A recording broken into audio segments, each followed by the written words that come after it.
Hello, ladies and gentlemen, and those who identify as neither. Welcome once again to Lance and Gain. I am Lance Icarus, and I am so freaking excited to give you dramatic mech pilots in deep space with retro graphics as crunchy and nostalgic as you can get. It is time for a visual novel for discerning tastes. It is time for stories from Soul the Gun Dog. I am so beyond excited to get this going for you guys. I have been, like, you can hear the music in the background, it's already stellar. But I've been following this game for probably 3-ish years over socials and stuff like that. Oh, let me check something real fast. Alright, I can hear myself. That's gonna be real embarrassing. My mic was muted that whole time. Point is, yeah, I've been following this game for like 3-ish years on socials, and it's been... I just didn't know if it would ever come out. I thought it was just a fever dream, you know what I mean? But game development takes time. Now I'm here with my space juice. They may look a lot like gourmet latte. Not sponsored. I would take a gourmet latte sponsorship. Oh my god, would I ever take a gourmet latte sponsorship? That sounds awesome. Anyway, how do I sound out there? I was messing around with some audio levels earlier. Anyway. But yes, the stream is going started a little late today. I was at my day job for way too long. I ended up staying a little bit longer to get things going for other peeps. And obviously it's fine. Thank you, Hybrid. Yeah, I was getting some stuff like ready to go for like Monday a little bit. They end up getting on the train, commuting home, and figuring out how to eat. Thankfully, my lovely wife Gin made some dinner waiting for me, which is the only reason I am fed before doing this. Because I came over here to start up my stream, and everything was freaking broken. Of all the days, on Soul Dog Day, on Soul the Gun Dog Day, a holiday for us all of us mech fans.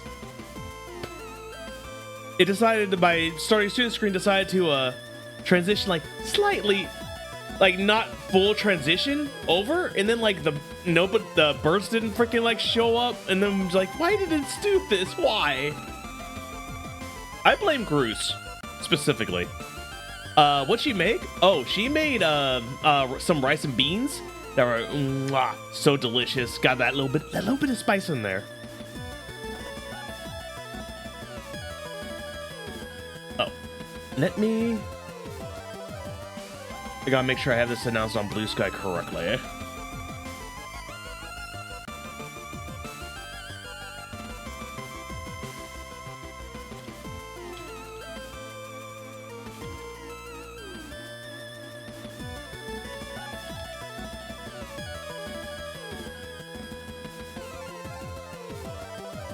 There.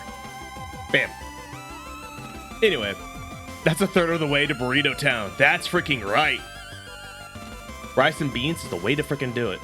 But point is, I want to show you, this is the title screen. Look how cool it is just going into options. Ah, it's so good. It's so freaking good. Yeah, the different options you have up here. Vivid mode is what we're going to be doing the stream in. Studio mode, which is what I had when I was doing the demo, because Vivid mode wasn't around yet. And then Dojin mode, which is basically just like simpler 2D options. Yeah, those options though. We got three entirely different ways of playing the game. Yeah, I'll be streaming in Vivid mode. But man, oh yeah, you can even have scan lines on or off. And font retro or modern. Which, as you can see right there, that's what that looks like.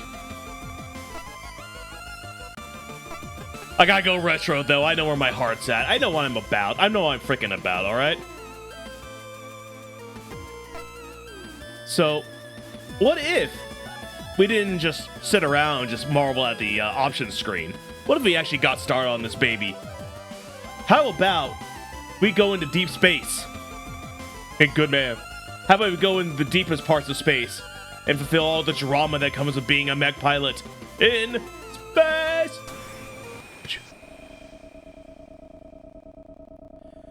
September 21st, planetary calendar 209. Hey, it's February 21st. That's kind of like September.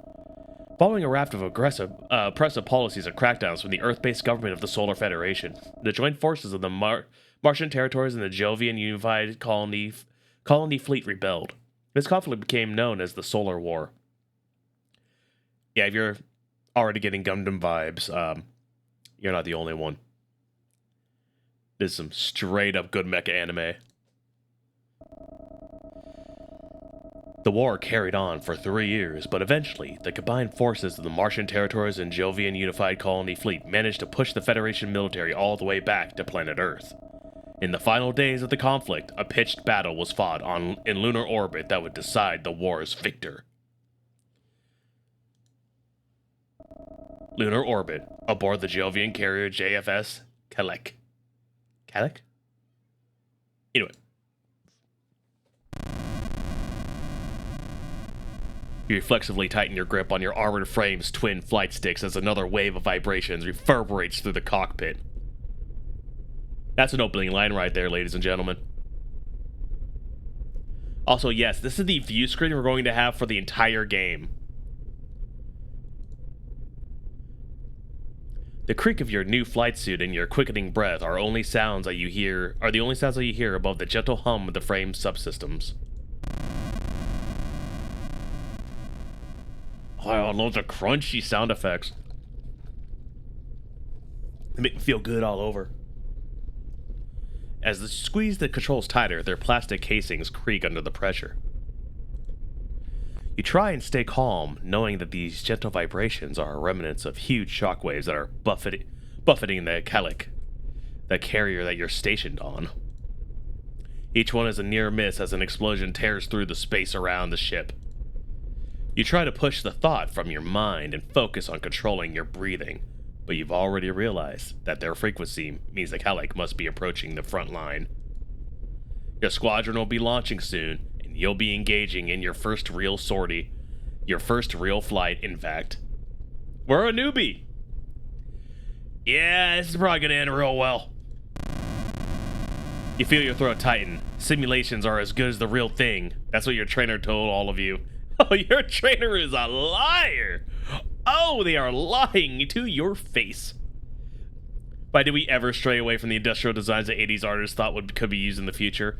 I don't know. Hybrid, that is a question for all of us.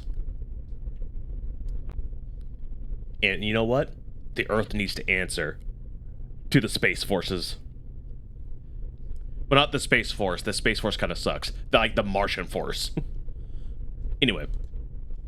But you know that pilots are supposed to have hundreds of hours of live flights and training exercises in real armored frames before they're allowed anywhere near the front lines. But it's wartime, baby, and we need bodies. Did I say this is a new battle suit? I think you're in a hand-me-down, my friend. Or what they call a conscript. Of course, that didn't happen, yeah. Command had told you that the modern simulators make cadets could graduate without the need for these exercises. Hey, why you always lying? You'd overheard the rumors, though. The Jovian colony fleet had lost a lot of pilots, and, still wanting to keep pace with the Martian advance against Earth, had resorted to fielding anyone who could fight. That's more like it. This is 100% what losing armies tend to do, which is funny because they're supposed to be winning.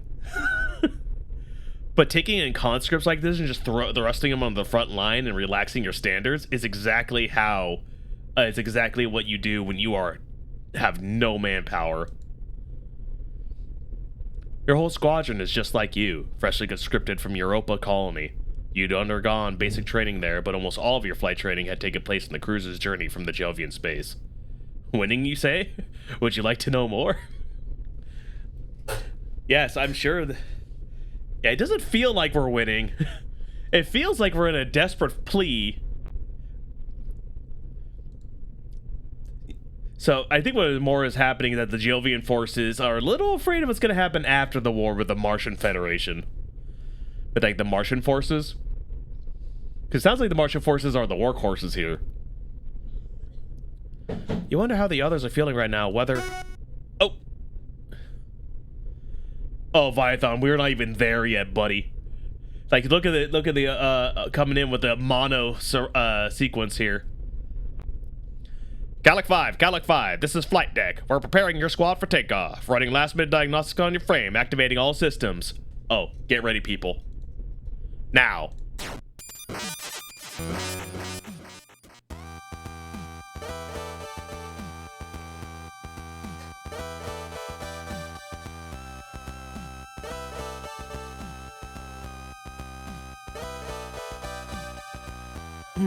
That soundtrack, though.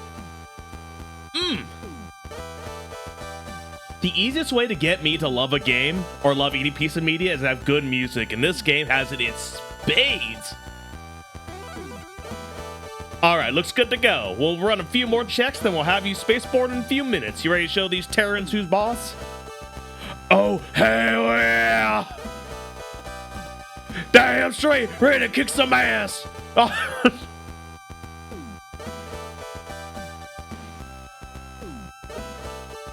Gundam 360 says I just whipped your ass.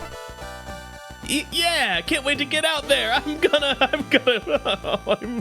You stammer, trying your best to convince not the engineer, but yourself that you're ready for what's awaiting for you.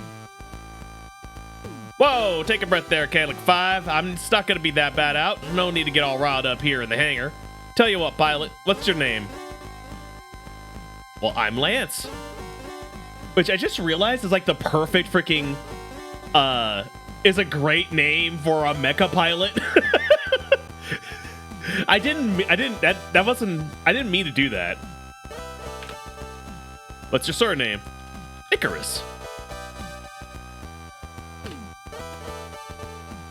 I'm gonna be he, him. And yes, this is a game that allows you to pick pronouns right at the beginning.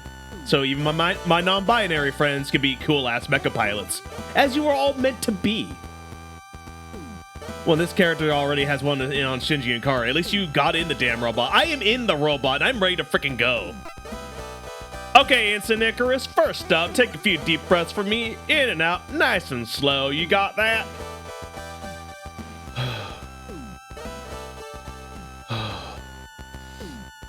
You draw in one long, measured breath and hold it. Then release it. Following the engineer's instructions, repeat this a few more times. After a while, you begin to feel your pulse slow and some of the tension in your body slip away. You still feel on edge, but slightly more in control. That music doesn't feel in control, though. That music is not in control. Alright, here we go. Now listen up, Ensign. You ain't got a thing to worry about out there. Way I've heard is that all the Terran's best pilots are taken care of between here and Mars. That's what we tell the new recruits. Heck, Martians are the ones we've been leading the charge today, so they're the ones taking all the flack. Propaganda machines selling this as our decisive strike against Earth's last line of defense. Oh, but between you and me, it ain't nothing more than a mopping up situation. Buddy of mine in operation said as much as the canteen last night. Besides... Oh, you heard a dull ring over the comms and sit bolt upright in your seat. Slouching back and exhaling as you realize there's nothing more than the engineer striking the cockpit armor on your frame. This beauty here's a work of art. Terran frames ain't got nothing on her. She's all tuned up and ready to go. I like engineer guy. He's helping take the edge off. Probably spent more time with this one than I have with my own kid. Ha! So don't you worry. Remember what they taught you in training and leave the rest up to her and you'll come out just fine. Despite your startled reaction a moment ago, the engineer's confidence is infectious and starting to rub off on you. See, okay, game. Okay, just because that actually happened, it's not okay to call me out on it. Just because I think this dude is the bee's knees. You adjust your position in your seat, so you're sat up straight. It called you out. It did. It 100% did, Hybrid. You're 100% right. The soft hum of the frame system now seem more comforting than ominous. Just a mopping up operation, you think? Martians have done all the work, so we're sitting pretty here in the top of our line frames. Yeah, nothing to worry about. Aw, man. I love how much this engineer is just lying. So, Ensign Icarus, how are you feeling about things now? Yeah, I'm ready to get out there and kick some ass! You declare, channeling your newly tapped well of confidence. That's the spirit, Ensign! Now hang on to that and we'll have you out those hangar doors and kicking terrors around in no time! Left alone with your thoughts, you tune back into the gentle hum of the frame. You watch the seconds tick away on the cockpit clock whilst you wait for the order to launch. The wait seems to drag on and on. You carry out a few last-minute flight checks as you'd already completed them. When you're boarded, nothing changed. Flight checks you've completed when you boarded, nothing has changed. That is two separate sentences.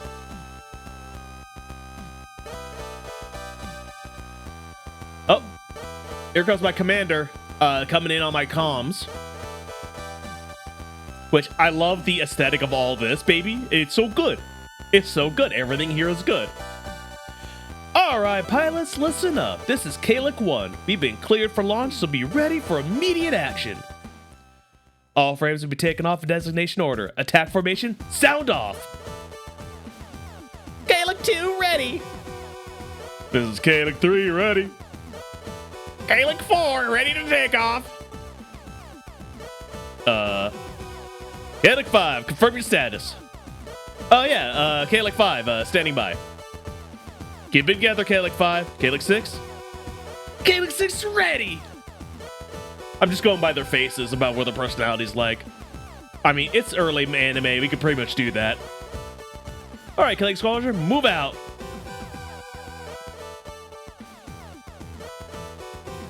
Kalik 1 launching. Kalik 2 launching. Kalik 3 launched. Kalik 4 moving out. That's kind of a second plan on moving with my webcam window. Yeah. Oh, off they go. Pew! Let's freaking go. Let's beat those damn Terrans. Oh, they're already engaging. Yeah, so much for mopping up, right? Roll call of your squadron as they depart from the ship and accelerate rapidly towards the combat zone sounds almost like a countdown to you. Once Kalik 4 has declared their launch, you know your time has come. You disengage your restraints and prepare yourself. Kalik 5, launching! You shout as you slam the Flight 6 forward for maximum thrust. Let's freaking go! Those aren't good! I'm not maximum thrusting. Kalik 5, abort launch, cut thrusters! Kalik 5, abort launch, cut thrusters! The engineer's instructions barely registered the confusion as you're jerked around the cockpit. Ugh. Your helmet slamming in the control panel as a brief moment of thrust throws you back into your seat before you're whipped forward again. Warnings flash all over your monitors and sirens and alerts sound from all over the cockpit. Kalik 5, abort launch and cut thrusters for the love of God! Cut your thrusters! Jesus Christ! It takes a few seconds for you to comprehend the engineer, but once you do, you quickly pull the Flight 6 back to their neutral position. The Ferrari, your frame's engine dies and your cockpit regains its previous stillness. You wince as the metallic taste of blood fills your mouth. Well joined at chaos. Yes! Welcome, Rand Davis. Yes!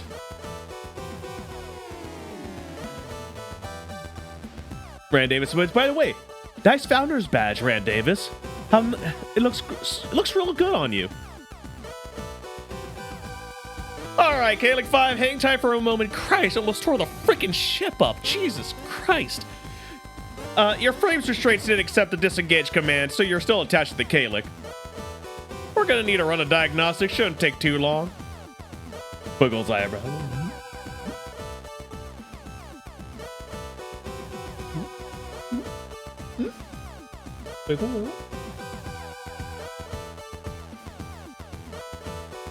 You slump in your cockpit's chair and exhale deeply. Your heart's still pounding a million beats per minute and your lips stinging. You continue to slow your breathing as you listen to the still open communication channel from the maintenance crew as they work on to get your frame released. Yeah, looks like the restraint disengage command didn't register. Yeah, Unit 5. All right, yeah. Get Unit 6 out. No sense waiting for this one. Okay, start the diagnostic, then reboot if necessary. Calyx 6 launching, yeah! Get him, Jesse! Jesse! Is that you, Jesse? Jesse! Oh yeah, check this out.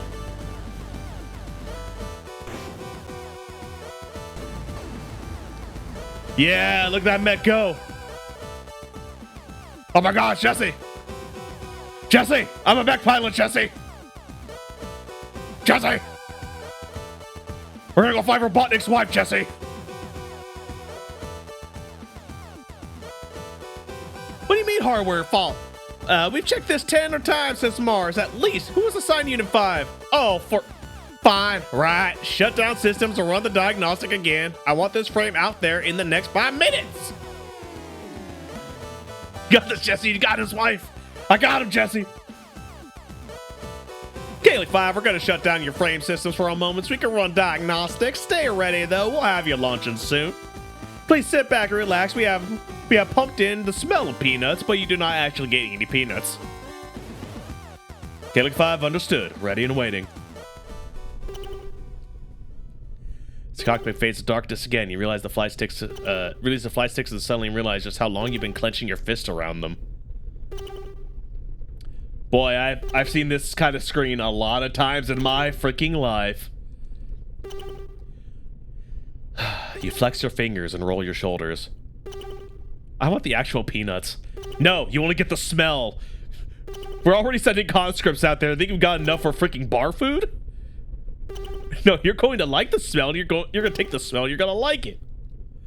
You're lucky we don't give you scratch a sniff in your cockpit, soldier. You flex your fingers and roll your shoulders, exhaling as you begin to hear the muffled sounds of the engineers work on your frame's restraints. Staring at the dead monitor, you slowly begin to smile. This was what you wanted, wasn't it? You spent so long worrying about this mission that you threw it up twice in the past 24 hours. Now it looks like it was all for nothing. This is what happens when you build your mech computers running on... Yep, Windows ME. That's the problem. Should've used Linux. Robots love Linux. You've got what you wanted, and you were safe. Oh, so I'm a little bit of a coward. Well, that's not true. I'm a conscript, and I'm scared to death because of my first actual mission. As safe as you can be, strapped out to the outside of a military carrier in an inactive armored frame, anyway. Oh, I'm still outside the ship. I'm a sitting duck. A stray bolt takes my ass out. Your smile widens inadvertently at the thought. Getting shot down in an inactive frame, still in its restraints, you become a cautionary tale for engineers and pilots throughout the galaxy. The entire Jovian colony fleet. Your mind turns quickly to the rest of your squadron. When they return, you'd be the laughingstock of the entire Calyx. The pilot who'd spent their entire first mission stuck in a dark cockpit. You dodge a bullet but you never. It's a Calyx 6! They've cut off the flight path! There's more! There's a whole squadron of carriers coming in from E-Field! Calyx 1, they're gonna cut you off from the fleet! Calyx 6 signal disappearing as you sit bolt upright as you begin pressing buttons trying to activate your cockpit's main monitor so you can see what's going on. However, with your frame systems shut down remotely by the maintenance crew, you can do nothing but sit in the darkness stillness and listen to the events unfold. Uh-oh. Calyx 6, respond! Calyx 6! What's going on? How many carriers are coming in from E-Field? Ma'am! Calyx 6... Oh, that's... Oh, ma'am. God, I didn't realize I was a woman. Ma'am, Calyx 6 signal has been lost. It's not responding. He's... Hold it together, Kalik 4. All units, form up. Defensive formation on me. I said all units. Kalik 2, don't break formation. But ma'am, they're firing on us. There's so many of them. Oh God, ma'am, help. In an instant, your communications channel is flooded with cries of terror and panic. You hear your squad mates, your fellow pilots, exclamations of fear as this unexpected enemy force bears down on them. Oh.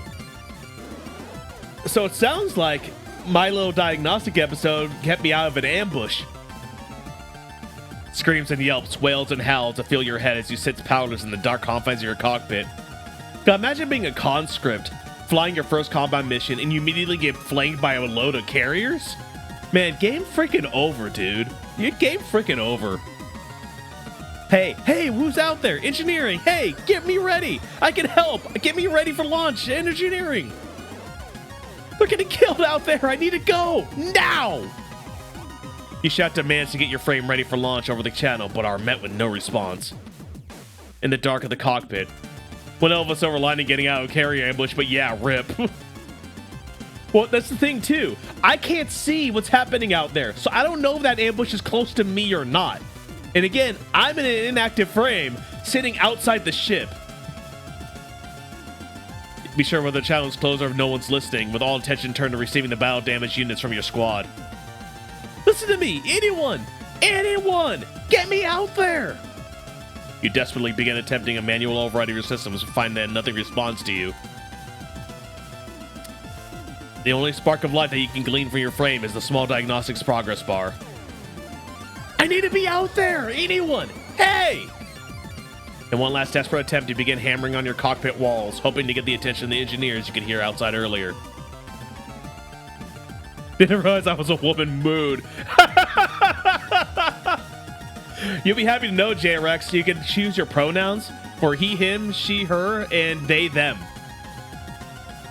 And by the way, it does change your avatar. I do know. So I think if you choose they, them, you can choose if you're mask or femme presenting. I believe so. I have to double check that. Anyway. The entire time the chaos of the combat out in space is narrated to you in broken fragments of radio chatter. There's 3, 4 on me. I've lost my shield. I can't shake them. They're everywhere. They're... Shh. And the lines of retreats... The line of retreats totally cut off. We can't get back to the ship. Man, what do we do? What do we do? Stop panicking and form up. 3 and 4 on me. We're gonna punch a hole through their formation and...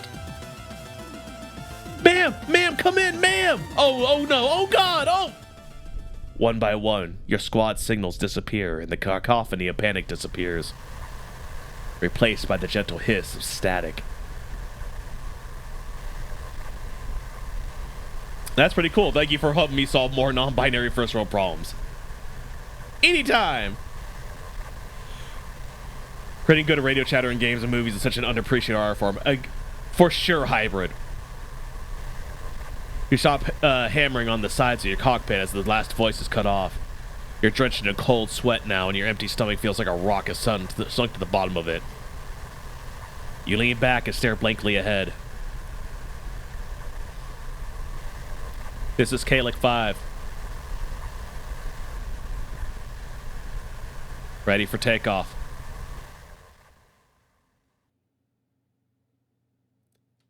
That's the prologue, ladies and gentlemen.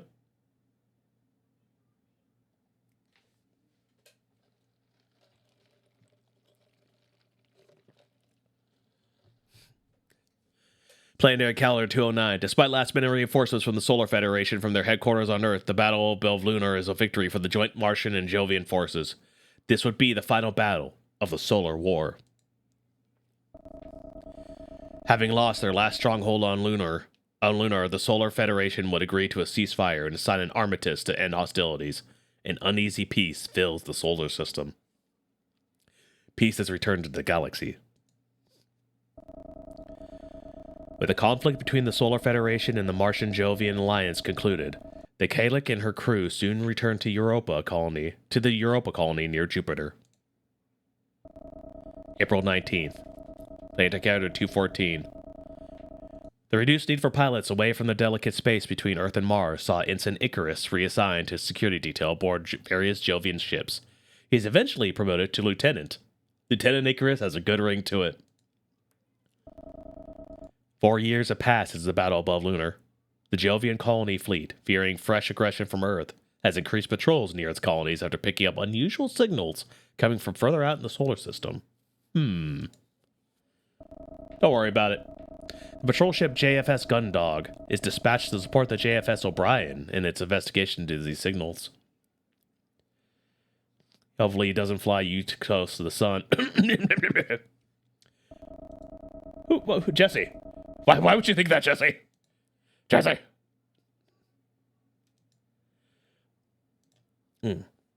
Above the Jovian patrol ship, JFS Gundog.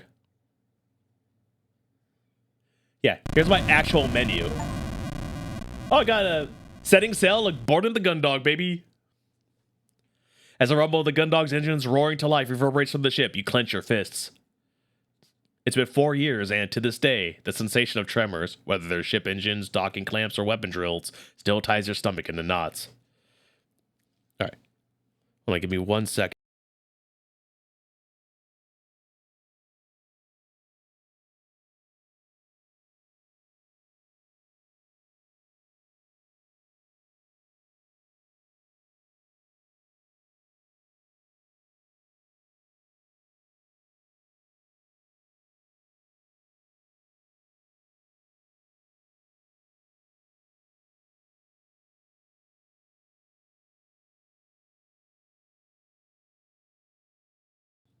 Okay.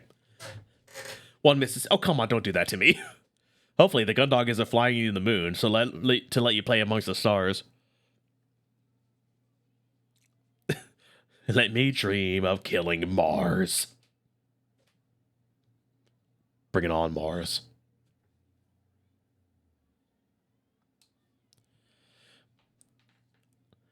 Alright. A bad trait for a ship's security officer. Oh yeah, I guess that would not be great.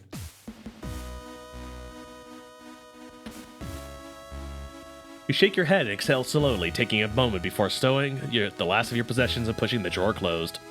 Look at my nice and neat quarters. Hey, can I just say I would jam to the soundtrack so hard? Lance challenging the God of War. I don't acknowledge Roman rule. Brick City, USA, baby. You feel the click as it locks into place, and the exterior plastic paneling sits completely flush with the surroundings. Stepping back, you look around the room. You take another deep breath and hold it for a moment. You forget to exhale? Although this was for your, far from your first posting as a security officer, you always felt the same sense of trepidation, if not anxiety. As similar as all the other ships were, they all come with their own unique crews and personalities, and with those came unique problems. Railing out, you take a look around the room, taking stock of your surroundings. Computer, chair, door, bed, got it. Oh, I can select look. Boop. This terminal lets me access the ship's computer. It's got a clock, a word processor, and even a calendar. Hey, it's an office computer. I can also access records of my orders from here, but for anything else I need to access the core, which is limited to those with operations or command. The soundtrack for Sailor to download anywhere? I am glad you asked. Because I believe... let me go to the store page real fast. If I'm not mistaken... I thought it was available on Steam. But maybe not.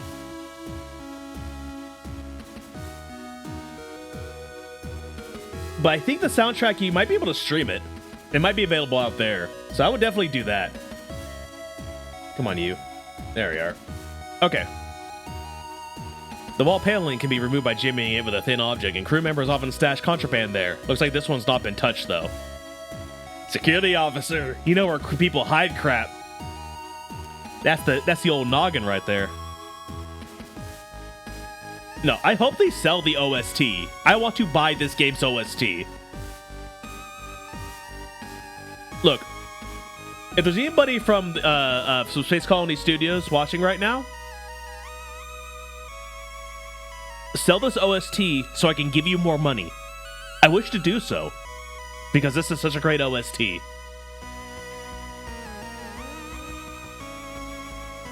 Oh, look at door. Hey, look, door. The only way in and out unless you plan on getting creative and maintenance tunnels. Oh.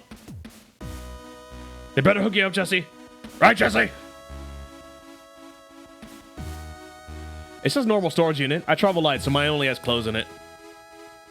Do I have to look at something else? No, I think I'm good. Oh. Use drawers. Nothing in here right now. I just need uniform and toiletries. I do travel light. People just board in the middle of the day based on Jovian Standard Time. JST, baby! Oh, looks like I've been instructed to report to the bridge to meet with the captain. I haven't met anyone yet since my transport to the spaceport ran late, and I just about made it on board before launch. Okay, now I can move. To crew quarters, corridor 1. You step out of the empty corridor, and the door to your quarters gently hisses shut behind you. Its keypad gives you a short series of beeps, and you hear the lock engage. The dull thrum of the ship's systems is barely audible, but otherwise you're stood in total silence. The air is cooler outside of your quarters, and the corridor has a sterile lack of aroma. This has been the same on every ship you've been stationed on, and at this point, it doesn't surprise you. Okay, so this is a Swift-class patrol vessel, which means if I leave this quarters block, I'll be in the foreside thoroughfare. If I go right towards the aft, I'll arrive in the central hub, and then I can head to the bridge. Hanson Cruise. Harurumi. Doesn't sound familiar.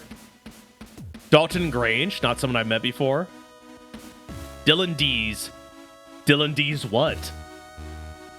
Dylan D's what?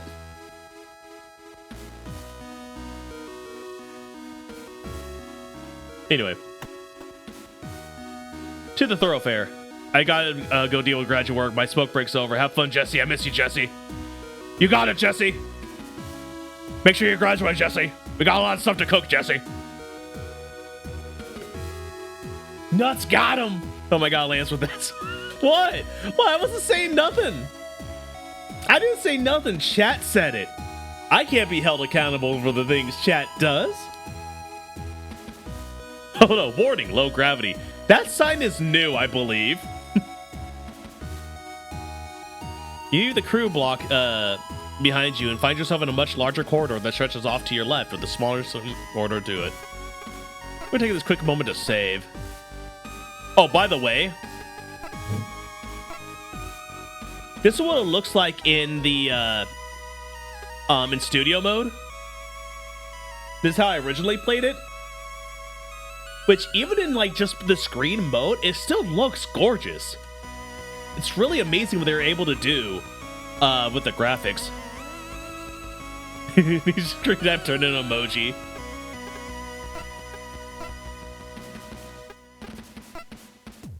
Yeah, Studio and Dojin have the same backgrounds, the character portraits are different. To your right, the corridor leads to a large plaza-like space. A very faint breeze coming from your left ruffles your hair and chills you slightly as you hear the sound of human activity. From the right, you can hear the hum of the ship's engines more clearly now, as well as the occasional, low, quiet whirring sound. Looks like I was right. This portion of the thoroughfare will let me access both sets of the crew quarters, the mess hall, the hangar, and the central hub. I'm saying all this to myself, out loud. From there, I can access the rest of the ship's areas. I should hurry up and meet the captain before I look around anywhere else. Or... oh, I can only go Central Hub. Fine. Looking around, you see the entrances to both the fore and aft side thoroughfares, as well as the corridor to the airlocks. These elevators will take me to the bridge where the captain will be. Shouldn't waste any more time. Some areas of the bridge are situated in different levels. And maintenance crawl around here somewhere, usually for emergencies. Most of the ship can be accessed. Oh. I'm guessing that's sick bay. S bay. Well, you want to go beat the captain, everybody? Knowing that you need to report to the captain who, at this point of your the ship's journey, should be stationed on the bridge, you make your way towards the elevators and press the call button. Sit back and we're waiting for one to arrive. As you wait, your mind begins to wander, and you're caught unaware as you feel something suddenly jab into your back, and a voice from behind you declares, "Hands in the air! Identify yourself!" Your posture stiffens as you snap back to reality, caught completely off guard by the voice behind you. Thoughts race through your mind as you try to figure out what's going on. Could there already be another security detail on board? That shouldn't be possible. As far as you know, you're the only one. Unless... I said hands in the air, punk! You tentatively raise your hands, palms flat, facing forward, as whatever has been thrust in the small of your back is removed slowly, and you hear the person behind you take the step backward. You exhale and begin to turn around. Lieutenant Icarus, security detail, ID SO254JFSG. I'm on my way to meet the captain to... Where you've been expecting a gruff crew member, instead you're met with a bright and cheery officer waving a pen around with a large smile on her face. You're taken aback for a moment as this isn't just any officer. This is... Cassie! What are you... Big hugs! Lance, I've missed you so much! She is a cutie patootie. The cutie patootie alert is blaring right now.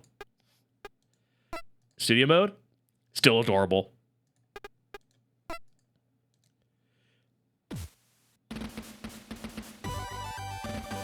Yep. Here's her theme.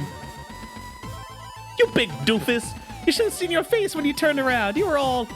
Hey, I love that face you make when you think you're in trouble. It's like you think playing the big soldier will get you out of trouble. It's so cute. Yeah. I'm going to keep doing that. I just love switching between the two modes. Lieutenant Commander Cassandra Quinn. You should have known, really. She's always been on one for bad jokes and stupid pranks as long as you've known her. Her lesser professional attitude and penchant for irresponsibility is the reason why, despite her talent, she's not commanding a ship of her own. So, on a scale of 1 to 10, how good did I get you? You totally thought you were being busted, right? Oh, Dojin mode? Yeah. Okay, studio mode.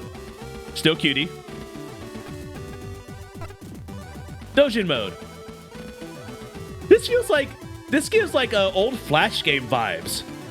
If I'm not being honest.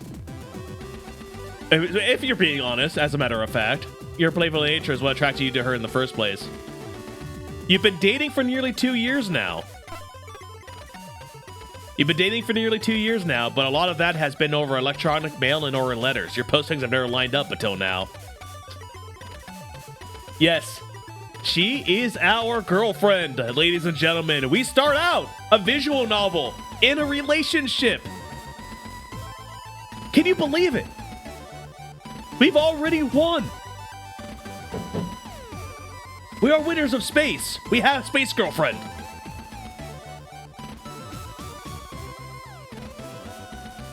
Cassie.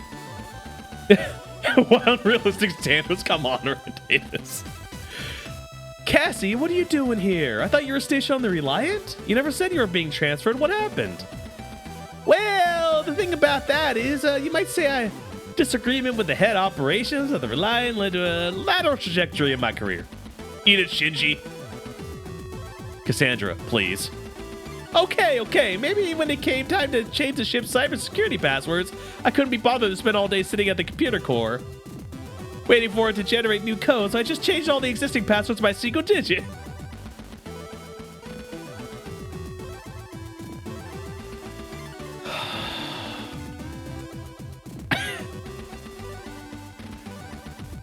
Game, stop calling me out.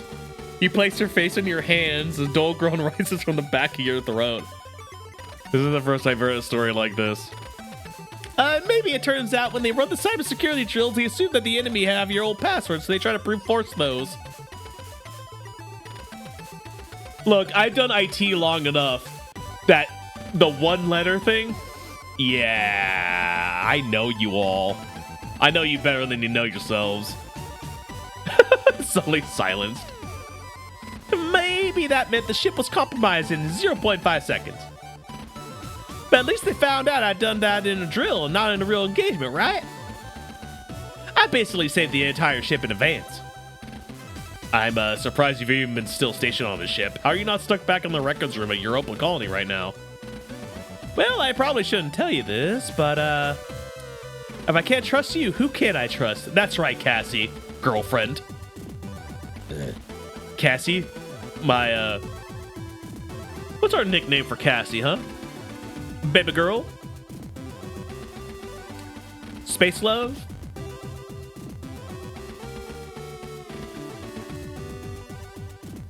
It turns out this mission was organized at really short notice and the Gundog was the only ship available.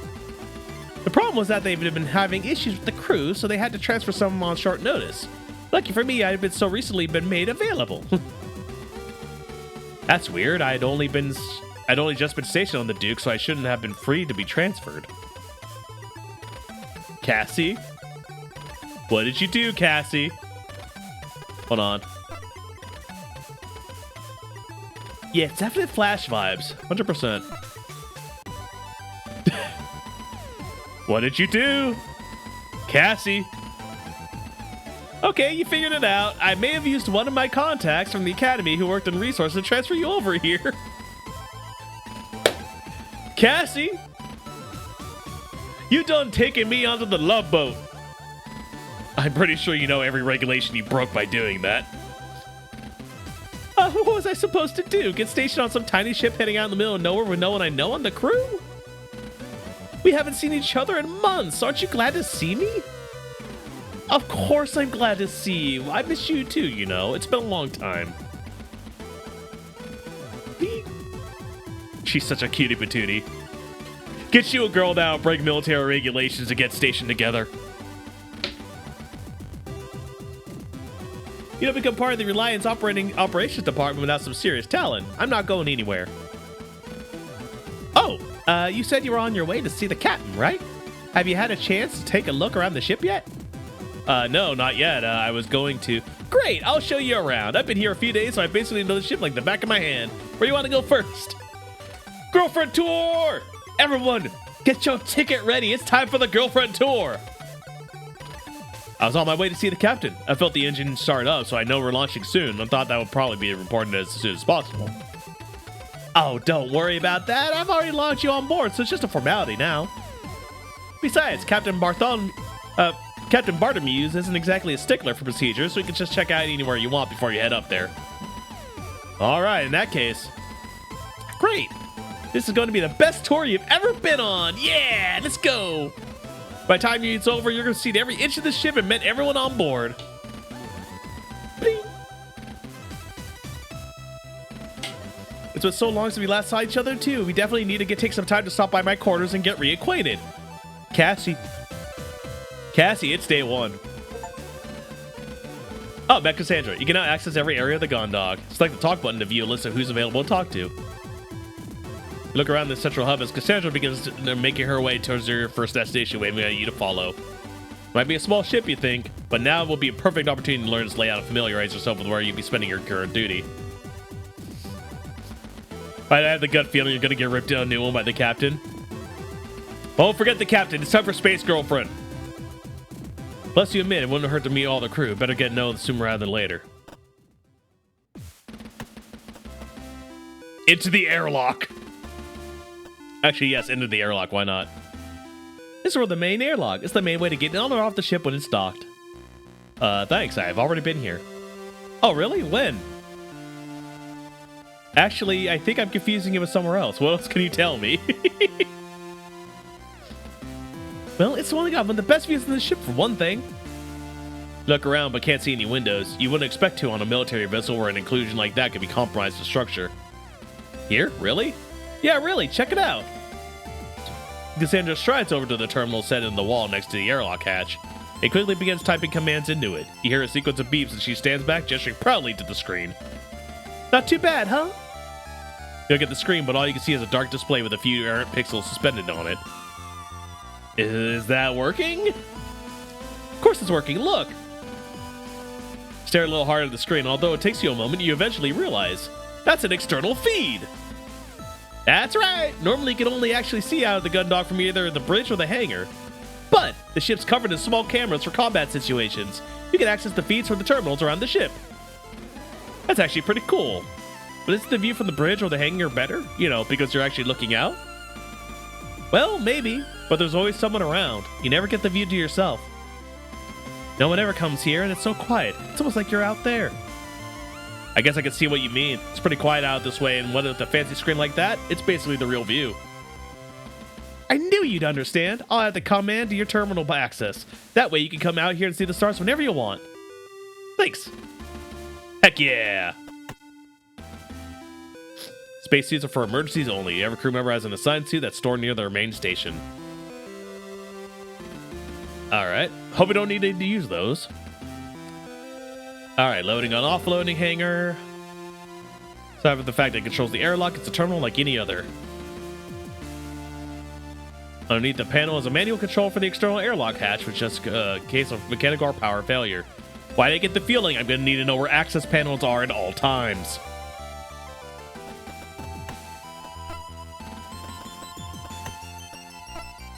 You know, it's kind of funny now that I think about it. What is? This area is called the Central Hub, but to be honest, the only place you can get to straight away from here are the airlock, sick bay, or the bridge. Well, it's right in the middle of the ship, so it connects everything together via the two thoroughfares, right?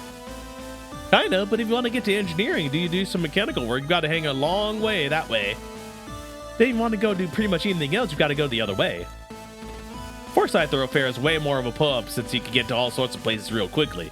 Get some snacks to the mess hall, take it easy to quarters? Easy. If you want a quick soda, well, I'll take an audit in the hangar. You're there and back in no time. They should move the bridge to the front of the ship. Sounds to me like you just want a vending machine on the bridge. Hey, that's not a bad idea! But still, it's a long way to get to the other end of the ship no matter where you're from. How would you solve that problem? Change the shape of the ship so the center is really the center? It's space, so you can make it a really efficient shape like a cube or something. Yes, cube spaceships, ladies and gentlemen. Why haven't we thought of this before? We should assimilate it into our current plans. A cube? I guess it could be efficient, but I don't think anyone would take a cube-shaped ship seriously. Yeah. I'm gonna check out the sick bay.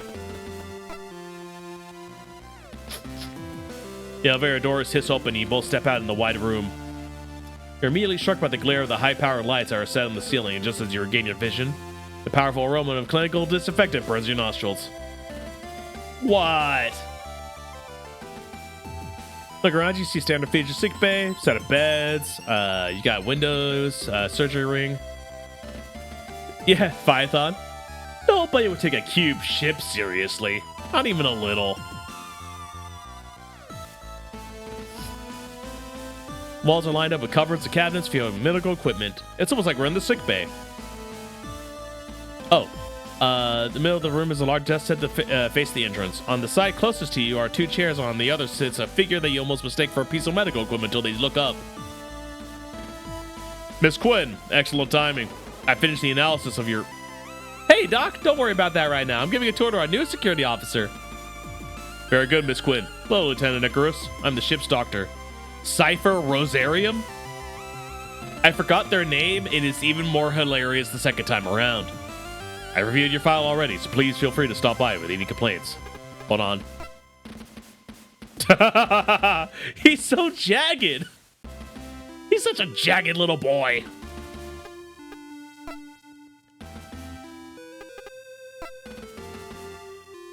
Okay, is it just me, or is the difference between Dojin mode and Vivid mode like about 8 inches?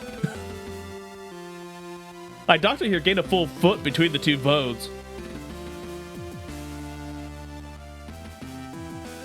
Since you're here, Miss Quinn, I really like to talk to you about your gastro.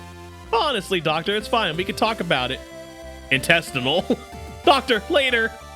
Distress. Okay, Doctor, a moment, please. Honey, if you could just give me a few moments with the doctor. Do you have gas, sweetie? Do you need space? Remember. Don't worry, baby. In space, no one can hear you fart. Cassandra grabs the doctor by his sleeve and drags him over to the surgery ring, yanking him through behind her. Once the door closes, you can't hear them, but you can still see the two through the gallery window.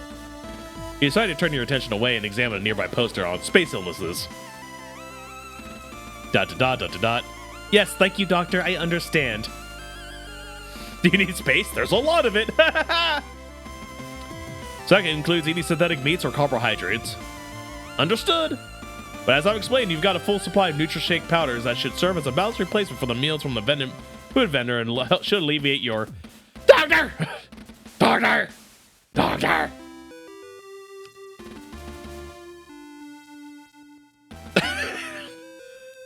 Let me check my notes if you're going to kill me or not. I don't know if that's in the description. Tummy troubles. This tour is moving on! Good old Dr. Rosario. Did I talk to him again? Feeling unwell, Lieutenant? I'm fine. Have you picked up any, come to pick up any medication? Nope, totally alright. Hey, come for a cautionary checkup. No, nothing like that. Here, then are you here to ask about my mechanical elements? What? No, of course not. Oh, well, in that case, Lieutenant Icarus, I'm not sure I can help you today. Don't worry about it. He has one thing to do, and he's going to do it all the time. All out of F's, you're correct.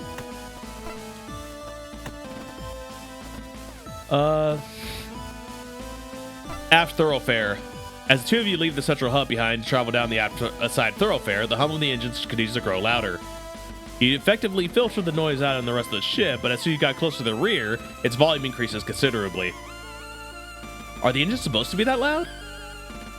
Are the what? I said, are the engines supposed to be that loud? The what? I said, are the engines? I heard you the first time, darling. I'm just messing with you. You could have fooled me. I've never been on a ship where the engines are so noticeable. Is this supposed to be like that? Supposed to? No, not really. But the Gundog is a Swift class, a type of patrol ship that's designed for rapid response. We go fast. We die when we get shot. Next question. They're made to cover large areas of space quickly and offer basic assistance to ships in distress. That, or to be the first on the scene to gather intel and issue warnings if anyone comes too close to Jovian space. Which means, design-wise, they prioritize speed above everything else. I guess the best way to sum it all up is that the Gundog is basically a huge set of engines with a tiny ship strapped to them. Well, that's reassuring. Oh, it's fine. It just means there's no space for systems like motion dampeners or soundproofing. You'll miss it when you leave. I don't think I will. You swipe your keycard through the card reader set in the terminal by the armory's door. Instead of the door opening as you would expect, you hear a harsh tone from the terminal. Look at the screen, you see a message displaying large flashing letters. Access denied, insufficient authority. It looks like your clearance hasn't been fully processed yet. You have to meet the captain before you get in that room. Okay. Meet the captain before I get access to the guns. Probably a good thing. Well, let's go check out the engineering. Oh, ladies and gentlemen. If this isn't the background, it's just a formality. If this isn't the background to like a freaking vaporwave mix on YouTube by tomorrow, the internet will have failed us all.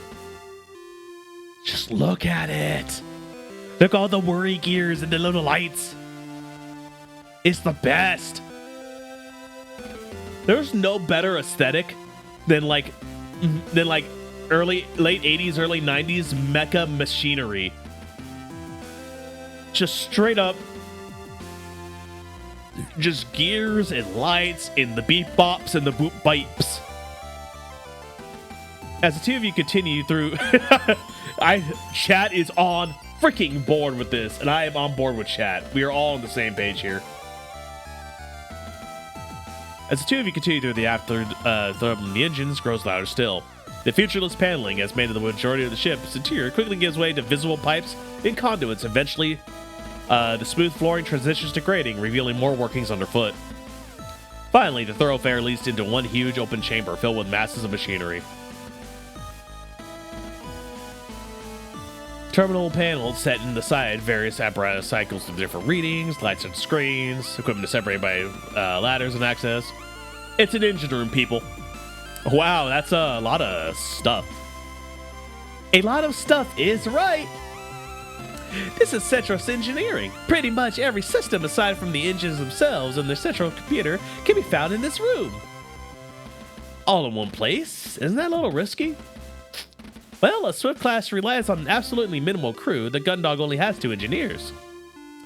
I think they figured it out it'd be simple on them if everything was important was kept in one place. That way they don't have to run from one end of the ship to the other to get all the repairs done if something goes wrong.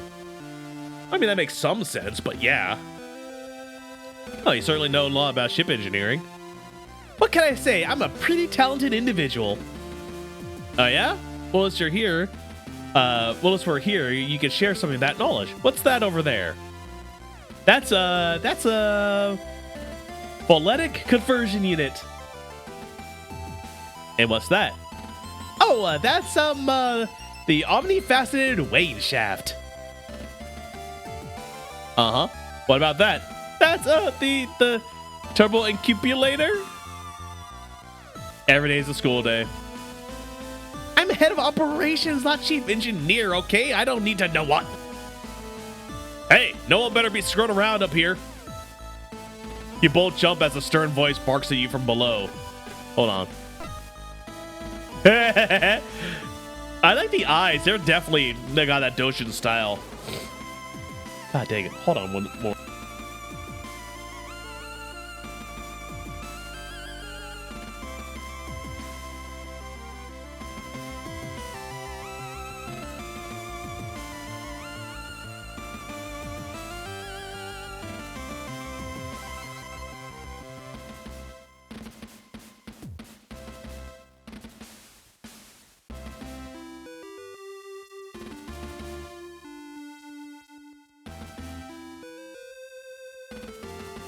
Oh my god, I'm getting history lists from Hybrid here. Oh. Looking down, you see through the grating that there is another catwalk situated below the one you're stood on, with a crew member moving at speeds towards the ladder that joins the 2 walkways. I swear if I find so much as a single terminal readout out of place, I'm stuffing the 2 of you into the organics processing system. Oh god! The lead engineer has arrived. I know that talk anywhere. They have to retrieve one more pen from behind the compressors. The crew member continues to grumble as they ascend. Oh.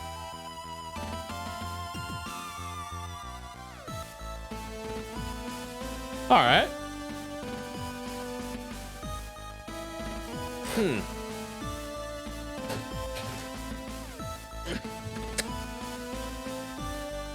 Hello.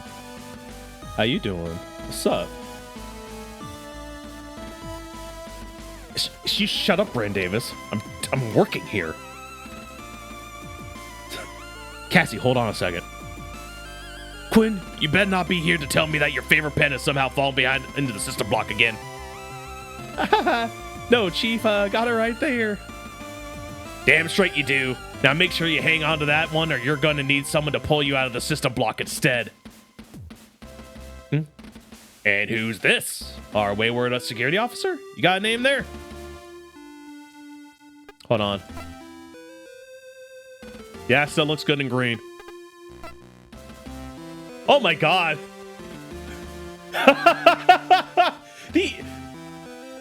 She immediately goes from like buff mommy to like freaking like buff Ed from Cowboy Bebop in a heartbeat.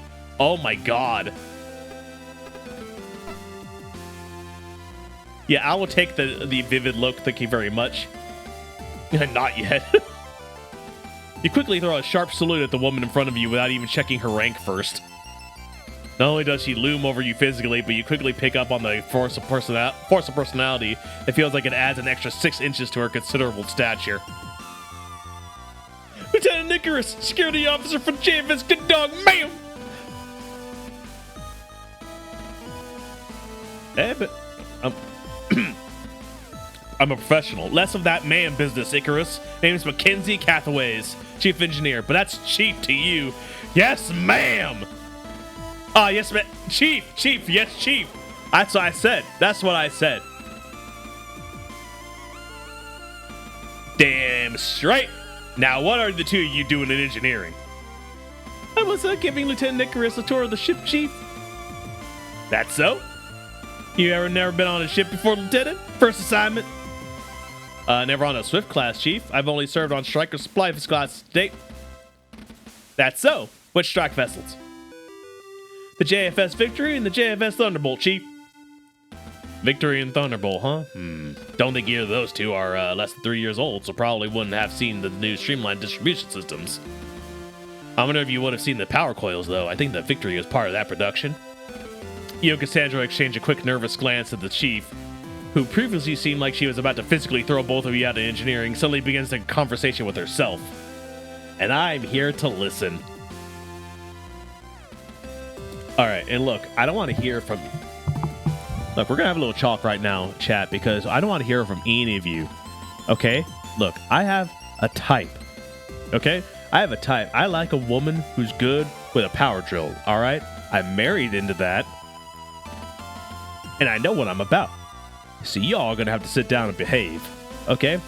And let me work.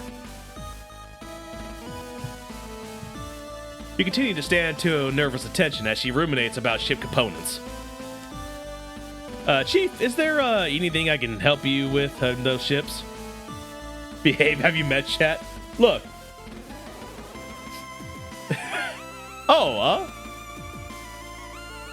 Lieutenant, didn't realize you were still here? No, you're off the hook, Icarus.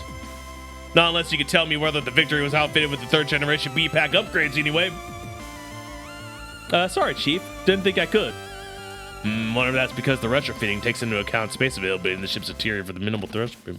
Oh, though, maybe a good have what it takes. I think that would be a good time for us to move on.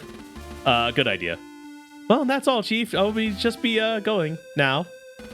Yeah, sure. Just don't let me catch you screwing around here in the year again.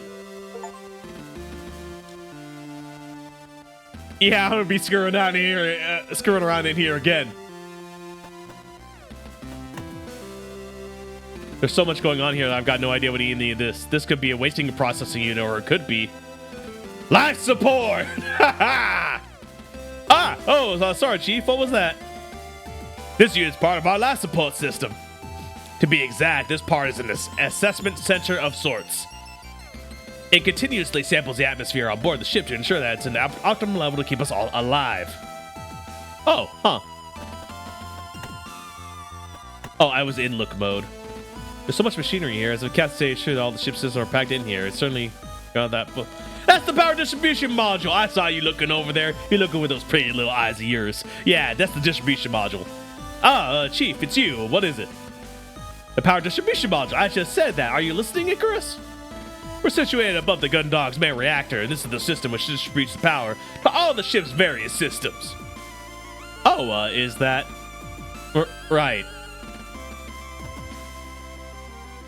That door leads to the Central Computer's room. It contains the ship's mainframe that all the ship's terminals are connected to. You will respect the door at all times. Just about the reactor. Look, Rand Davis, they said all the machinery was in this part of the ships, specifically that the engineer can work on it at any given time. But, yeah. Yeah. Oh, give me a second here. Oop. I have to check a couple things real fast. No, not that.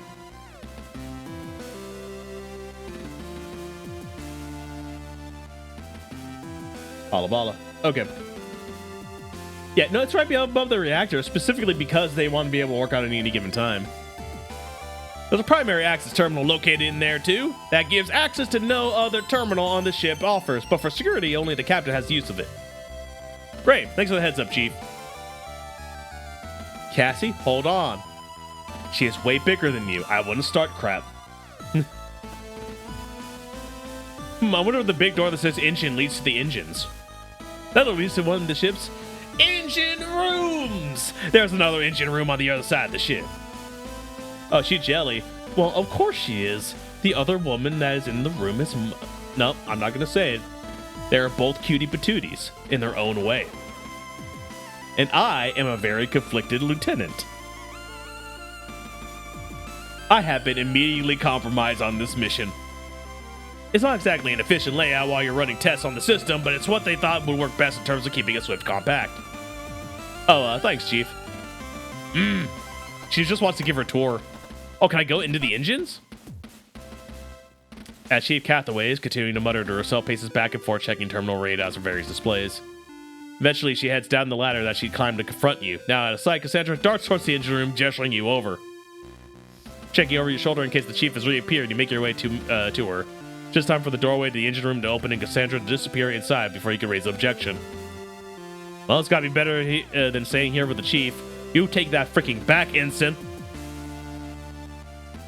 The room you find yourself in is a smaller size, similar size to the area you just left, but Willis that was crammed full of huge machinery.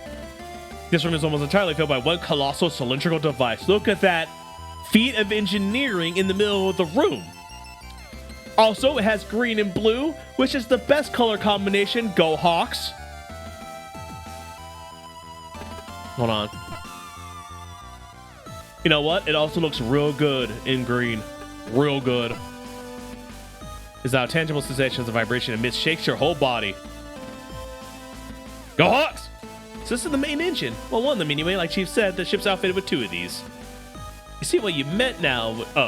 I see what you meant now when you said the Gundog's a huge a set of engines with a ship strapped to it. This thing's massive. I know. Look at it and I feel like you could probably fit the rest of the ship in the room if their engine weren't there. That's because it's impossible to get the Higgs field distortion drive any smaller. Hello! You didn't think I saw you go in the door towards my engine? I always know who's going towards my engine. Are you going towards my engines, boy? What business you got with my engines that I ain't gonna be a part of? I'm gonna tell you all about these engines because there's no other reason for you to be in here. Chief! Oh, Chief, I know you said so these engines are actually a combination nuclear pulse engines built around a Higgs field distortion drive. If the HFDD wasn't there, then this engine could be about 10 times smaller than it is. Although I hear they've managed to improve the efficiency of newer MPEs, so it's possible that the space savings could be more like 11 times smaller. Can either of you tell me more about how the HFDD works? HFDD? She's going technical. Higgs field distortion drive. Listen up. What are they teaching you at the academy, if not about the Higgs field? It's the drive that allows ships to move far beyond speeds allowed by conventional engines. Although it's nowhere near faster than light. It's what lets us get around the solar system without needing to worry whether we'll live long enough to see the end of the journey. Anyway, everyone knows about the existence of the Higgs field. It's what allows interactions with the Higgs boson that gives particles their mass. Oh, right. I knew this. Totally. Thank you, Cap. Thank you, Chief. So what the drive does is warp the field relative to the ship and those on board. By doing this, it displaces the mass to a different area of space, but within the same relative. As the Chief continues on with her explanation, you glance at Cassandra and see a thinly veiled look of terror on her face. You can't blame her, as you feel much the same way caught in this impromptu lecture. Well, screw you, character. I find this fascinating.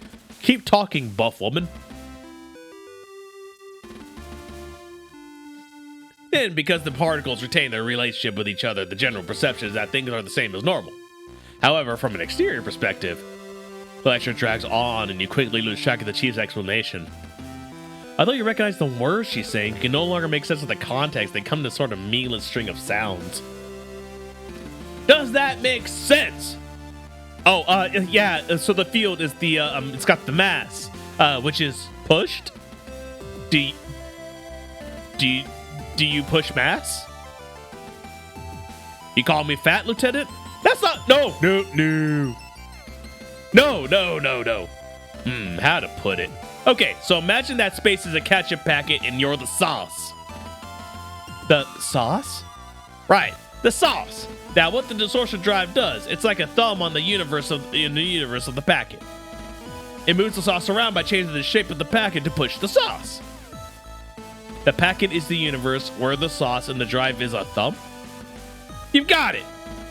You quickly glance back to Cassandra and meet her eyes as she's doing the same thing. You know for certain that neither of you have got it. And that's why these engines have been to be so big to house that drive. No, it all makes sense now. I see. Yes, definitely. Great. Well, now that you appreciate the science behind it, it won't have to throw you out of here. Thanks, Chief.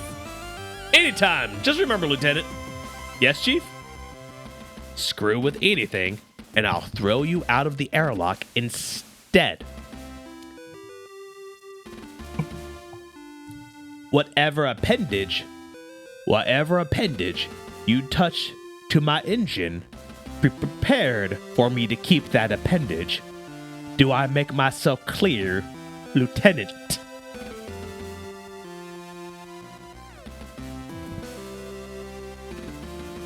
Yes, Chief. Sauce?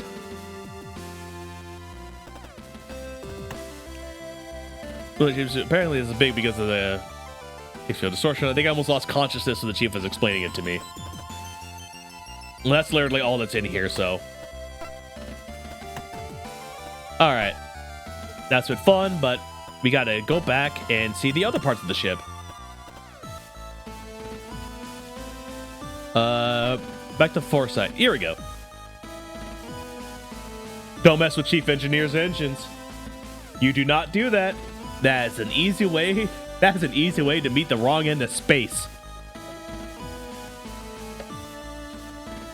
So imagine that your body is a. So imagine that your body is a ketchup packet, and I'm squeezing the packet. As you head away from the central hub, the noise of the engine becomes quieter, and the ambient temperature feels noticeably cooler. Thoroughfare stretches out in front of you, and here we are in the fortified thoroughfare. I know, I went to my quarters earlier when I came aboard. What? What did you just say? Fortified thoroughfare. No, I don't think you did. I 100% said fortified fair. Am I screwing with her? Haha! It's a tricky thing to say. You said it's a tricky thing to say. You try saying it quickly. Foresight thoroughfare. Fortified thoroughfare. Fortified thoroughfare. Ha ha ha! Yourself. We'll call this one a draw, Lieutenant. She is cute as hell.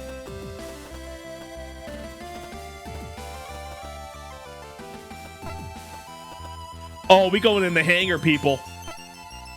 Two of you head down the Foresight thoroughfare and away from the crew quarters. Cassie stops by a double-sized doorway, runs her keycard through the reader next to it. Watch your step. She instructs, tapping her knuckles on the large warning sign that reads low gravity zone. Once the door is open, she heads through and you follow her into the wide stairwell. You know, it takes two sets of steps before you feel yourself growing lighter. By the time you reach the doorway at the bottom, you're almost floating. Robots, baby! We got robots! Robots! Damn! Stepping in the hangar and in the catwalk, the first thing that strikes you are the profiles of the two armored frames stood as if on guard, facing into the main area of the hangar. Although you fully expected to see them there, every Jovian ship features at least a few. The sight of the armored frame stirs uncomfortable memories on you, and you inadvertently grit your teeth and squeeze the handrail you've grabbed tightly.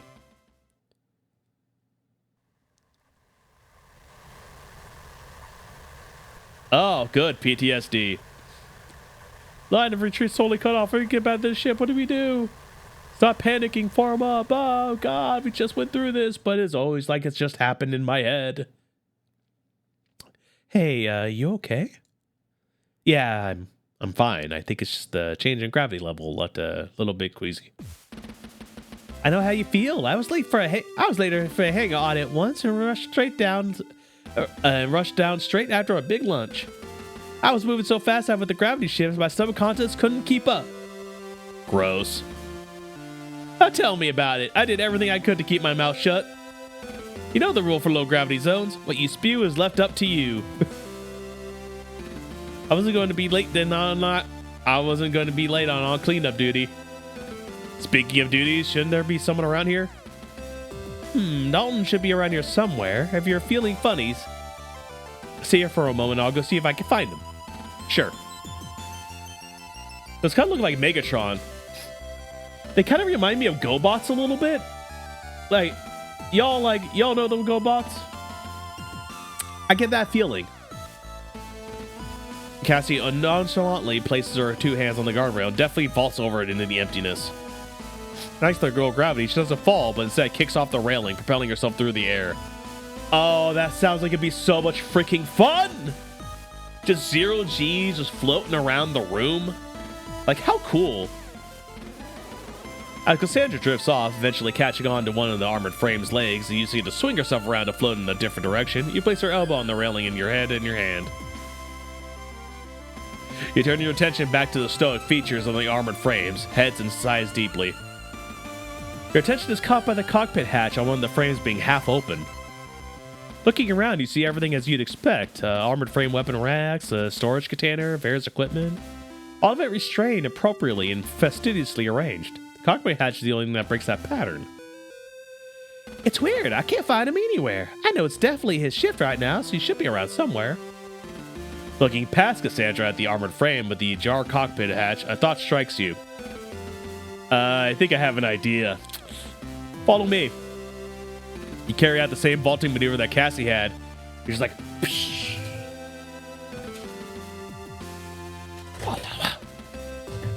Just floating in the air. We just floating.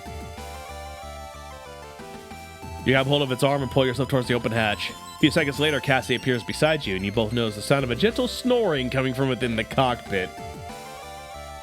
Yeah, my kind of dude. Well, Lieutenant Commander, I think this is an operations issue, so I'll let you handle it. Leaving the disciplining up to me again, huh? Cassandra nimbly clambers up to the armored frame, positioning herself right above the cockpit. Bracing herself on the machine's chest, she brings her heel down sharply and repeatedly on the armor. Cadet Grange, attention! You hear a muffled scream from within the cockpit, followed by a dull thud, a string of muttered cursing, and then finally a figure emerges from the cockpit. Yes, ma'am. I was just checking the calibrations. The calibrations on the AF. I got some feedback that... Oh, it's just you, Commander Quinn. Excuse me? Just? Is that how you address a superior officer, cadet? Oh, ma'am. No, ma'am. I was not expecting to see you in the hangar, ma'am. Okay, you can tone it down a bit, Dalton. Oh, yes. Ma'am? Good enough, I suppose. Anyway, Cadet, this is Lieutenant Icarus, Ship Security Officer. Oh, Sir Cadet Dalton Grange, Junior Engineer. Good to meet you, Cadet. Looks like you've got you working hard. Looks like... Oh, no, sir, that's, yes, sir, but, no, I was hard time asleep. But no, sir. I was recalibrating the center's array on the server, sir. Take it easy, Cadet. We've all taken a nap in a cockpit in our lives. Well, of course, we never took cockpit naps with the chief giving us our orders, so you probably need to get back to whatever you were doing, huh? Thank you, Rand Davis. I tried. I totally forgot. She's gonna kill me. Good kid, right? I feel sorry for him already. Tightly wound is the Ooh, I can look at the mech. Hold on. These two armored frames are both Juno models, the workhorse of the Jovian colonial fleet's military. They look like they're a newer type than the one I piloted on the Kalix. Almost piloted. Have I never actually piloted a mech yet? Wait, hold on. So, if the war ended in that battle, and then I've been doing security rounds, does that mean I've never actually piloted a mech yet? So I'm not actually a mech pilot? I'm basic training non-mech pilot? This game better freaking change that. This game better change that. I want to pilot a freaking robot. I want to get in the robot, Shinji. I want to get in the freaking robot. I'm sorry, I got to behave myself a little bit. Riot.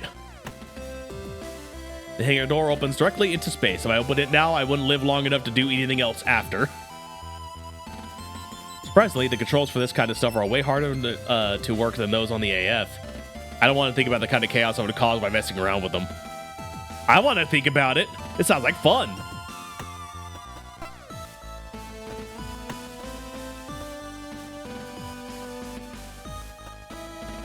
Let's see. What's fire control? When beyond the mess hall and the hangar access. The two of you continue to the furthest end of the side thoroughfare. The door at the very end of the corridor is shut, the words fire control painted on it in large stenciled letters. Cassandra swipes her keycard through the reader by the door before turning to you. So this is fire control. The gunner's probably here, but, well, yeah, you'll see. Oh, fire control as in, like, the firing mechanisms of the guns. I thought it was literally just like a room that had, like fire extinguishers and stuff. I guess that wouldn't make a lot of sense, would it? Whatever. Don't worry about it. Me. It's pretty cryptic. Oh, baby. This is my new computer room. All the monitors, baby. Fire suppression systems, exactly. Home. Also, this beat.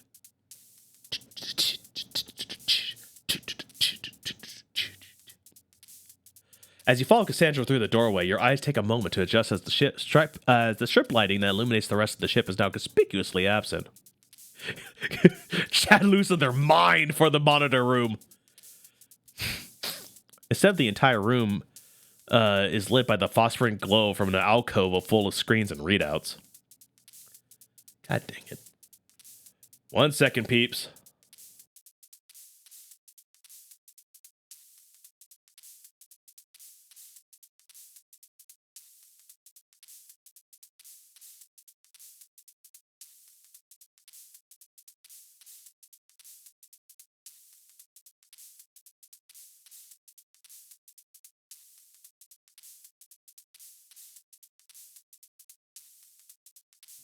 Okay. I'm just so stuffed up all of a sudden, man. Just that kind of day, I guess. I think it's just allergy related. From experience, though, you know that what you're looking at is not looking at as a live feed from cameras all over the ship's exterior. Oh, these are the smaller cameras that we kind of hack into to look out at the stars.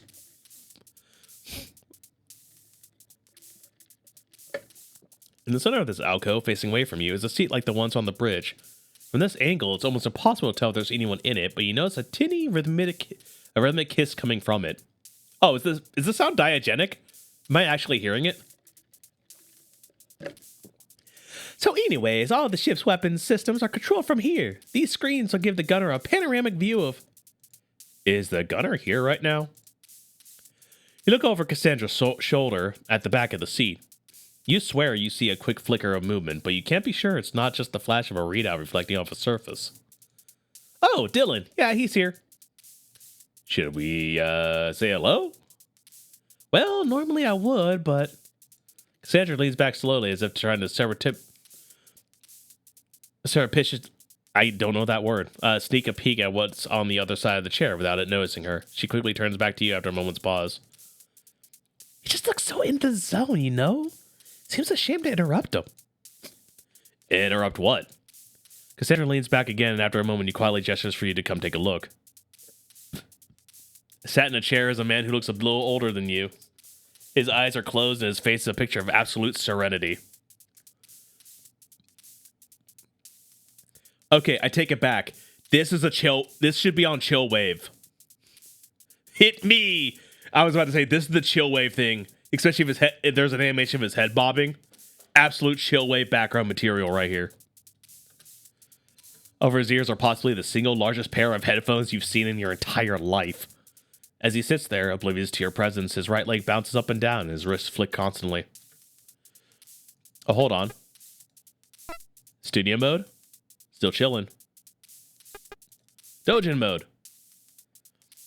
He has lost his mouth. But he doesn't need that when he's listening to music. You wonder for a moment if it's okay before spotting a cassette player poking out of his jacket pocket. You realize that the hiss you hear is of the slight whisper of the music that he's listening to escaping from his substantial headphones. Is this okay? Shouldn't he be a bit more attentive?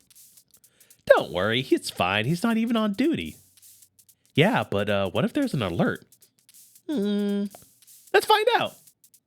Cassandra moves over to a panel just before the monitor. She's about to cause chaos. Cassandra winning back points with me. She may not be buff mechanic lady, but she is a goblin, and I do love me some goblins. Uh,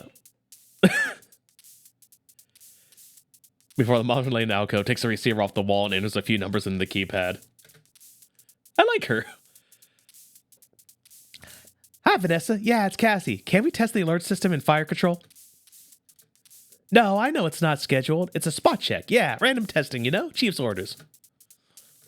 Of course she asked. Why would I be asking for a spot test of the alert of fire control if Chief didn't ask? You're a darling. Thanks. Okay, 3, 2, 1. Loud!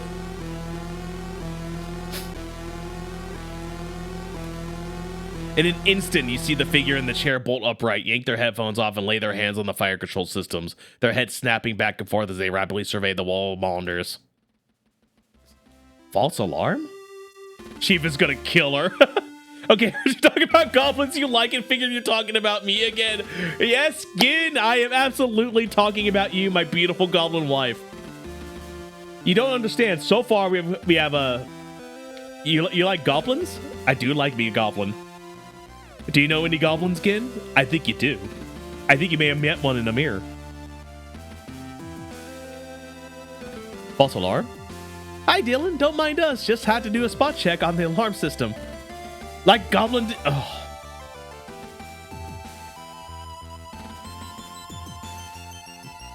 Ladies and gentlemen, Gin Chacho, half of Lance and Gin, and my beautiful wife. Asking me to gobble these nuts. Is what I live with. Clearly, not beating the goblin accusations. Oh, the Dylan D's. Oh, this is Dylan D's. 2 nuts jokes in a row. Let's freaking go. Let's go. How about... No, you're not making me say it. You're not making me say it. You're not getting me twice in a row. No, I was talking about goblins because Cassie here, who has been our girlfriend for like 2 years in game. Yes, it's a visual novel where you start out with a girlfriend. She is absolutely goblin energy. You're just like, should he be more attentive if there's an alarm? He's like, hold on, let me do a spot check. Calls it to the bridge for a spot check for alarms. I didn't say it. I didn't say it again. You can't say Dragon Days. You can't do that. It didn't happen. It didn't happen. It didn't freaking happen, Gin. Look at me.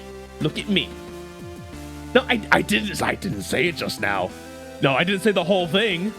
I was saying the answer to the thing that I didn't say before that you're responding to. Therefore, I still won. You didn't get that out of me. You didn't get in one little bit. Say what? I didn't say nothing. I didn't say nothing. All of you, Chad is in timeout. You are in freaking timeout, all of you. Every one of you. This is... What have you... I need to be careful. You don't need any clarification, Red Davis. You'll get what I give you. You'll take what I give you and you will like it. You will like it. None of you. Chad is not seeing the pearly gates. We're doing space things.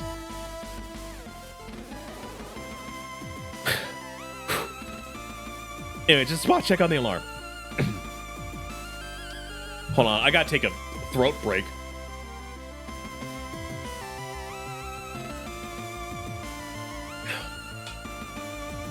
A little 2 goblin mode. Go to horny. I'm not... Wife. Please. I'm trying to do things here. You're not making it easy. Oh, hey, Quinn. No problem. What's a good voice for this guy?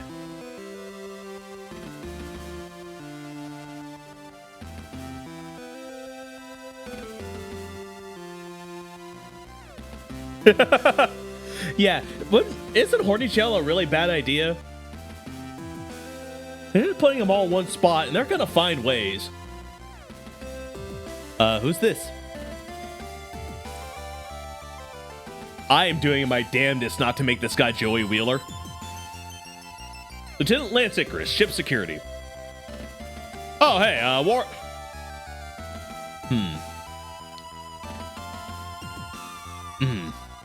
What should I give him? We're just gonna start doing stuff, see what fits. Ew. Oh, hey, Warrant Officer Dylan Dweez. Gonna welcome aboard. Nah, not gonna work. Thanks. Well, let me know. Let me know if you got. Let me know. No. I can't pin this guy's voice. It's a little cool and a little nerdy all at the same time. Well,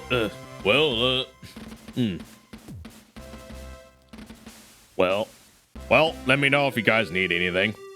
Valor totally got in the way of an awesome solo, so I'm gonna rewind and pick up where I left off. Neil. No, I'm not. I already gave somebody the Neil voice. Don't worry about that. Warrant Officer, what's this? Good to meet you. Don't stop the music. Every single one of these screens is linked to a camera on the ship's hull. Although it doesn't look like it, this actually represents a 360-degree view of all around the Gundog. I've never seen the ship as small as the Gundog, but the controls for the ship's weaponry don't look anything like they do on a bigger ship. They look more like they belong in an office or something. Can I talk to him again? Warrant Officer D's? Warrant Officer D's. Dylan! Oh, hey, Lieutenant. What's going on? Not bad, thanks. I was wondering if you could explain the control system here to me. It doesn't look anything like I've seen before. Oh yeah, if you've never been on a small ship like the Gundog, it probably does look a little weird. Bigger ships have more crew spares, so they have old-fashioned turret operators. Thank you for the lurk. No. I saw the lurk, and then I saw what was above it. Again. I'm going to let you float around without a care in the world. I'm going to stay true to that lurk message. But you're on freaking notice, all right? You are on notice.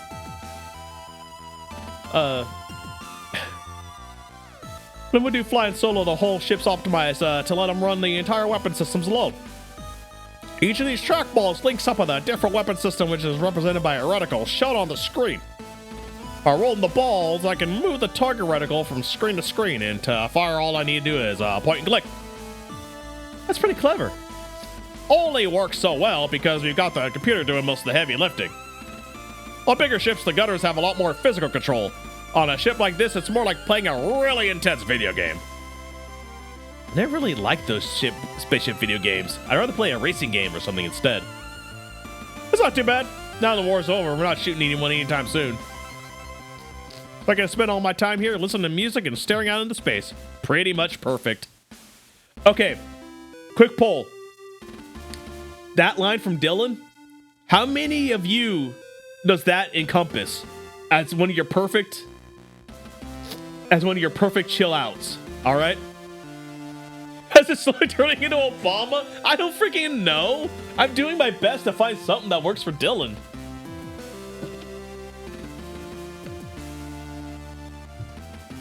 I thought about somebody who I thought was kind of cool, but also a bit nerdy, and Obama's there. I like him a lot, okay?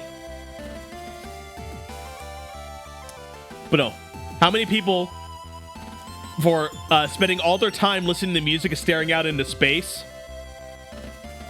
How is that for people in chat? How many of you does that encompass? How many of you is that? Yeah, hybrid. This character is very you-coded. Hell yeah, chilling, listening to music and just staring into space. Sign my ass up. Yeah, Viathon. Getting to be the gunner on the ship, but spending most of the time just listening to your tunes on your giant-ass headphones. Hard to beat, man. It's hard to beat. Me when I disassociate. Yeah, I feel that hard.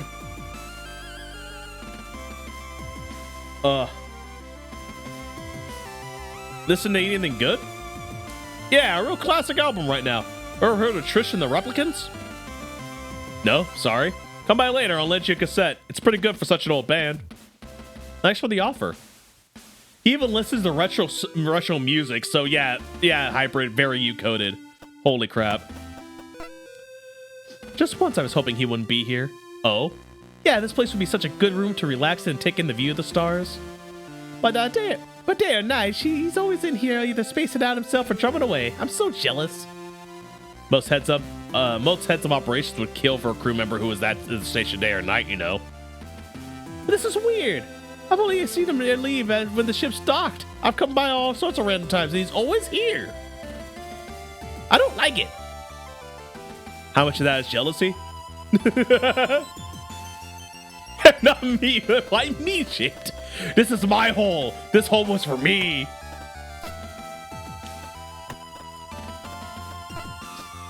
Mess hall time. And here we have the highlight of this entire tour, the mess hall. I know you'd like it.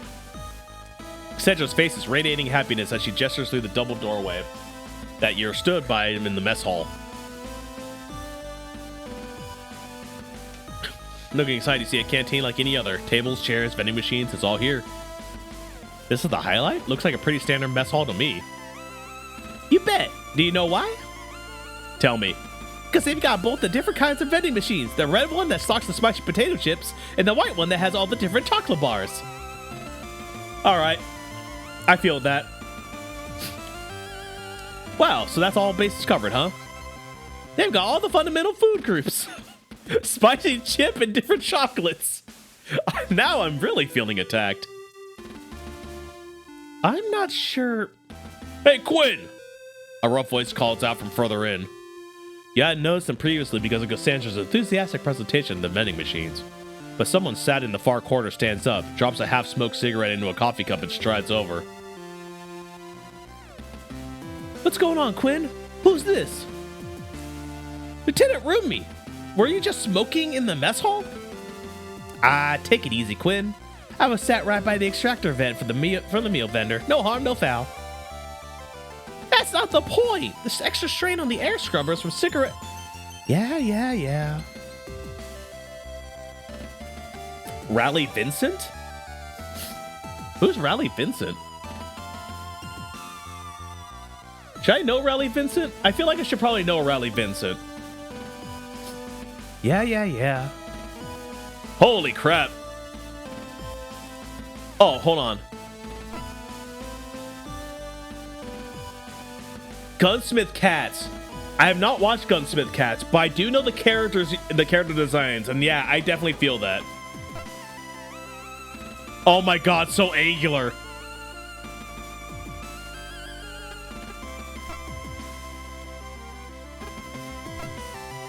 Oh, I just have them keep doing that. I'm okay with this. You say that with love. It didn't feel like love. It felt like an accusation, but you know what? I'm going to go ahead and take it.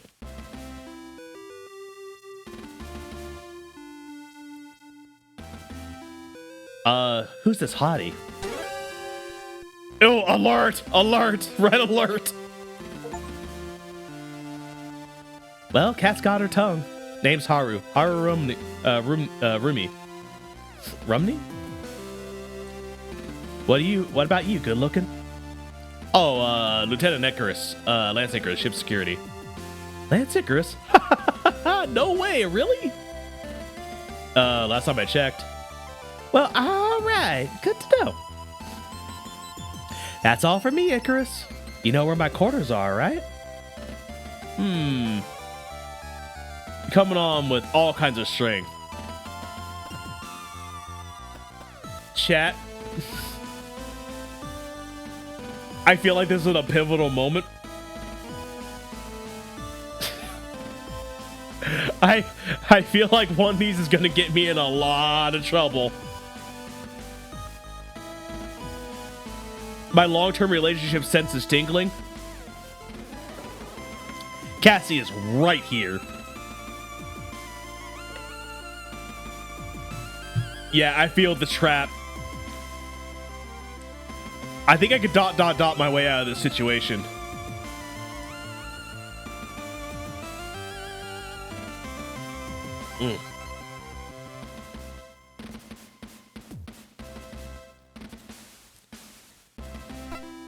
Dot dot dot.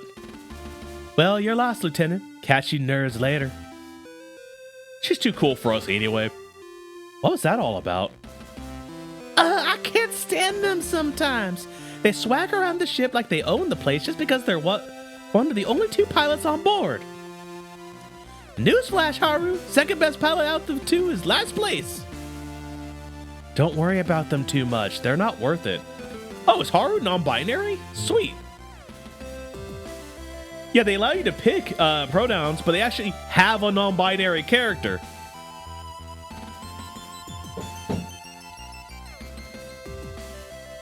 Yeah, I think they have a non-binary character actually like on the ship as an NPC. So, good on you.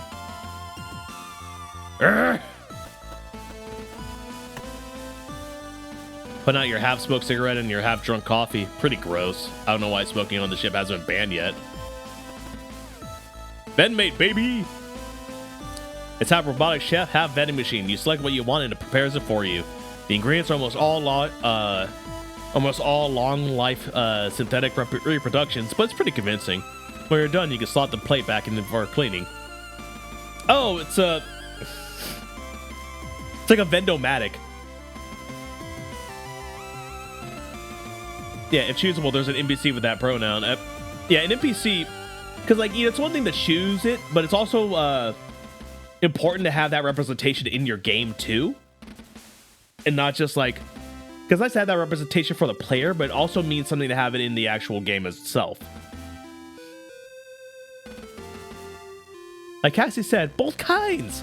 For some reason, certain ships sometimes only have the red one or the white one, so I get why she's excited. Cassandra, how you doing, baby? You know, it's pretty weird seeing a mess hall this quiet. I like it. On bigger ships, they've always got a queue for the machines, but they've run out of all the best snacks for your day out of port. On a ship like this, you can get whatever you want whenever you want.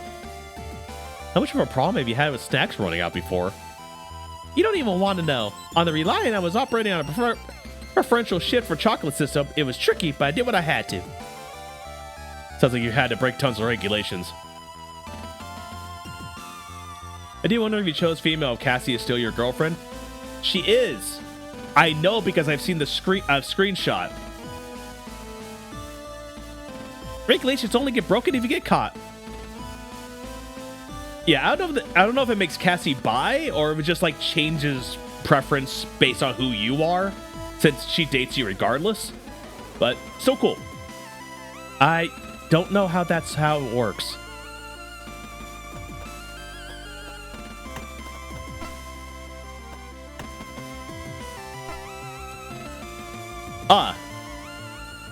Oh, this is the other crew quarters. This is the second set of crew quarters where operations staff, that's me and Vanessa, the department heads, and the captain have their quarters. Makes sense. Of course, it's obvious why you'd come this way so soon after finding out I was part of the crew. Just saying. What do you mean? I'm supposed to be meeting the captain soon. I know, and despite that, you've let your libido guide you to my quarters, you animal. Let's maybe save that for later. Okay. You tease. Sounds like pronouns and one sexuality is something that people just don't give an F about in this world. Exactly.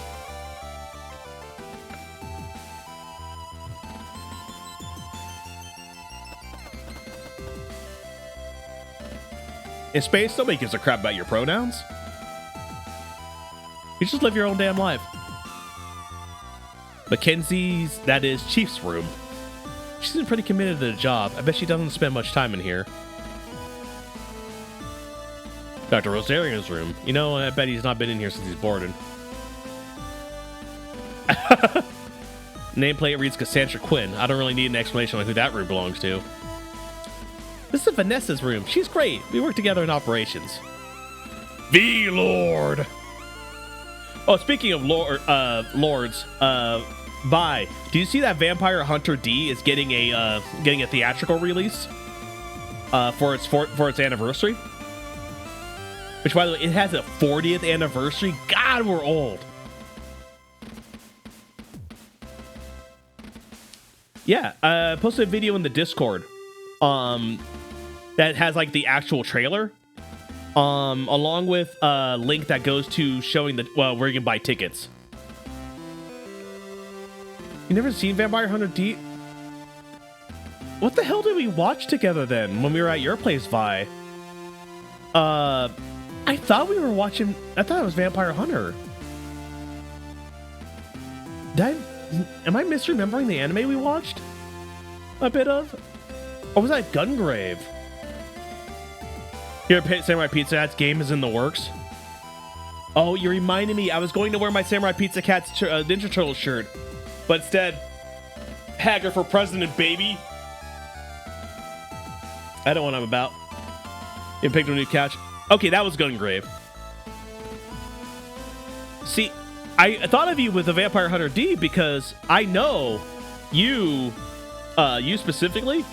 If you love Gungrave, you'll love Vampire Hunter D. You and me, we'll go see that, okay? Because that's going to be in early April. Obviously, Hybrid, you're welcome to come along.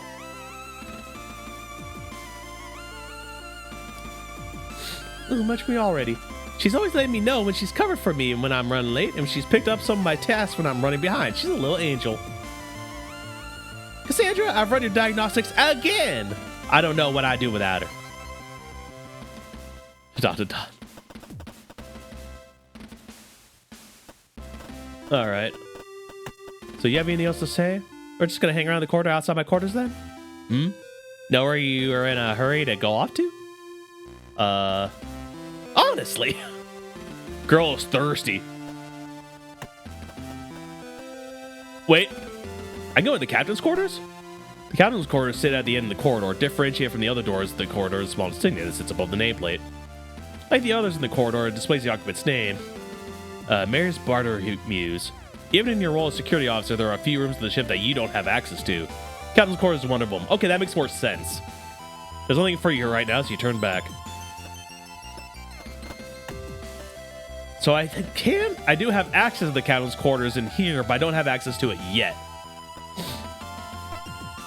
Oh, by the way, if you ever want to access my quarters, the passcode for the lock is 0211. Pretty much the same passcode I use for everything. 0211. Got it. Dot, dot, dot, dot, dot, dot. Hint downloading. Downloading hint. Oh, that's right. It's... Uh-oh.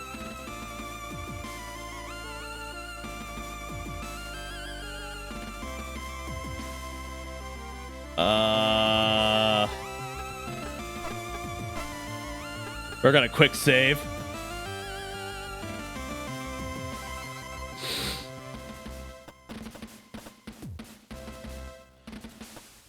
Drink deep, you thirst monsters. I'm gonna guess it's our anniversary. Come on, you don't think I'd forget, did you? Hey, good job. Oh, wait. Before you go in, can you give me a few minutes just to tidy the place up? I was almost late for my duty shift this morning, so it's kind of a mess. Let me put some stuff away, okay? Yeah, sure.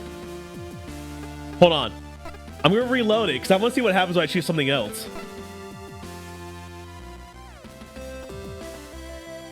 Your naval ID. As if I wouldn't know that. What? What is it? I was just thinking about how I'm going to schedule you for triple duty later. No! I was joking. It's our anniversary. I wonder if I need a good reason to assign personnel to repaint the ship's exterior by hand. Oh my god. I'm glad I got that right. No!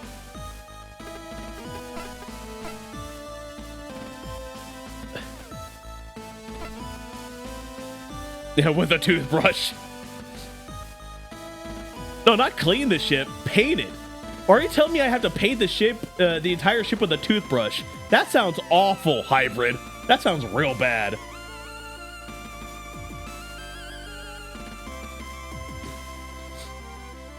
Keep yourself between you and the entrance room. She opens up the door, steps in. Thanks, it won't be long, promise. A few minutes pass, and you continue to stand gingerly outside of Cassie's quarters. You hear the official footsteps coming from the foreside thoroughfare.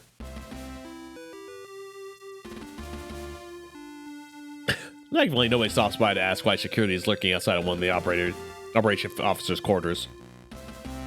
Hey, Cassie. Painting with a toothbrush? Are you kidding me? You give the Joe a gentle knock, leaning against the wall, continuing to remain on the lookout for anyone who may have questions about what you're doing here. How's it going in there, baby? Oh, yeah, almost done. Just give me a minute to get this all sorted out. And that last pause is followed by a loud bang and the sound of a small cascade of various objects in on the floor. Okay, maybe a few more minutes. You sigh and step back from the door. If anyone asks you, you can always tell them that you're doing spot checks or contraband or something. Cassie probably has contraband. Let's not be faking. All right, come on in. Jesus Christ, woman, you live like this? Good God. Make yourself at...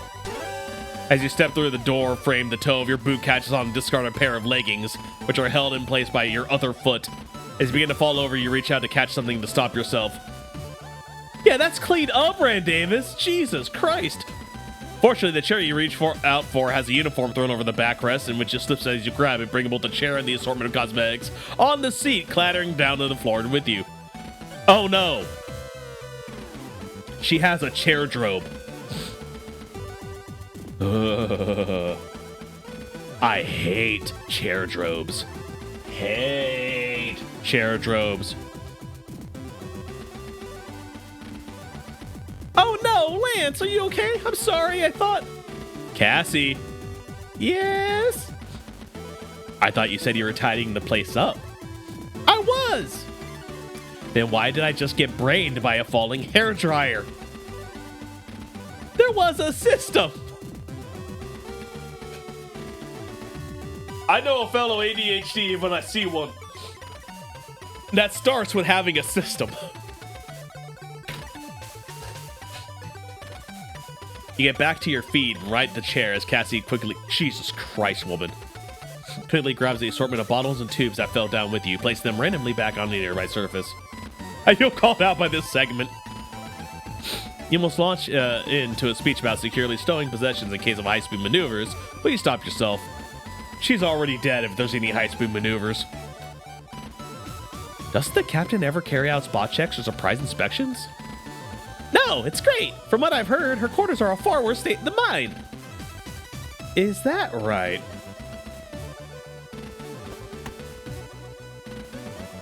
Like everything else in the room, this terminal piece is being used as extra storage space. Even the chair is covered in stuff. Cassie in operations, you think she'd make more use out of her terminal than anyone else on board, but I can't see how she uses it like this. Cassie's bed currently appears to be acting as a makeshift wardrobe.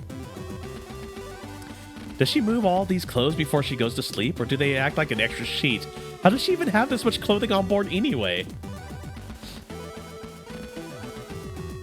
The front panel of the storage unit looks like it's barely managing to stay shut. Could it be that's what that bang was earlier? Oh, is all this just the stuff that exploded out of her drawer? Are those printed photographs?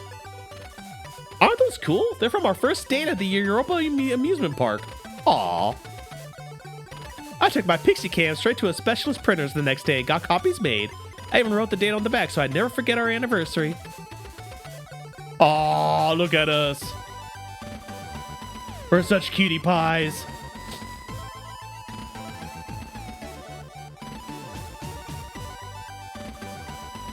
So cute.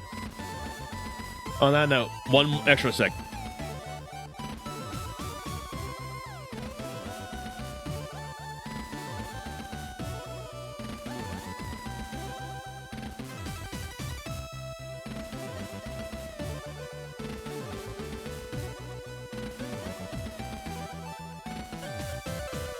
All right. Sorry about that. Just stuffed up today. Wow, I never knew you were that sentimental. I knew I was onto a good thing when you held my hair back so I could barf mid-roller coaster ride. Okay. Real talk. If your significant other is willing to hold your hair back while you puke, they're a good one. They're a good one. You don't meet many people that consider it when you're dating within the forces, let me tell you. Yeah, now that I think about it, it wasn't the most romantic date I've ever been on. still called me back for a second date, though. Because you're just such a damn cutie, Cassandra. I didn't know Chief at the time. I guess I must have been pretty desperate. Oh! Hey! Joking, joking. So how do you feel finding the gun dog so far? Everything enjoying the tour? It's just pretty much the same as every other one I've been on station on. Of course, first class, though. Maybe if working on naval operations doesn't work out, you could start your own business as a tour guide back on Europa. You think so? Definitely. You seem to have all the insider knowledge already, and you've only been stationed here a few days. Imagine all the insider knowledge you could share about a Europa colony. Yeah, you're right. And over here, we have the statue of the workers who built this colony. And if you sneak around the back, you can get inside the plinth and hide from colony security if they catch you and your friends hanging out in the park after it's shut. Then again, you don't think that's the kind of thing people want to know? Maybe a little bit more than about the workers first. Anyways. How you find the gun dog so far? Well, it's not bad. Obviously, it's been stationed on Reliant. It's a lot smaller. And then there's a lot less to do, so you get much more free time. Captain Bartholomew's pretty lax in computer. Captain Singh. Then I get the impression that the whole crew is a bunch of burnouts. Except for us! Except for us! I obviously didn't mean that about you. No, it's fine. I'm burnout. So about that transfer. I know. We don't need to have that conversation. I've already had with Captain Singh in my dismissal from one of the senior resource officers. You're wasting your potential. You would make an excellent captain if you took your duty seriously. Your academy scores were excellent. I was going to give you the speech. One of the only good things about not having parents is that I don't have to hear from them too. Jesus Christ. Cassie going up to 11 all of a sudden. Jeez. Hey, Cassie. It's the absolute worst hearing it from you, because I know that out of everyone, you're probably the only person that really cares. I wasn't going to give you the big speech about it. I figured you already had it from everyone else. I just wanted to make sure you were okay. I figured you were feeling worse than you let on. It's nice to know I'm actually a good guy in this. It's gonna be okay, you know? A ship like this isn't the worst place to be for a while. And if things work out okay, you can always put in for a transfer back to a bigger ship. The JCF is still building up its navy, so there'll be loads of opportunities. And if that doesn't work out, there's still your career as a tour guide back on Europa. Yeah, you know it. I'd probably make a better tour guide than a ship operator anyway. I think you'd be great at whatever you decide to do, and whatever that is, I'll be here to support you through it. Huh? Cassie? Ah, you're so cheesy sometimes. Hey. Ah, come here.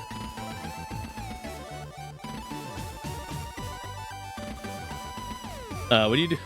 I think she just gave me a big old hug. What do you do when you got some shore leave? You want to do? I hadn't thought about it. I guess this means we'll be able to go on a lot more dates now. Oh, I know. Do you hear about the new colony they've added on the Europa cluster? It's got an ultra-efficient water handling plant, and the planners have included a water park. We should go as soon as it opens. Water park? What's that? You've never been to a water park? Never. They're one of the coolest new features on the new colonies they're building. They're like lots of big swimming pools with slides and rivers and all sorts. Oh, the E-magazines are saying they're going to be the coolest things that the colonies once they're open. Pools and slides into pools? That sounds very complicated for swimming. But like really exciting. Okay, I guess we're next dock. We'll see if we can book us some tickets. Awesome. All right, that's enough in the crew quarters. So I guess the last place is going to be crew quarters 1, huh? So your quarters are down this way, huh? That's right. Why? I was wondering where you'd be. On a Swift class, there's 2 different quarter sections. One has all the department chiefs, while the other has crew that work within those departments. Since you're one of the only security officer on board, I was wondering if you'd count as a department head or not. Well, I guess I don't. I'm just slumming it. Oh, that's not what I meant. Oh. That's in with you, Cassie. Don't worry about it. The head of security is typically under the captain's instruction anyway, so it makes sense that my quarters are down this way. I guess so, when you put it like that. So have you met any of your neighbors yet? Well, let's see. Hanson Cruz. Yeah, I know this guy. You met him already? Not on the Gundog. I knew him back in the Kalik. Oh, no. That's going to be the knows who you were character. Oh! Is he the guy you've told me about? Yeah, that's right. Not what you call my biggest fan. Oh, honey, I'm sorry. This is Haru's room. You've definitely heard what Hanson has to say about me. Probably best I don't run into them too often. Dalton's room. Kid could probably do without a little taking over a timer and ice every now and again.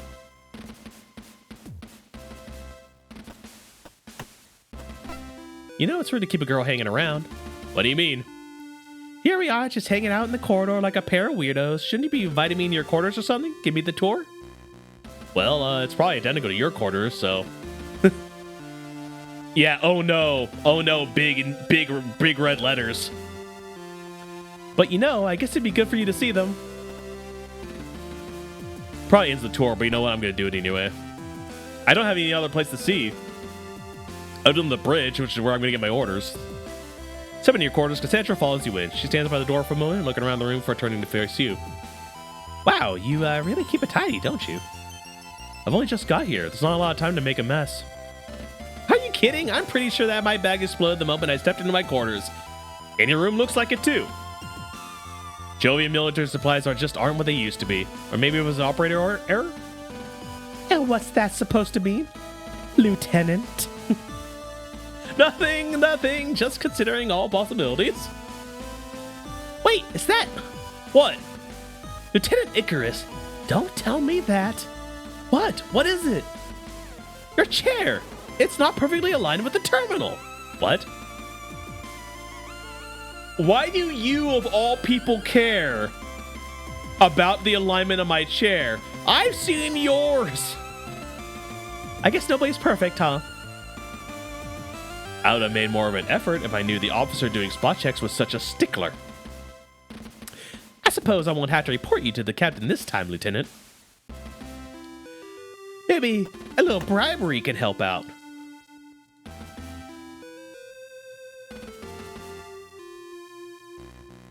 Did I use my terminal yet? Oh, okay, I have to talk to them first. Hey, want to see something cool? I feel that's maybe a bad idea, but go on. Chair alignment is chaotic neutral. Absolutely. Alright, I've always loved your sense of adventure.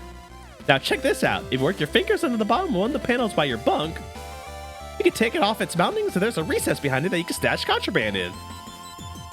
Oh! How about this floor panel? Did you know that if you... use something strong enough, you can pry it open and it leads to a crawl space below the deck so you can use to get out of other areas of the ship? I know. I'm the security officer, Cass. All right, but I bet you didn't know about it if you logged in your terminal and entered a secret code that you could play Snake. I know that too. Sorry. Well, fine. I guess you probably know every little secret the ship has then. Why don't you tell me, Secret Keeper? Secret Keeper? Not every secret, but I am a security officer. I've seen and caught every trick there is, and when it comes to contraband, crew-breaking fraternization rules, or system exploits. It had to be pretty technical to get past me. Wait, how do you know all this? Oh, well, that's, this just stays between us, security officer, right? Back to the door! Please don't ask again. Alright, let's go ahead and do a quick save.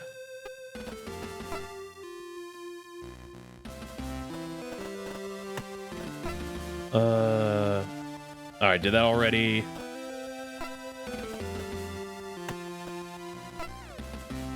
I guess it's time to go to the, yeah, I think it's time to meet the rest of the crew. She's a snoop! Yeah, obviously. Duh.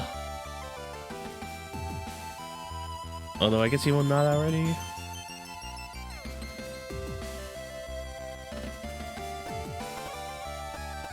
All right.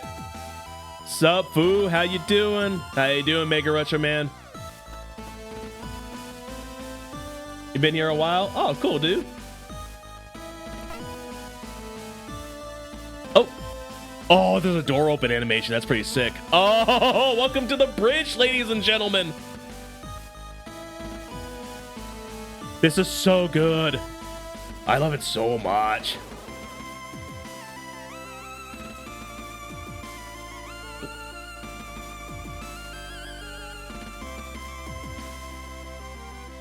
Oh, now that is my space, right? Nice view of space and all the freaking things. You know what that reminds me of? There's a game, like Space Bridge Simulator or something like that, where everyone on their monitor has a different station of the ship. So one person has the weapon station, the other person has like navigation, other one is engineering, and one person gets the captain's chair, and the captain is the only one who actually gets to see the map and like the stuff that's happening outside the ship, and has to command orders to everybody else that's on the different systems.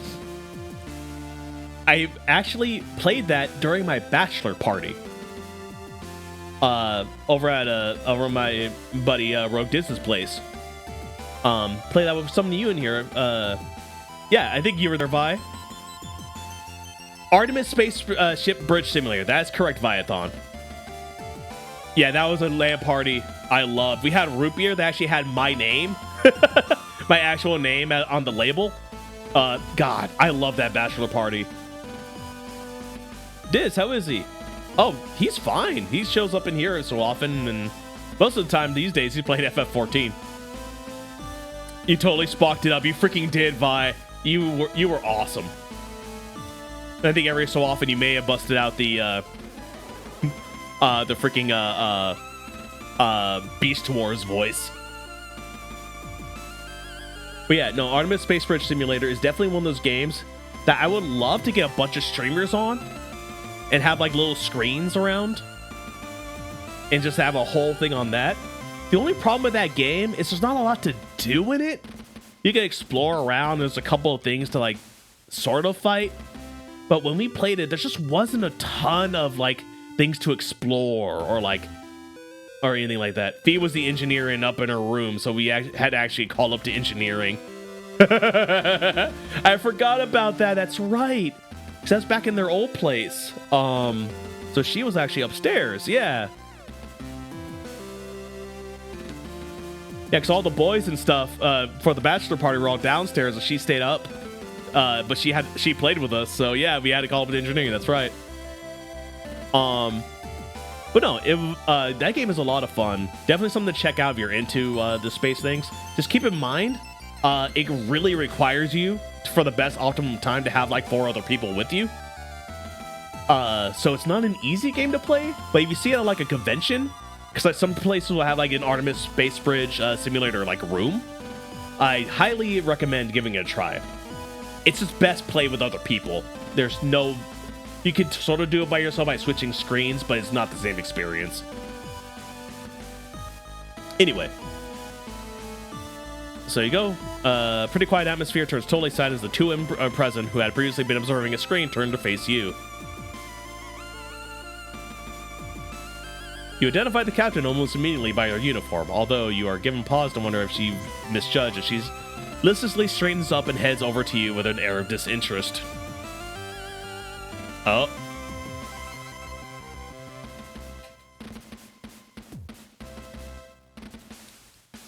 Oh my god. All these women are like different sides of my wife.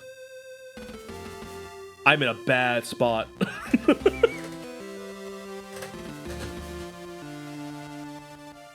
Oh, Captain, my Captain. The other woman shoots you a look, but remains seated at her station, quickly turning away when she realizes you've caught her looking her way. Okay, like, hear me out, though. Cassie, I'm so sorry, girl.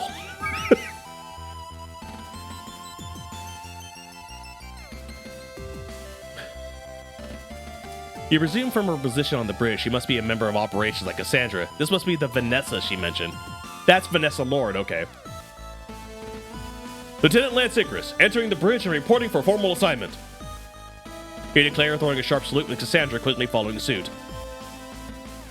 Lieutenant Commander Cassequin, entering the bridge on accompaniment of Lieutenant Icarus. You're taken aback slightly as you realize that you've hardly ever seen Cassie be serious about anything, even her position. Whenever she's had to talk to about her assignments, it's always been dismissive or in a joking way. You're caught so off guard that you'd almost miss the captain addressing you. At ease, Lieutenant Commander. You and Cassie both lower your salutes and loosen your posture slightly. There's a slight pause, which you can tell is your captain sizing you up. This informal assessment lasts a little bit longer when you're comfortable with, until the captain releases a heavy sigh. Welcome aboard, Lieutenant. I was beginning to get worried that notification we'd have had that you come aboard had been a system issue. She has a great look, right? Especially because she's got, like, the captain, like, drape jacket thing going on. Like, that's just a cool freaking look.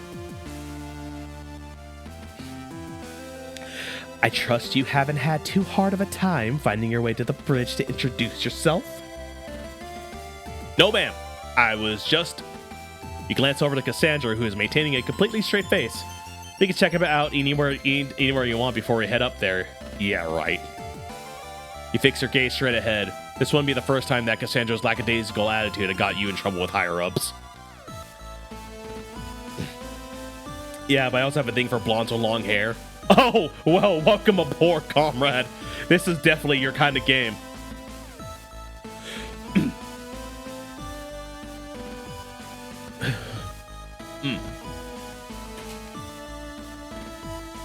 Ma'am, I was just familiarizing myself with the ship in case we came up with any inquiries that I could field to you. Ma'am.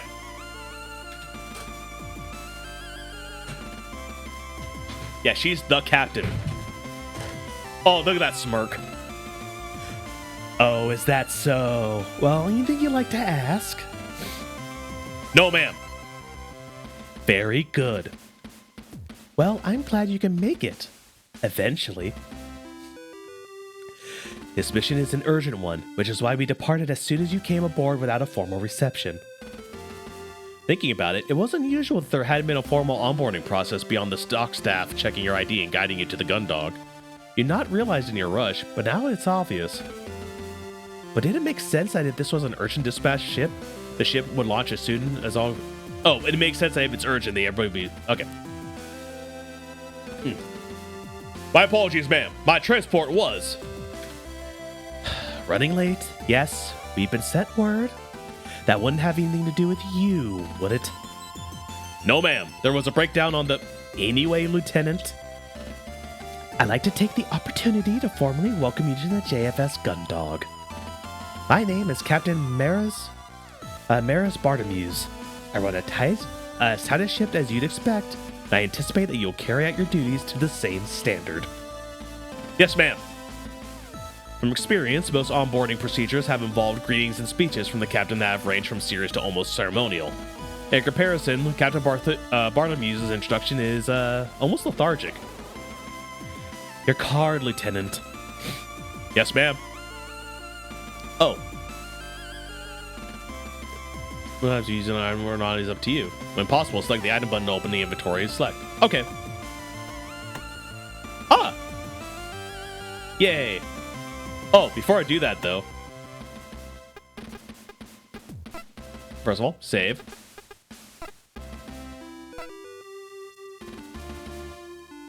Looks good in green as well.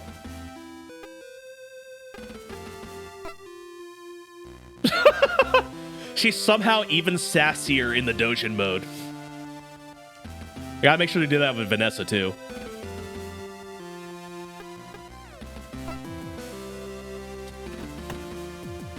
Golden Boy art style, a little bit. She inspects it for a moment before taking it into the control panel near the captain's chair. You remain in position. Not quite at ease, but not quite at attention. You like her in all three rows. Rand Davis has a favorite, everybody. Hey, you know what? I don't blame you. You could do a lot worse. Sometimes you look at a girl and you... Sometimes you look at somebody and you go, I can fix them. Sometimes you look at somebody and you go, they can break me. Let's find out which one this one is. You watch as she enters some commands in the console before inserting your card into a slot. There's the sound of whirring followed by a series of beeps before your card is ejected and the captain takes it back. I see what Camp Rand Davis is in. Brr. They can break me, and I'm here for it. By selecting the function button, you can now access a map of the ship, allowing you to move from one location to another without visiting areas in between. If an event happens somewhere on the way, you will move to that location instead. You can also view your current objectives and other important information. Oh. Oh, cool. Oh, wow. Dude, the aesthetics on this freaking map. And look at that. Look at the freaking destination thing. The airlock, sick bay, central computer, engineering, engine room. Like, look at it all. Oh, I love how this is laid out so much.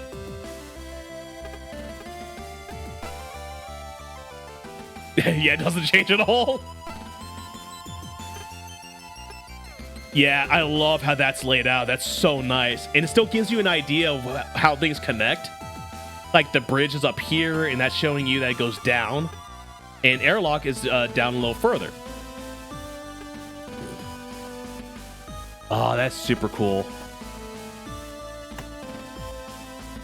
With this, Lieutenant Icarus, you can now have access to all areas and authorities befitting the ship's security detail.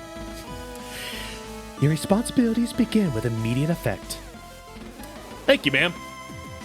You're also now authorized to take an appropriate electroshock weapon from the armory. If you have any further questions, then you know where to find me. Dismissed. Oh my god, the freaking Meet the Captain achievement is called Yes, Ma'am.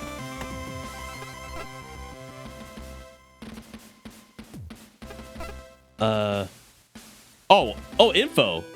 Oh, cool. So get a whole bunch of terminology in there. Okay, Vanessa. Excuse me, Lieutenant. I'm currently on duty, so I would appreciate it if you did not disturb me.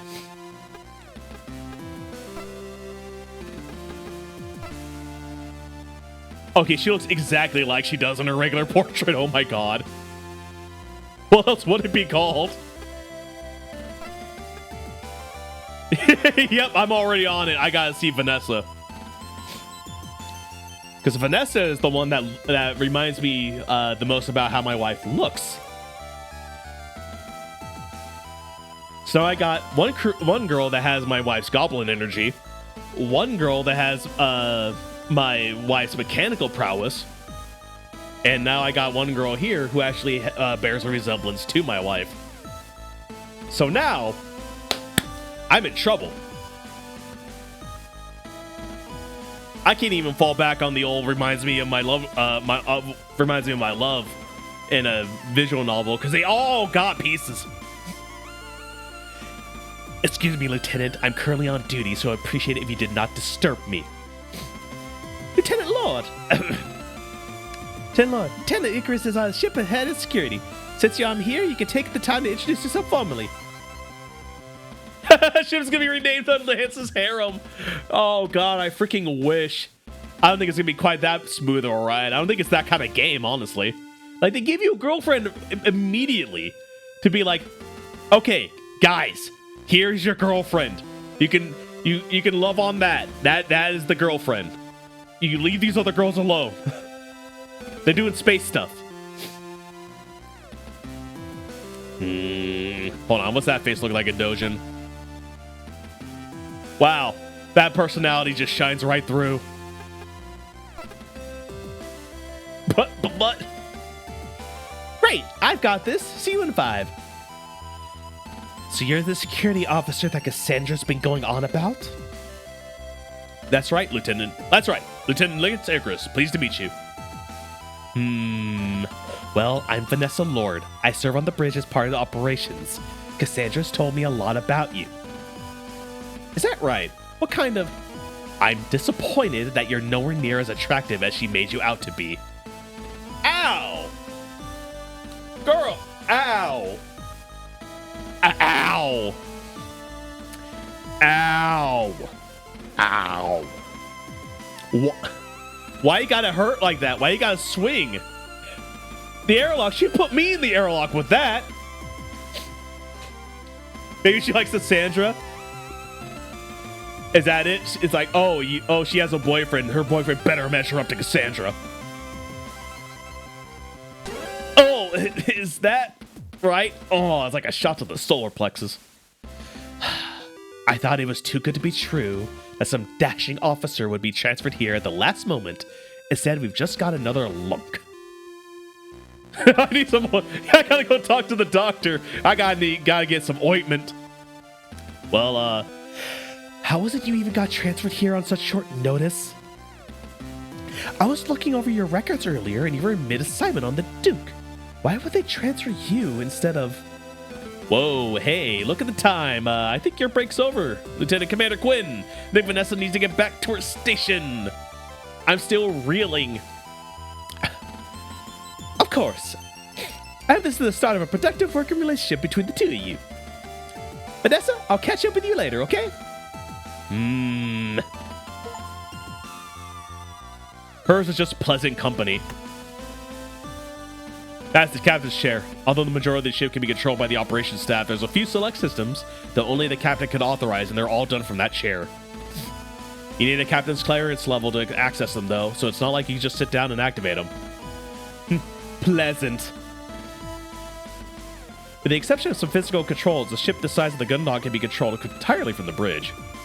Navigation, automated combat systems, security measures, you name it. Can all be done by a few crew members in this room. Space! When in combat, these windows are covered by blast shutters, and the bridge crew rely on sensors and small cameras mounted on the outside of the ship. Alright. Can I still talk to the captain?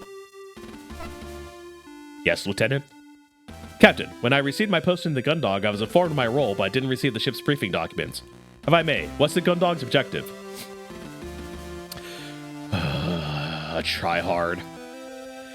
We've been alerted by another Swift-class patrol vessel, the O'Brien, about signals coming from the edge of our territory.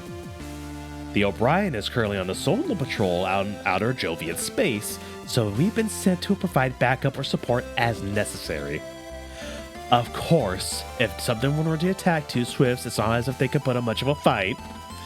Really, it's more of a case that we're out there, so if there's anything does happen, at least one vessel will be able to get away to warn the colony fleet. I see. Oh, did I just say that out loud? Yes, ma'am. Forget what I just said. That's an order. Yes, ma'am. Boy, she's just straight up just like, yeah, we're just going out there, so if one of them gets shot, the other one gets away, and I do not know which one that's going to be. In the full ownership of the name is the Jeremiah O'Brien. It's a huge reference to Iron Helix. Oh, really? I did not know that. Yes, Lieutenant, how can I be of assistance? Cassie, you're being... Respectfully, Lieutenant Icarus, I would appreciate if you address me as Lieutenant Commander Quinn. Ah, I see. I had that authority on the bridge.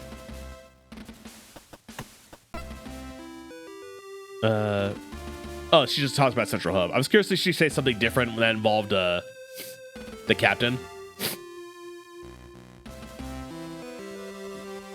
Oh, I gotta go to the armory now, don't I? Armory time! You swipe your keycard through the card reader set in the terminal by the armory's door. There's a slight delay, but you quickly get access granted. Yeah, boy! Load me up with them guns! Yeah, in the presence of a higher ranking officer, you're gonna actually take that crap seriously. The last thing you need is something to undermine your own position. It's another thing to undermine the captain,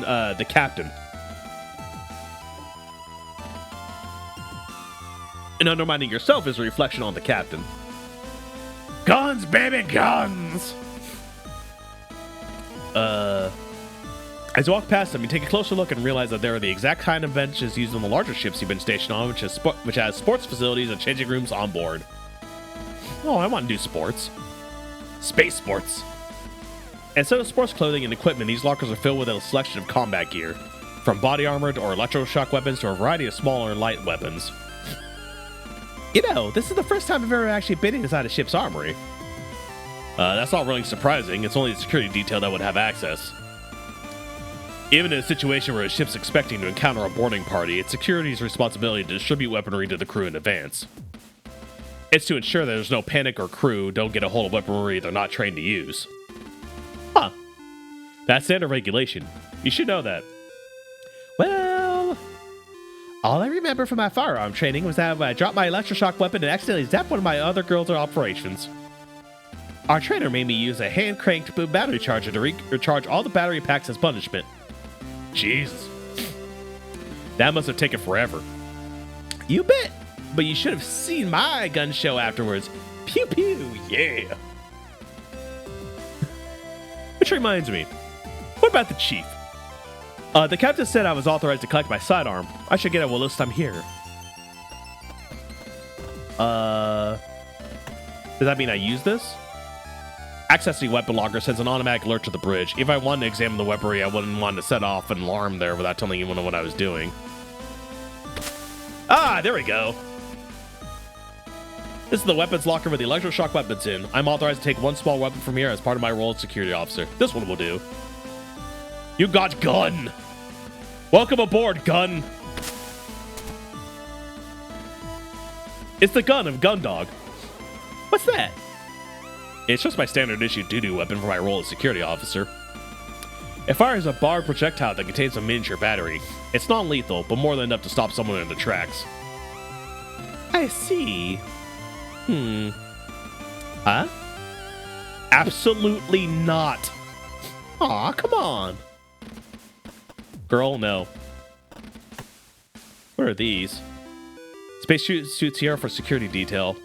They're a little bit more robust than the suits handed out to the rest of the crew for obvious reasons, but aside from that, they don't offer much of tactical advantage. This is small arms and light weapons. Okay. So they actually talk about how it's actually low, pretty low caliber because, you know, they're inside of a freaking SEAL ship. So, you don't exactly want to blow out the door.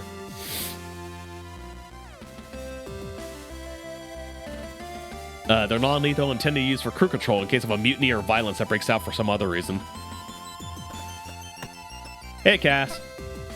So, have you ever got to use any firearms? Why do you ask? Well, I know you're security, but never tell me anything exciting. I always imagine your face down to bad guys with some scary pistol the size of my forearm, saying cool lines like, "How many shots did I fire? I don't know myself, but the question is, do you feel lucky, bub?" You've been watching way too many old movies, Cass. Aww. Not even once. Most of my job has been dealing with crew members who get a bit tetchy after being cooped up on a ship for too long and start fights with each other. Even then, I just tend to break things up and talk them down. Most of the time, no one even ends up on the brig.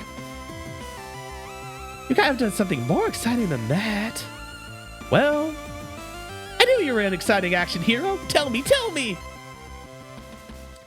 Okay, so this one time, a pilot found out that someone on the maintenance team had been trying to hit on his girlfriend. He got so mad that he got into his armored frame and used it to corner the guy in the hangar. Oh, Christ! Okay, hold that thought for a second.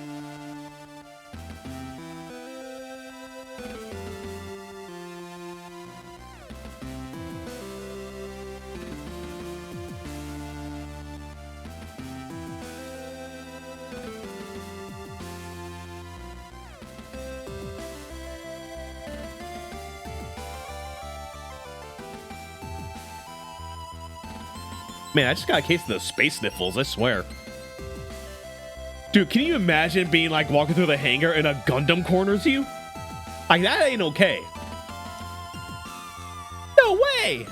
way. He was threatening to turn the guy into paste and had made a real mess of some cargo containers. Because the hangars are a low gravity zone, I was able to make a jump from a gangway to the armored frame and then overrode the cockpit access from the outside. The pilot was too focused on this engineer to notice me. That dude would be poop. Dude, if there is a hole something could come out of, it is happening if that happens.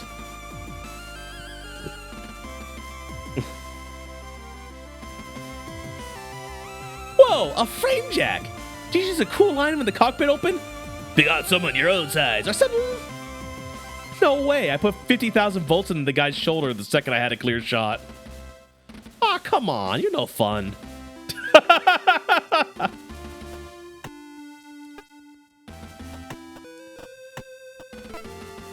Well, I guess it's time to go to their crew quarters. Aft is... Oh, I need to go to the fore side.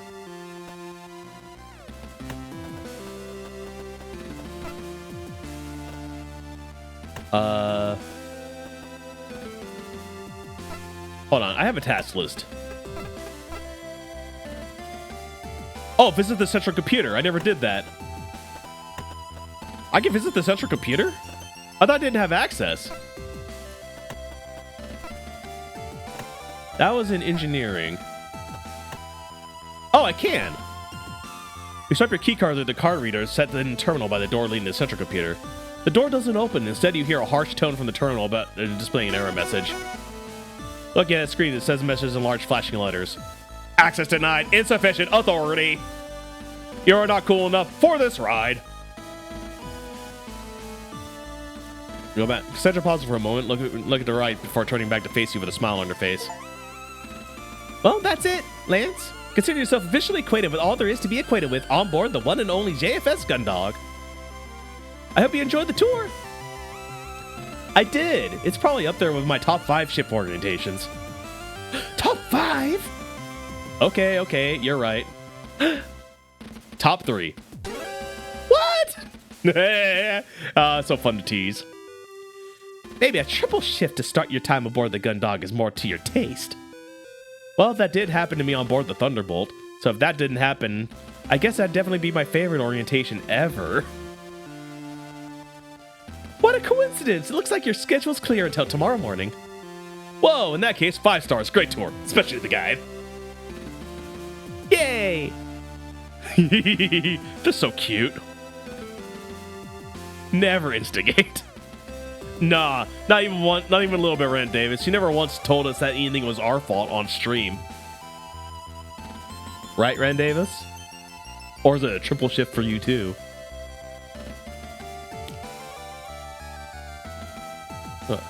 If you want, we can take another look at anywhere on the ship, or if you want to call it a day, that's cool too. I think I can look around. It's best if Curly's up to speed. When you decide you got everything figured out, it's probably best for you to head back to your quarters. Because the staff is so small, the ship's computer handles a lot of the tasks that would normally be done by a crew. It controls a lot of really sensitive functions, so only the captain and the operations team are allowed access. Oh, I didn't think any of the ships I've been on had a computer system like this. The bigger ships usually have their computing distributed amongst multiple systems. But because they've also got larger crews, there's more than enough people on board for responsible for them. I think that's because the Swift class is so small and there's a limited crew. Because of that, it's a lot more vital that no one screws around with it. I see. You said that operations have access. Can we take a look using your authority? Well, since the whole reason I'm here is that I didn't exactly take my responsibilities for the Alliance computer system seriously. The captains told me not to mess around with it. Ah. But it's not that interesting anyway. Well, I just use the map. So we're there. So we want to go over to corridor Cassandra's quarters. I mean, you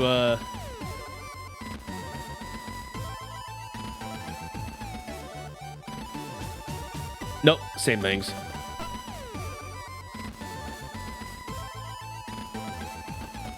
Okay.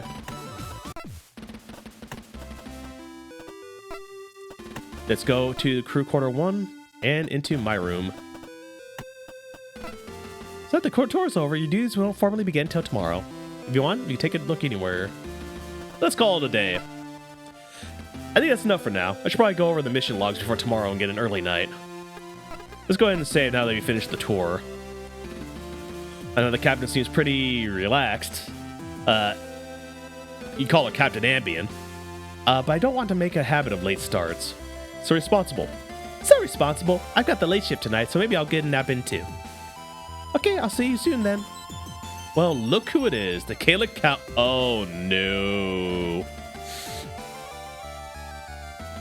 I think we're about to meet him. You don't even need to look beyond Cassandra to know who's standing at the entrance to the corridor. Although you'd recognize the mocking tone anywhere, the real giveaway is the nickname. One you thought you'd escaped a long time ago. Hanson Cruz, or as you knew him, Kalik 3. Oh! One of the members of the Kalik squadron who'd taken part in the battle, he was the only one who returned. He was part of my crew. The one I didn't go out to help. Because I couldn't. But I guess he didn't feel that way. Even then, that had only been after the ceasefire had been signed, a full 13 hours after he'd launched. Oh crap, he was out there for a long time. From what you've heard from the other crew members, he'd survived by playing a game of cat and mouse with the enemy forces in a debris field. By shutting down the majority of his systems and hiding amongst the wreckage, he'd been able to launch surprise attacks, taking down his pursuers one by one. Okay, so it does sound like the guy's actually, like, immensely talented, too. Like, in that kind of pressure as an ensign, that's a freaking impressive feat to do. When he came back to the Kalik and saw your armored frame still suspended from its restraints, he had instantly blamed you for the squad being wiped out. If you'd taken off when you were supposed to, he argued, the squadron would have been at full strength, even enough to survive the surprise attack. No amount of technical data or arguing that it had been physically impossible for you to launch would change his mind. The destruction of the Kalik squadron was on your hands. The worst bit was that you weren't entirely sure he was wrong. Oh, hi, Haru. What's up, Lieutenant Lance? You're not thinking of finishing your first day without meeting an old friend, right?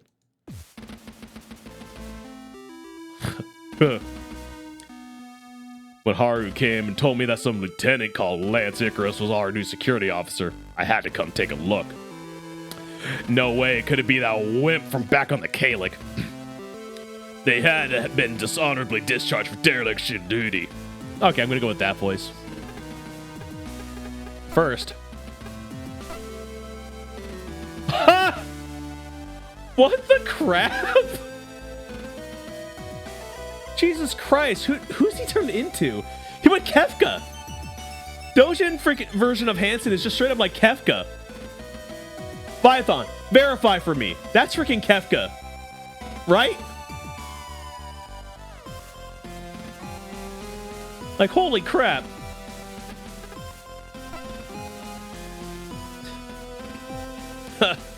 But I guess the JCF is so desperate that they'll hang on to anybody, no matter how much of a screw-up they are. How'd you end up here, Icarus? Kefka laughed wave. They decided I couldn't handle a full-size ship, so I had to put you with the smallest crew they could find. You instinctively make your hands into a fist, but unclench them quickly before Hanson notices. You haven't been stationed on the same ship as him since the Kalik, but you'd run into him a few times on board the colonies whilst you were both on shore leave. Each time had ended badly.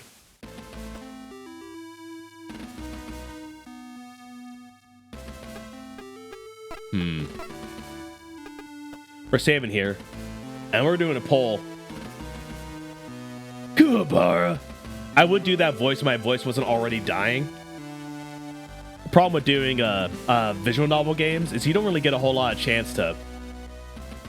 You really don't get the whole lot of chance to do a lot of, like, gruff voices, because it's real easy to die.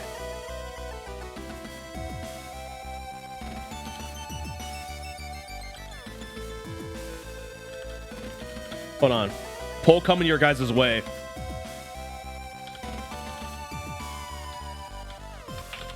Dude, stand down.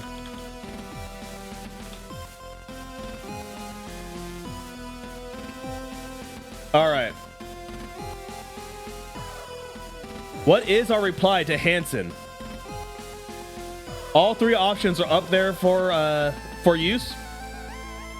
You have 1 minute. Go ahead and pick now.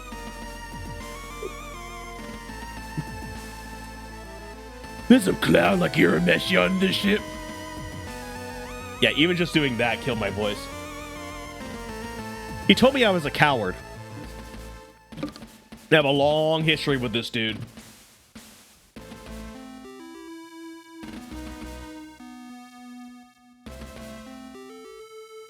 So far, standing down is... Telling him to stand down is winning handedly. We have a vote for pushing back, though. Alright, this is about to end. You got about 10 seconds. Oh, we got another vote for pushing back. We're about to end here. 3, 2, 1. We are telling Hansen to stand down. We are the security officer, and we will use our authority against a little upstart like Hansen. Again, we have saved, so we'll go back and do the pushback option since a couple people wanted to see that one too. You almost lash out at Hansen, but stop yourself before you do. The two of you are on the ship together, whether you like it or not, and the last thing you want is to let him know that he can get a rise out of you so easily. You fight the urge to just draw your electric shock weapon here and now. Can I just do that? It'd be easy to put an end to this that way, you think, but you know that in the long term, you'd probably be the worst decision you can make. Instead, you grit your teeth. Stand down, Ensign. This kind of behavior is out of line. Oh, what are you gonna do, Lieutenant? Confine me to my quarters? On what grounds? Hurting your feelings? Give me a break. Where was this spine 4 years ago, huh? You're happy to throw your weight around against your comrades, but not the enemy? See what I've been saying, Haru? The lieutenant here is a coward, and has been since day one. Won't fight, won't even stand up for themselves. ... Ensign Cruz, you stop this right now. Lieutenant Icarus is... Can't stand up for yourself, so getting this little ditz to do it for you, is it, Lieutenant? Okay, we're gonna pause for a second there and reload it. And see what pushback gets us. You try and stop yourself, but Hansen has always been able to push your buttons, and he can't help but snap. It's all you can do to not draw out your electroshock weapon and take him out here and now. Back off, Cruz. Whatever issues you've got with me, you can stow it. I'm not going to take your crap because you think you're hot stuff in on a two-frame ship. Big talk for someone who's never seen action. You want to go a few? Come at me. Or are you just going to hang back there and hide like you always do? See what I was saying, Haru? The lieutenant here's a coward. Honestly, I think that the first choice actually went better for us.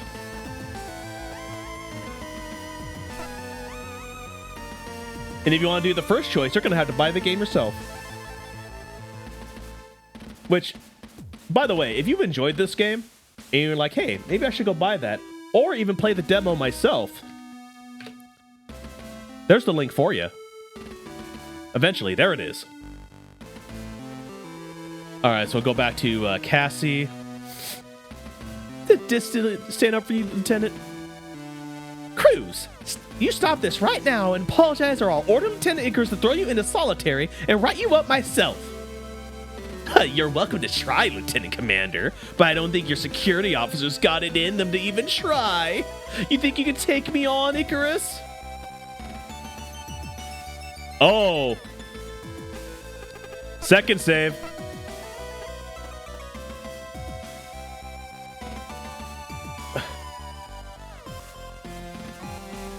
All right, hold on.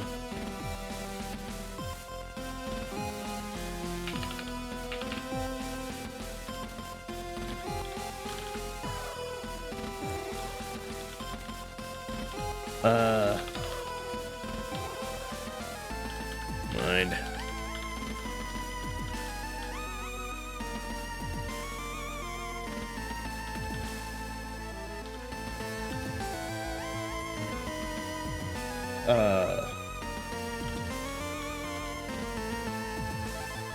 All right, another poll.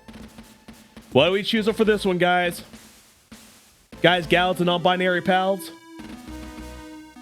Are we gonna go strong and silent, show him he can't push us around so easily? Do we remind Hanson about orders and make sure that the authority is in Cassie's hands?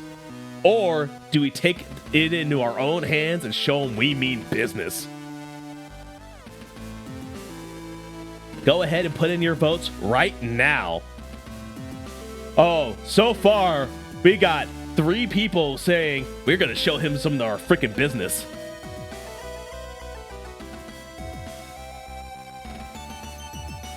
There we go. Oh, it looks like chat is done with this guy. We got 4 votes in chat, and it's winding down. I get the feeling we're about to throw down with Hanson. Chad is not having any of his crap. We are going to show him the business. We don't even have to go through all the other options. We know what we're about. It's FAFO time. Staring Hanson in the eyes, you say nothing, but instead slowly move your hand down to the holster on your hip that holds your electroshock weapon. Oh, we're going a step further, baby. With a slow, deliberate motion, you undo the clip and lay your hand on your weapon's grip. I suggest you do, as the Lieutenant Commander says, Ensign. I'm authorized to handle insubordination as I see fit, especially when it's hostile. Oh. This is last warning territory. Hanson steps past Cassie and right up to you. With his face inches from yours, he places his right fist into his left hand and cracks his knuckles. He's so close that you can feel his breath on your face as he sneers at you. I'm surprised, Lieutenant. I didn't think you had the guts to make a threat like that. But do you think you're fast enough, Lieutenant? Oh, it's FAFO time. Come on then, Lieutenant. What's it gonna be? You gonna show me who's boss on board this ship? You gonna make me obey that order? You wanna think long and hard about what you're gonna do, Lieutenant? Never know when you're gonna need a friend like me. I mean, we're all crewmates here, right? I'm not heartless. I'll even help losers like you out if you've done me a solid or two.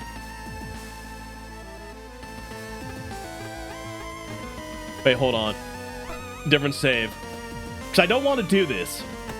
But just to see. You know what, Hanson? In a flash, you've drawn your electroshock weapon and aimed it at his upper thigh. Before anyone around you is able to react, you squeeze the trigger and fire. You can actually use the gun. I didn't know you could do this.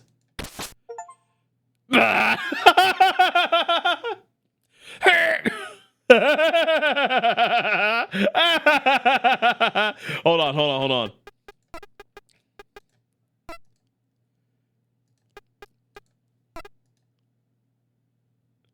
Oh, he's just like violently changes colors. Hanson rides on the floor, the projectile now lodged in his thigh, sending electrical coursing through his few more seconds before deactivating. What the hell? Stand down, Ensign. There's more where that came from. Damn, Lieutenant. With a mix of anger and fear on their face, Haru turns their attention away from you and kneels down beside Hanson. They pull the shock round from his thigh and throw it aside before reaching around his arms as they try to help him stand back up. I can't believe he just shot Ensign Cruz like that. He hadn't. I'm clear to use the exhaust weapon at my discretion. But you just shot him. Cassie, look, I know. I didn't want to, but I've run into Hanson enough times and it's never gone well. I know exactly what he was after, and if I didn't put a stop to it here and now, it would have been a whole lot worse. That was the best course of action to have taken. Jesus. Yeah. No, I don't want to pull my gun yet. I've never gone down that route before. And I get an achievement, by the way, for that. So thank you for the idea, Hybrid.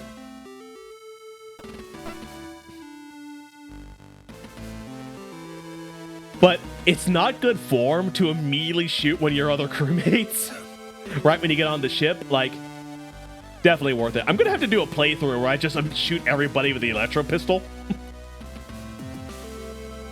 Another reason to buy this game, by the way. There's a lot of different paths you can take, clearly.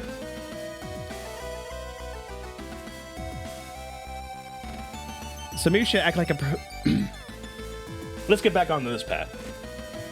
Because I don't want him to, like, win, you know what I mean? Shooting him is a win for him. And also, I probably get a fierce talking to from the captain, no matter how lackadaisical she is. When I shot her top pilot, we were barely like an hour from dock. So maybe you should act like a professional for once. Or are you going to do something stupid and show the lieutenant commander that you're just as much of a screw-up as she is? What? You take a deep breath and...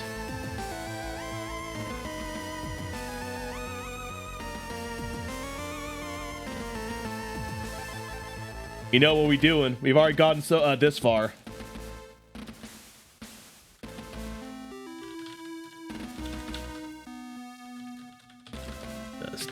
So we are going to take a good look at the options because we're going to figure out what we're going to do.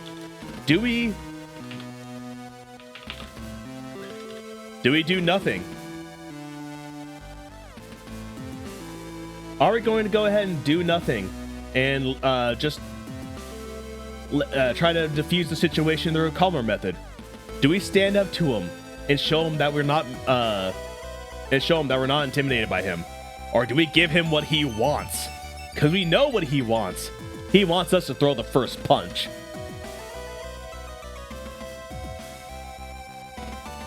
Go ahead and put in your vote now. The poll is up. We will be going by the chat's decision. So make sure you get your votes in if you want to know what happens next. So far, chat is going towards stand up to him, which honestly was my choice as well. You know what? I'll even throw my own vote in there.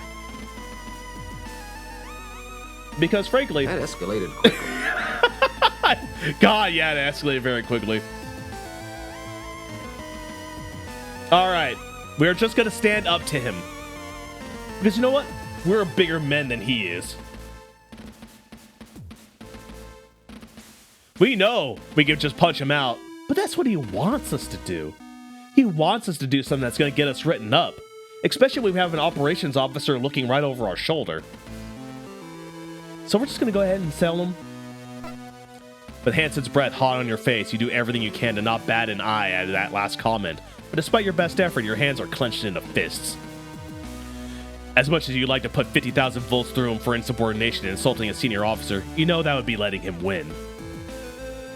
She could claim instigation. She didn't cover for me, but it's not a good look. If I can't even, it's not a good look. Security officers should be able to do all other methods before resorting to their weaponry. Even that means catching these hands. Instead, you glare into the ensign's eyes for a few more seconds. You can almost feel Hansen's hatred for you radiating from him like an aura, and it takes all the bravado you can muster not to step down. The two of you stand like this for longer than you'd like to until... What'd you two knock it off already? I'm on duty this evening, and I don't want to have to update the captain about that both our new security officer and lead pilot are in the sick bay. All because their egos are too big to be on the same ship together. So both of you stand down. That's an order. Both you and Hansen are taken aback for a moment, like two school children who've been caught in a playground squabble. You turn from Cassie to Hansen and back, trying to come up with something to say. Similarly, Hansen's air of machismo has been dented by the surprise outburst. No, I don't want to hear from either of you. You're both in the JCF, so maybe you should start acting like it. Ensign Cruz, I want you to report to the chief at 0400. You're helping her clean out the organic processing filters. As for you, Lieutenant Icarus, we'll discuss this later. Hey, well, you can't. Ensign, piss off. That's an order. Whoa, Cassie is done. For the first time since you met him, Hansen looks lost for words. He stands there for a moment, mouth agape.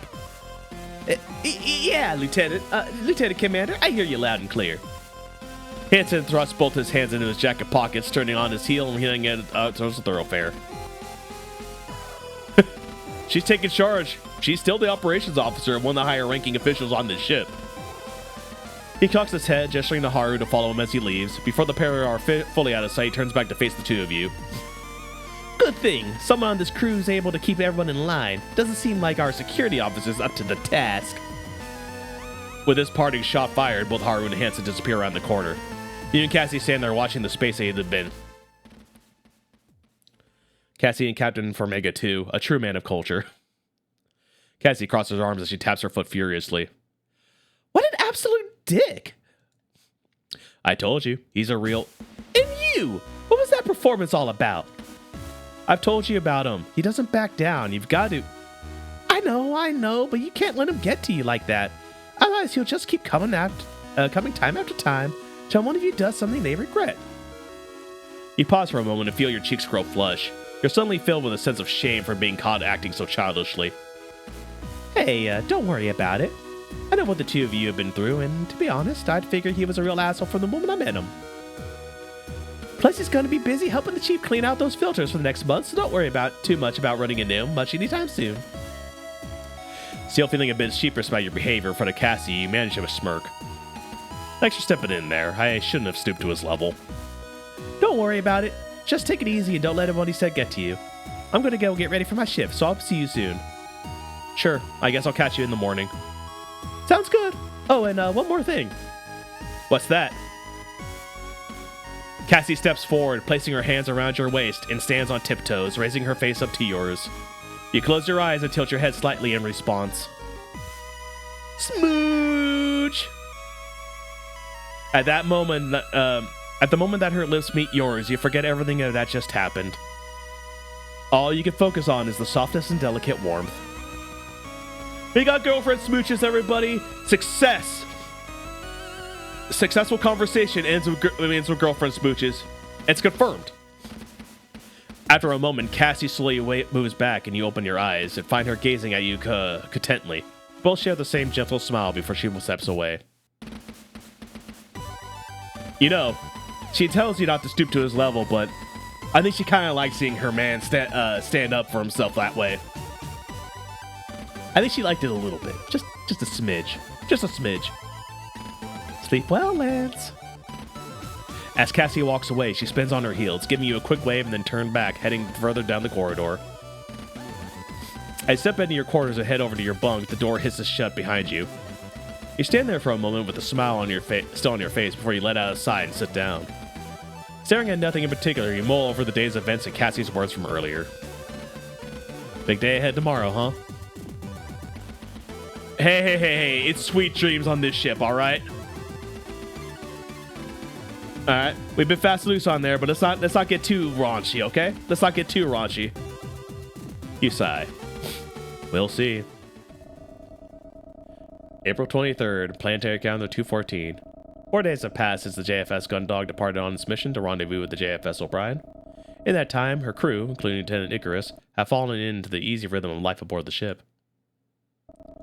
Even as the Gundog enters the outer limits of Jovian space and is due to meet the O'Brien, there is little for the crew to do, and a general sense of routine permeates the atmosphere. Out of Jovian space, aboard the Gundog.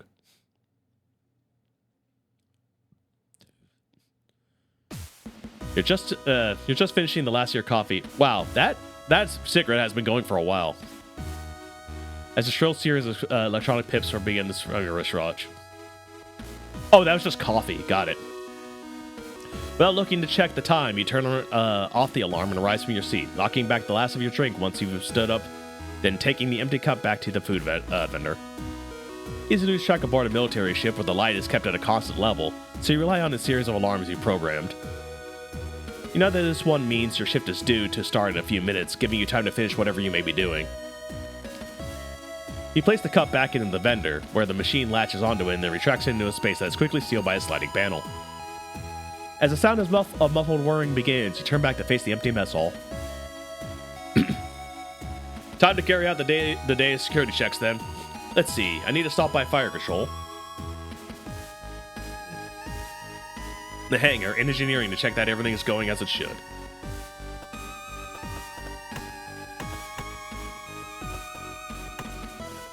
Let's see, it might be nice to get something for later. What should I do? We're getting a chocolate bar, baby. A silent voice bar or a Don Krills? Okay, let's go with the silent voice. You never go wrong with a candy bar, especially when you have a girlfriend on board.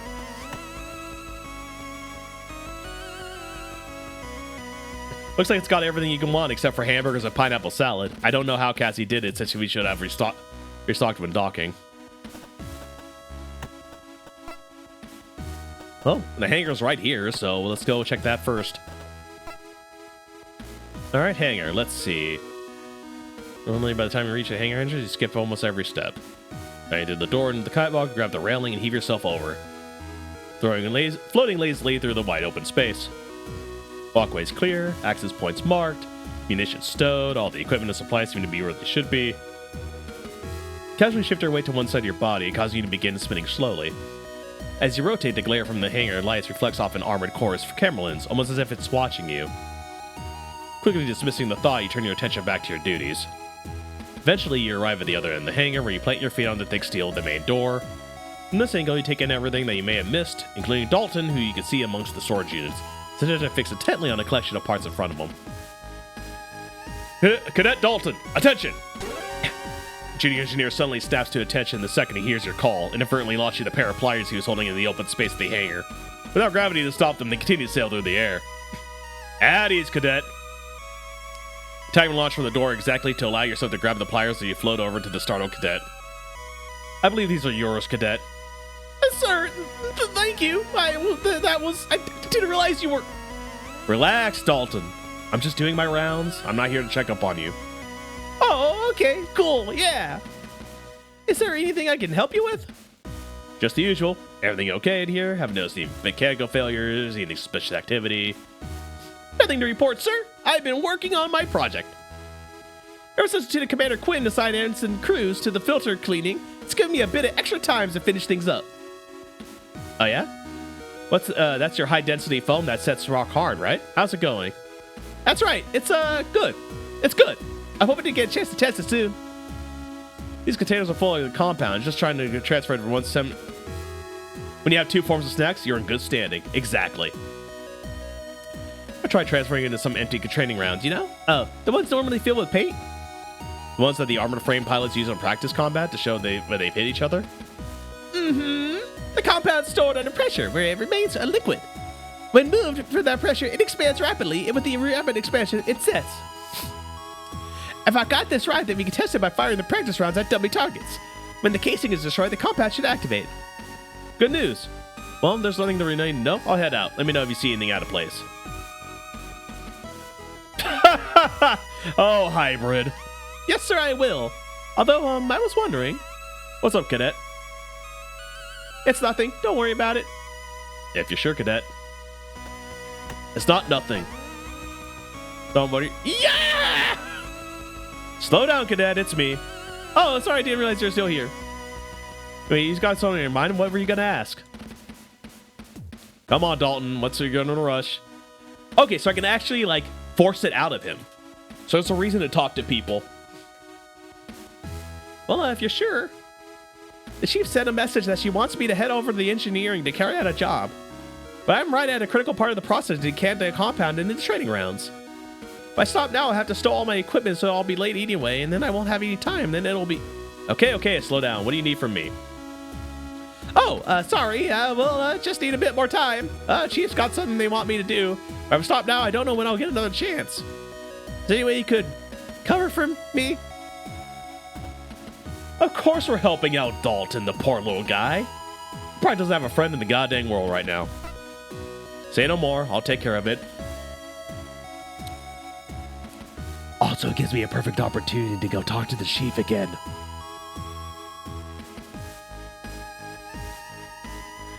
know what I'm about. I mean, are you sure, sir? Don't even worry about it. If it's something I can help with, then I'll lend a hand. If I can't, well, I'll cover for you. Don't sweat it. Thank you, sir.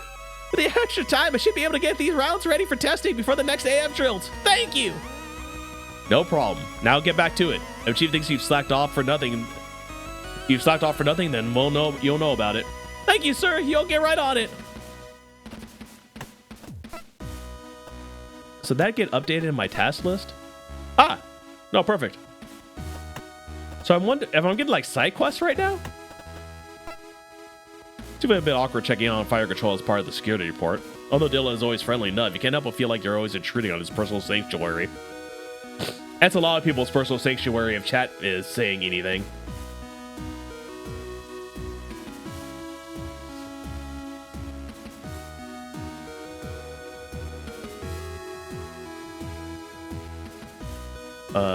Sometimes his headphones are so big that they're sort of shaking him, it's hard to get his attention. Well, here we go. Morning, Lieutenant. How's it going? Oh, hey, Dylan. Everything all right? I thought you'd be listening to your music. Oh, get that out of the way. You're a pretty punctual guy, Lieutenant. So far, you've come by here the exact same time every shift. All I had to do was find which albums would last until just before you got here, and now I don't need to get interrupted mid-jam. Okay, Hybrid. He might be U-coded. Literally timing out shifts by the length of an album. That feels like something you would do. Dude's on point. For sure. That's pretty impressive. Aren't you going to get bored of listening to the same albums every morning, though? Yeah, Hybrid. I see it. Nah, don't worry about it. I figured out about 15 different album combinations, and that's not including changing the order of play, so I'm good for this mission. Speaking of the mission, you know the drill. Anything unusual? Nothing at all, Lieutenant. Not even a scrap of debris. I've been keeping an eye on the long-range targeting systems, too, and we've had a blip with the energy readings matching the O'Brien, which makes sense. Yeah, I thought so. We're so deep in Jupiter's backyard that I don't think we'll be seeing anything at all besides the O'Brien. Pause for a moment as you idly shift your focus from one screen to another. A flicker on the one screen catches your attention. What was that? Sir? The screen here, it just flickered. What did the readings say? Oh, that's a long-range targeting system. It's fed with data from the long-range communication systems that have been on the fritz recently. Chief's been working on it, trying to figure out where all the feedback's coming from. That's the kind of thing you should be filling me on, Gunner. Gunner D's. If our targeting systems aren't operating properly, then I need to make sure the captain knows. My bad, sir. Since Chief said it was the case, I figured it was all in hand. Well, let me know next time. That's it, though? Nothing else? Nothing at all. All right, keep it up, Gunner. Yes, sir. Going back to his,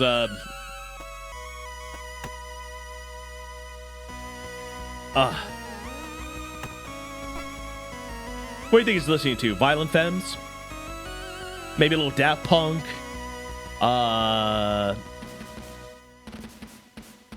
Joy Division? He looks like a Joy Division guy.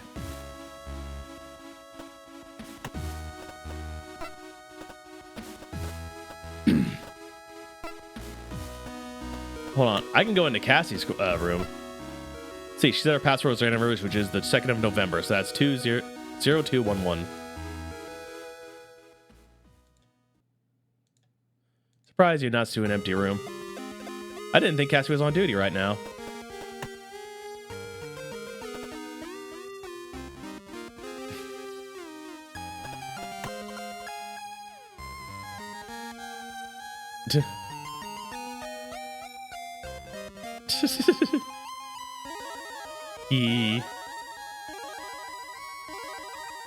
Oh, there it is. 0211211. Well, all right. Something like baby metal. Give me chocolate.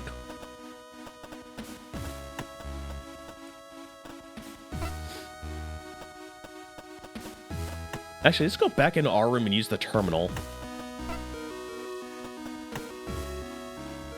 And then I'm scheduled to be carrying out my rest assessment. Oh. Oh, there's an animation when you go through the door. That's cool. All right. I guess we should probably go to engineering, you know? Just, I want to check out on sick bay, too. Can I help you, Icarus? Stop by. For what purpose? If I can't help you, then I would have to assume here for some other alternative purpose. Did you... Did you intend to make small talk? I come to you to pick up more nutritional shakes for Miss Quinn? No. On the captain's orders? No. As part of your routine checks? Yes, just doing routine checks, checking in on you. How's everything okay? Yes, don't let me keep you, Lieutenant. You're clearly very busy. Cassie listed the baby battle, 100%. Great, thanks. I'll just be carrying on with my rounds then. Also, Cassie, you know what? I bet the biggest fan of Taylor Swift on this boat, on this ship, is the captain. Captain is a Swiftie. Calling it.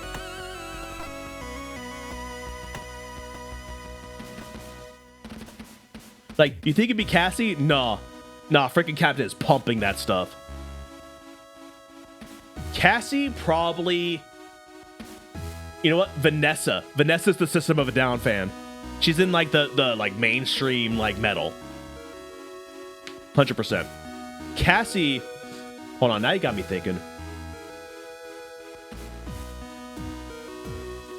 Cassie feels like a bubblegum pop kind of chick, but also has a couple of things on like The Cure or like Orgy or like some of those other like more emo-ish bands. Like kind of like a bubble goth, pastel goth, I think it's what it's called. Kind of got that vibe going on. Like when she's in her quarters. Who listens to industrial? The Chief, obviously. Oh, that's a silly question, Hybrid.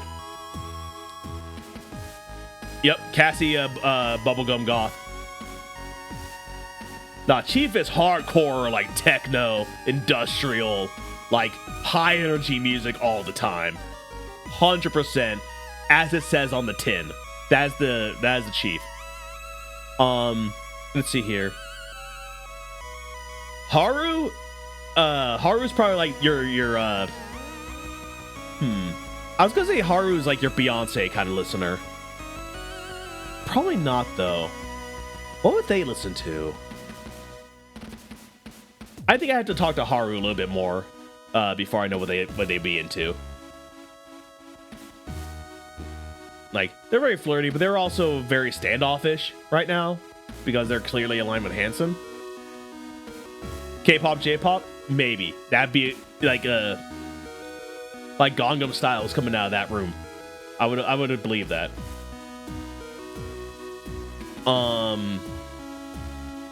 Hanson, 100% 80s metal, 80s rock. 100% the dude who's rocking Rock You Like a Hurricane in his mech. He's that guy. He is that guy. He is 100% that dude. All right. Boy bands too. Am I forgetting? Am I forgetting anybody? I don't think I have.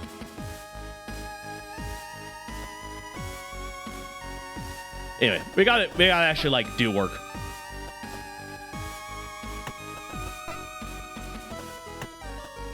Just making sure nobody was in there. Lieutenant Lance Icarus entering main engineering. Oh, yeah. Thank you, Rand Davis. So I just got in a band conversation so hard I totally forgot. Declared the cabinet's expansive machinery and access-way that makes up the engineering section. You've been instructed to announce your arrival by the chief, and since the last time, you didn't think she nearly dropped a filtration unit on you to prove a point you made sure not to forget. Oh. Access-way is clear. No visible detritus. Nothing seems to be malfunctioning.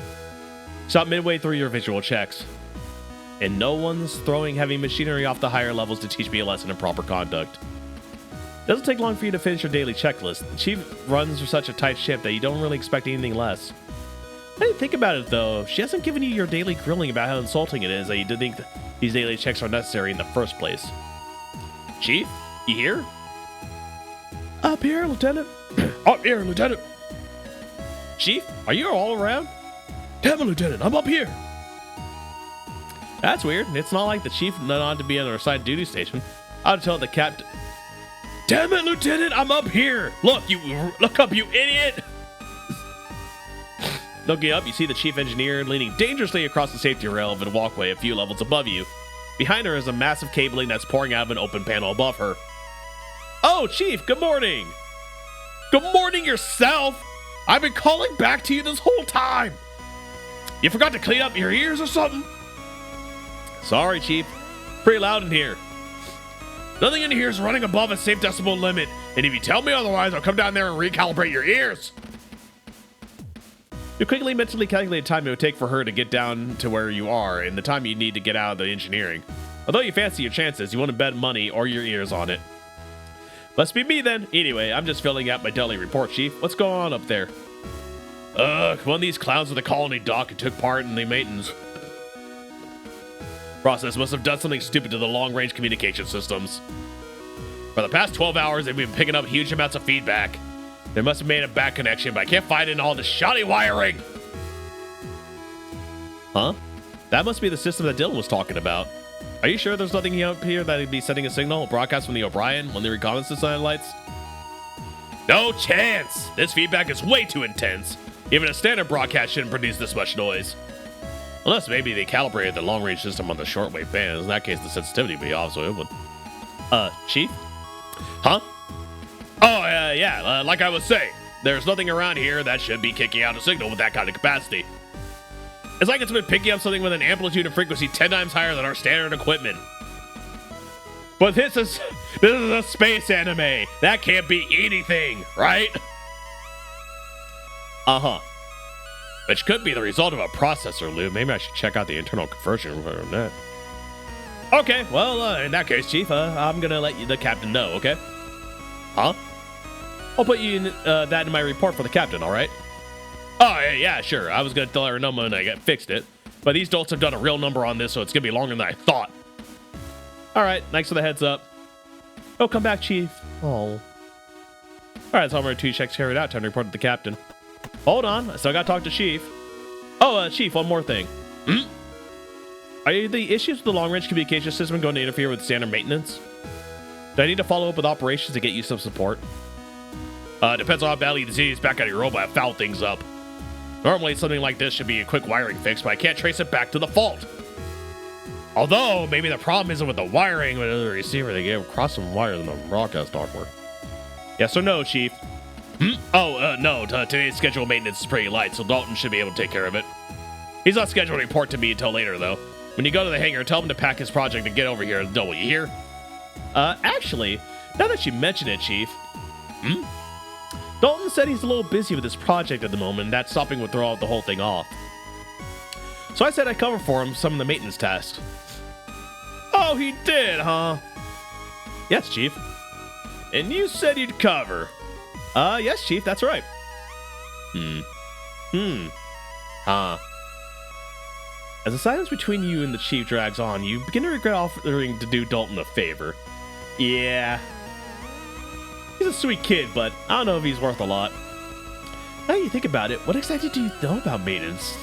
At least the Chief going to give Dalton grief for passing off his workload. You're going to get in the net. Well, if he says that he's at an important stage in work, I'm not going to drag him away. Kid's been slaving over that project night and day. Got to admire his love for the craft. You let yourself relax. Thankfully, it looks like Chief's got something out off his soft side after all. Chief understands somebody who has a big project they want to work on. You know what I mean? Game recognizes game, you know? I'll be able to pick things up here, but I've got one of his jobs that he can do for me. What do you need? Chief turns away from you and squats down, rummaging through a tool pack for something. The batteries in the emergency spacesuit radio packs in the airlock are due for replacement. Take these and switch them out for the old ones, okay? She casually tosses the 2 battery packs towards you, which you're about to catch, surprised by their heft. Charge batteries, baby. Roger that, Chief. Once you got the old ones, bring them back here and plug them in the power distribution module. After that, you're free to go. Swap out the batteries in the emergency spacesuit's airlock. Bring back the old ones here for charge. Simple. All right, we got our orders. To the airlock, ladies and gents. I hope nothing bad happens. All right, let's see. The chief said it was the batteries in the suit radios that need to be changed. Firmly grabbing the locking mechanism's handles on the suit's container, you twist it 90 degrees clockwise and then pull. The door offers a little more resistance than you'd expect, but once it's fully open, it remains in place. Raise your side. You hold your left hand against the suit's rigid breast panel and grab the large black block of plastic that protrudes from the panel's left side. With a tug, the block pulls away, trailing a curling cable that keeps it connected to the suit. As you pull away from the suit, you flip the radio over to examine it. Bottom half of the device consists of a pistol grip with a secondary microphone and speaker, but should allow it to be used separately from the suit, and your thumb rests comfortably on the push-to-talk button. The top half of the unit's underside has a backlit LCD screen, showing the current frequency it's tuned to and the battery level. Below the screen sits a few ambiguous buttons, and to its side a dial for tuning and power. I'm assuming this is going to be important with how much detail they're putting into this. Well, as this cell unit holds the main workings of the radio's receiver and transceiver, the wire that so anchors it to the suit connects it to the small microphone that speaks inside the helmet. Flipping the whole unit around to look at its underside, you see a small latch set into the recess, which you pull down under your own thumb, releasing the cover and letting the old battery slide out of the palm. Battery out, you remember to have these spare hands before sliding in the opposite, fresh batteries. Now to put in new batteries. Item! Fully charged batteries. New battery in. And we put battery in. Step back, close the suit container, twisting the locking mechanism. With one down, you move to the other side, doing the same thing. Great, all done. Let's get these back to charging and engineering. Boop-a-doo-boop, boop-boop. Helping out Dylan, doing things for Dylan. Gotta figure out where I plug these things in.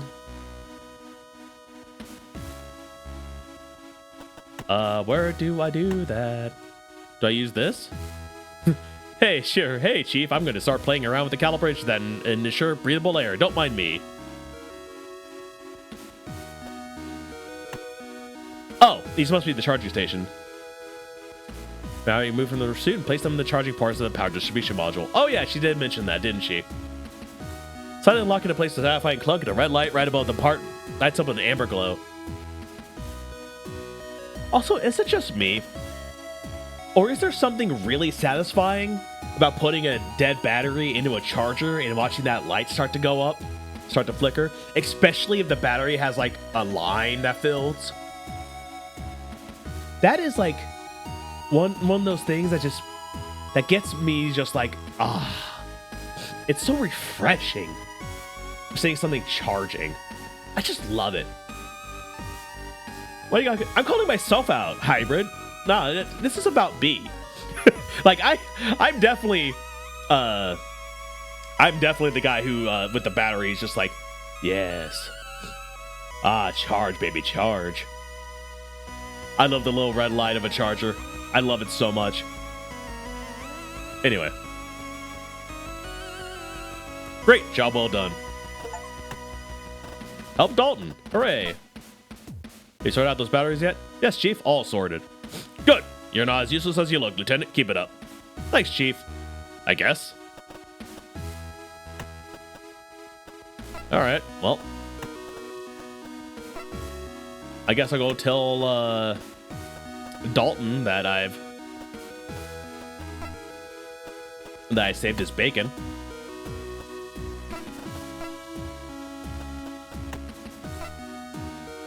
A wide open container. The container itself is crammed full of interconnecting pipes and various other bits of technology. Watch as he adjusts those valves and then takes a cylindrical object the size of a thermos from a recess of the device. As he holds it up to the light, catching his eye, he excitedly turns to face you, immediately launching himself at you. Lieutenant, great timing! Look at this! Whoa, slow down there, cadet.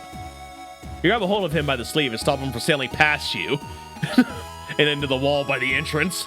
I don't think I have it charging. Okay, Randy, it's not... I don't like it that much, alright? Like, I'm not going, hey, baby, why don't we charge tonight? I just like it. It's just... All right, you know what? I'm not gonna... Timeout. Good news? Great news! Check this out! Dalton proudly presents the object he's been inspecting earlier. Although on first glance it looks like a standard 40 millimeter round from one of the Juno's machine guns, the plastic casing gives it away as a trading round that would typically be filled with paint. It feels a lot heavier than normal though, suggesting different contents. Oh hey, good job. You did it, huh? That's right! I've got the pressure right and figured out the volume of sealant for each round. I even managed to get the trading rounds to seal properly afterwards, so there's no risk of spillage. A round like this should be able to immobilize any joint on any armored frame with ease. That's great to hear, Cadet. Well done. Thank you, sir. I couldn't have gotten done so quickly without your help. Oh, was everything okay with the chief? Did she mind? What was it she asked you to do? Oh, nothing major. Just swap some batteries in the spacesuits. Even a security officer like me can handle that. That's all. That's all. She generally seemed like she thought it would be best for you to carry on with your project. That doesn't sound like the chief. Cylon. Hey, come on. I'm sure she could be all right. Sometimes. I'm sure she was going light on us because she knew what you were doing was important. Or maybe she's just saving all my jobs for today for tomorrow's shift and will want me to work double time. Oh, no! Easy there, Cadet. I don't think she's that bad. But did she care? Maybe. Ah! Don't sweat it, Dalton. You'll be fine. You did well today. Now finish up producing all the rounds you'll need for testing, and then we'll get this hangar ship shape. You know the chief likes it clear. Yes, sir! Alright, I'm gonna go get my report. Oh, Lieutenant! Cadet. Thanks again. I don't know when I'd have got a proper chance to do this without your help. Anytime, Cadet. Did he give me that? No. That's just cool to know. Alright, I guess it's report time. Yeah, I didn't have any other... Yeah, deliver report. That's all I got. Please, superior report for today. Should I go up and give it to the captain, or should I take another look around in case I missed anything? Okay, I'm gonna do one thing real fast. I'm gonna talk to I'm gonna go talk to fire control one more time. I listened to that Trish and the Replicants album you lent me the other day. It was pretty good. Oh, hey, nice. Have you ever gotten a few other albums I can lend you? You ever heard of firebombing? I was wondering if you had something a little bit less rock. What were you thinking? Well, I really like the Lynn Minnie May song that they're always playing back on the Europa before we left. Do you have anything like that? Lynn and Minnie May. That overproduced twee stuff. Come on, sir. Next will be telling me you want to listen to a whole album of Princess Maria ballads or something. I'm the K-pop stand. It's me. I'm the K-pop stand. Oh, no. I mean... No way, sir. Come on. You're listening to firebombing next time. That's it. All right. Okay. Leave the tape with me next time you pass by my quarters. Princess Maria. Who can have a taste for music like that? Lynn Minnie May is a reference? I don't know that one, actually.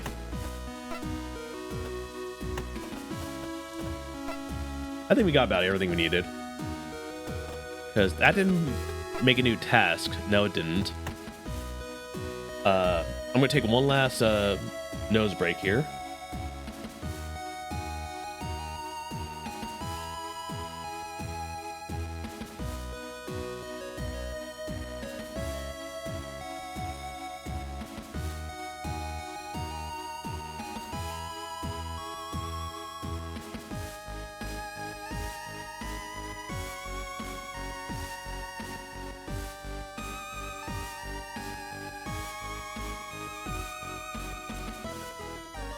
Man, what even is Macross? Like, I know of Macross, but I feel I hear about it more about its music than I do about anything else. Yeah, actually, hold on. I'm going to do like a full-on timeout here because I'm going to go take a bathroom break. So I will be right back. So enjoy these sweet tunes while I'm gone.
Ah, I'm back.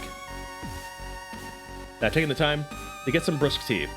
Or as I'm going to call it, space tea. Ooh. Thank you for dealing with that break. Ugh. I definitely needed it. Because, remember the demo, right? We're about to get some orders. We're about to get some orders here.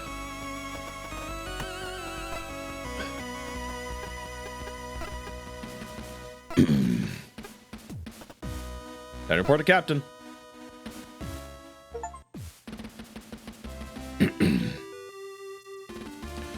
Lieutenant Lance Icarus entering the bridge.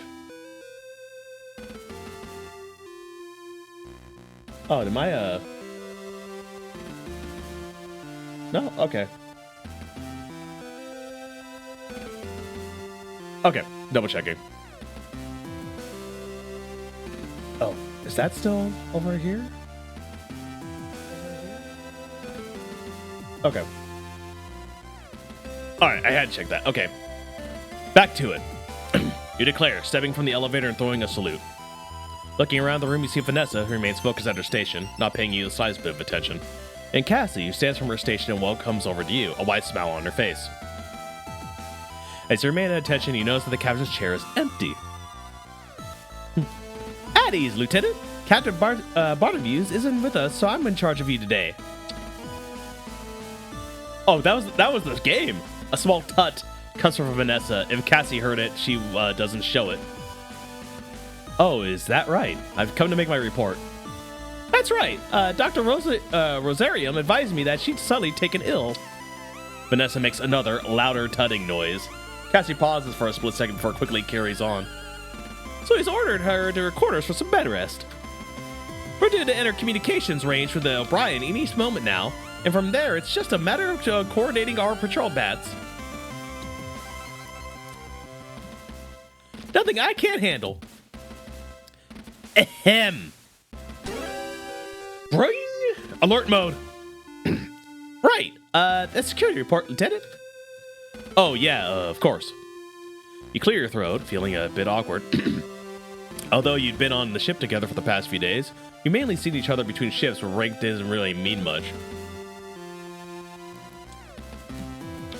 Cassie acting seriously didn't really seem like Cassie at all.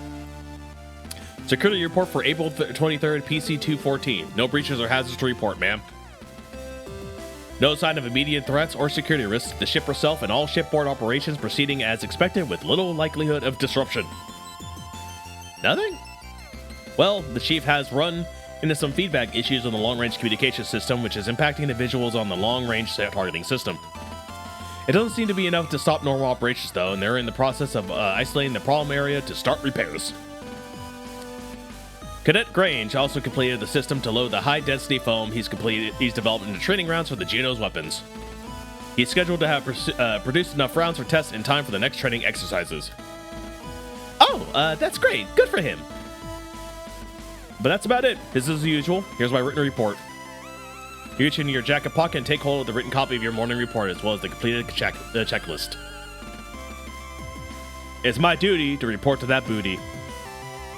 At the same time, you suddenly shift the chocolate bar underneath the pad of paper.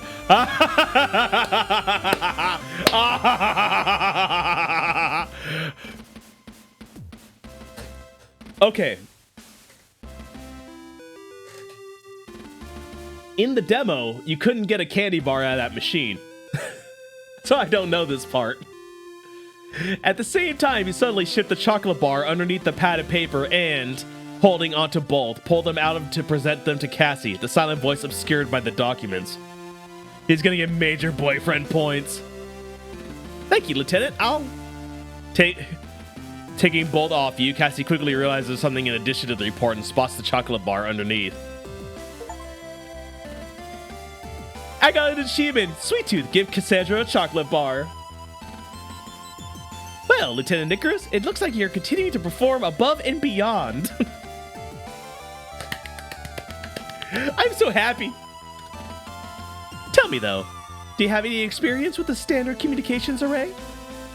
You pause for a moment, unsure of what Cassie is getting at. Everyone in the JCF has had at least some rudimentary knowledge of how to work a ship's communication array.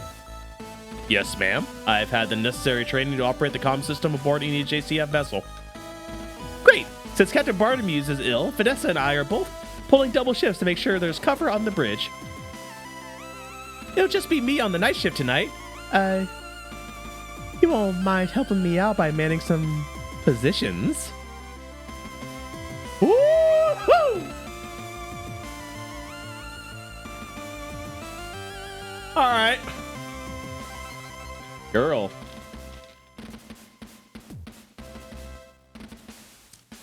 Girl. I'm all about manning positions. That escalated quickly.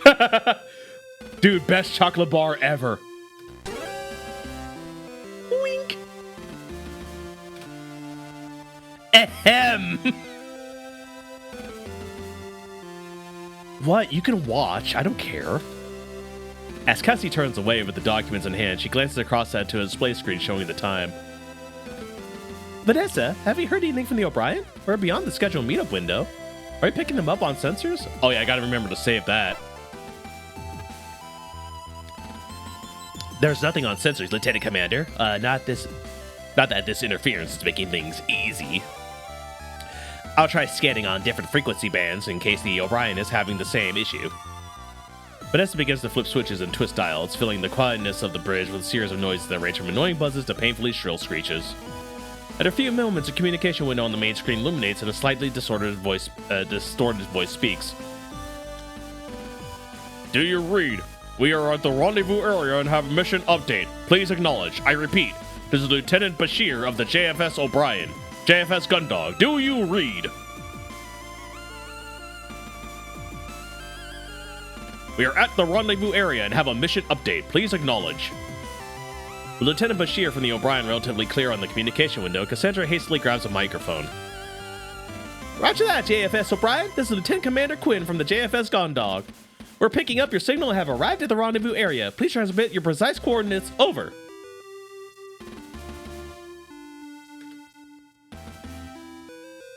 Okay, so I'm guessing there's a lot of Easter eggs I'm not getting. Because it's like old school anime freaking because it's like from the little pieces of media that I don't partake in. I'm not a Star Trek guy. I'm a Star Wars guy. You know, I'm a Gundam guy. I'm not a Macross guy. Like, like they are 100% just pulling from areas that I don't take.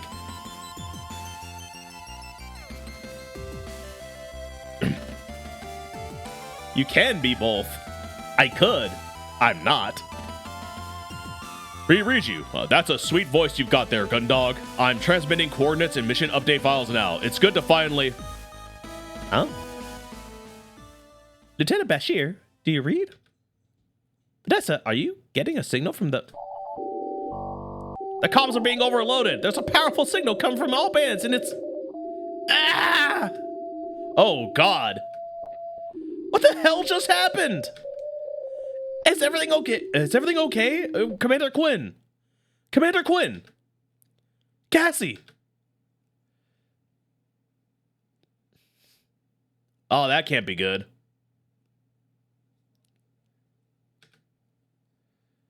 Even before your eyes adjust to the minimal lightning on the bridge, you kneel down and reach out into the darkness, trying to find where Cassie has collapsed onto the deck. You search blindly for a few seconds until your hand meets her shoulder and you move towards her. Cassie! Hey, Cassie! Say something! Cassie! Hang in there, Cassie. Lieutenant Lord, call sickbay and get the doctor up here right now. I can't! Why not? The ship's entire system has been knocked offline. Even the emergency backup systems. It's all offline. We don't have time for this. Get it back online. You rise quickly and dash over to the elevator, slamming your hand into the call button. I'm going to take Cassie down to the sick bay. You can... Aside from your voice, the whole room remains totally silent. Most conspicuously... Oh, he sent me a Discord pic with a reference. Oh, crap. You're not kidding. That's gotta be an intentional reference. Holy crap.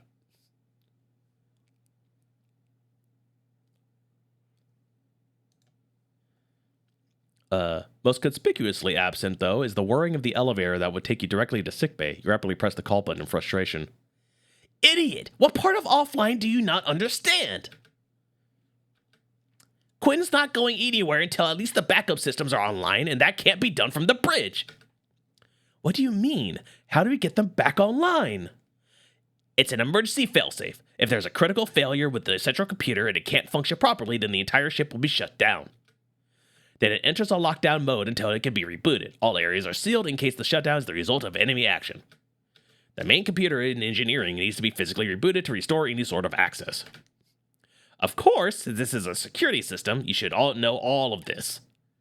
You grit your teeth to stop yourself snapping back at Vanessa. In the heat of the moment, all thought of process and procedure had left you completely. All you'd been thinking about was getting Cassie to sickbay. Placing your head in your hand, you pinched the bridge of your nose and tried to focus. That's right. But isn't the order to reboot the central computer given from the bridge in that situation? Why did you say we can't? 2 reasons. First of all, this lockdown shouldn't affect backup systems. But for some reason, everything seems delayed. It's offline, which means there's no internal communication system right now. Yeah, I want stuff for into an error. Yeah, I feel that. Secondly, if we did have the internal communication system, access to central computer requires input codes that are known only by the captain. Or, in the event the captain is incapacitated, the second in command. Vanessa turns to look at Cassandra, who shifts slightly as she continues to talk you back head. As she continues to talk you head back to Cassie. She continues to talk you. Oh, as she continues to talk, comma, you head back to Cassie. There's a comma missing there. Kneeling beside her and placing her in the recovery position. Feeling the cold steel of the floor as you turn Cassie over, you take off your uniform jacket and lay it over her. Which, currently, would be Lieutenant Commander Quinn. Meaning that right now, both the people who know the necessary information to get the ship back up and running are out of action. There's gotta be some way around this. Weren't you listening? This isn't supposed to happen. We should at least have the backup systems in place. Without them, there's nothing we can do except sit around and wait for the air to run out. What about the O'Brien? Can you contact them for support? Everything is offline. What part of this are you not getting? As you kneel over Cassie, your mind races through what Vanessa has just told you. You know that she's right, and that all the ship's emergency action plans revolve around the backup systems being operational. And without them online, there's nothing you could do within the ship. Bad news. Your mind catches up to the point on that point for a moment, and you can't help but wonder whether whoever wrote that plan was optimistic enough that they couldn't see a situation where the backups failed, or whether they were so pessimistic they felt as if those systems were out of commission. There was no real hope for the crew either. Unfortunately, he's got a designer's mindset. That is unfortunately. Yeah. Pushing that thought out of your head, you desperately try to figure out a way to get Cassie to the sickbay.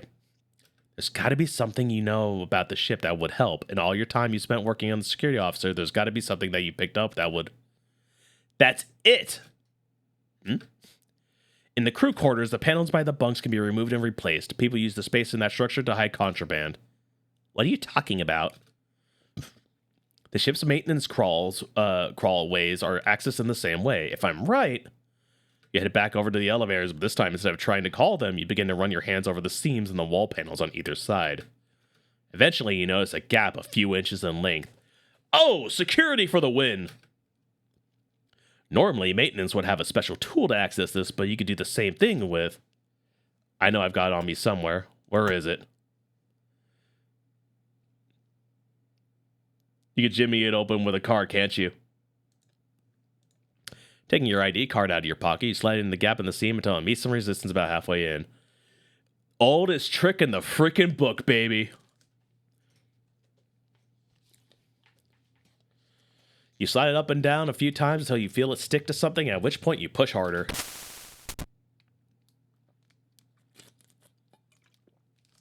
Suddenly you hear the sound of multiple catches disengaging and panel falls towards you. Taking the wall panel in both hands, you place it on the side of where it used to be attached. Now, instead of solid wall, you can just about make up an absence large enough for someone to fit inside, with a series of rungs heading downwards into a darkness which opens up once they pass by where the elevator currently sits. Access tunnel, baby! How did you know how to do this? This is one of the first tricks you learn as a security officer. Ship crews get very creative with where they stash things. With these panels, it makes sense that the maintenance crawlways are accessed in a similar way. Well, great. Now you can crawl around the walls in the dark. Very helpful. Look, girl. I am doing something, all right? I am actually doing something.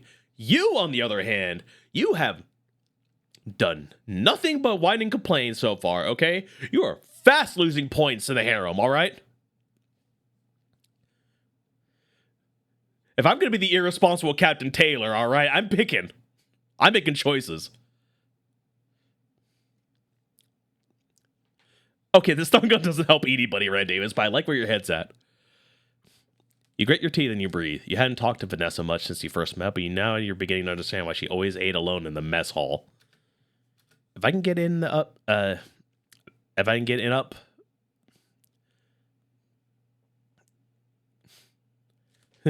Yes, it does. She's too pessimistic. If I get in up here, it means I can get down in the central hub. From there, I can see if I can get to the emergency input codes from the captain and make contact with the chief of engineering.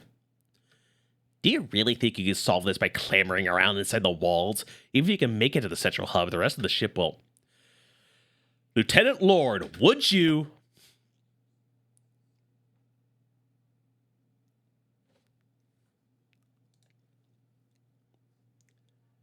Poll coming, and you know what it's going to be?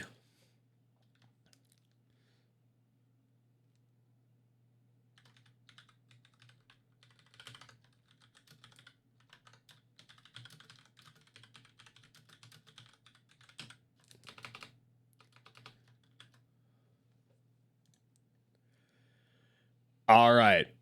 What do we tell Vanessa? Do we just tell her to shut up? Or do we tell her to please keep your opinion to yourself? This is a matter, I think, of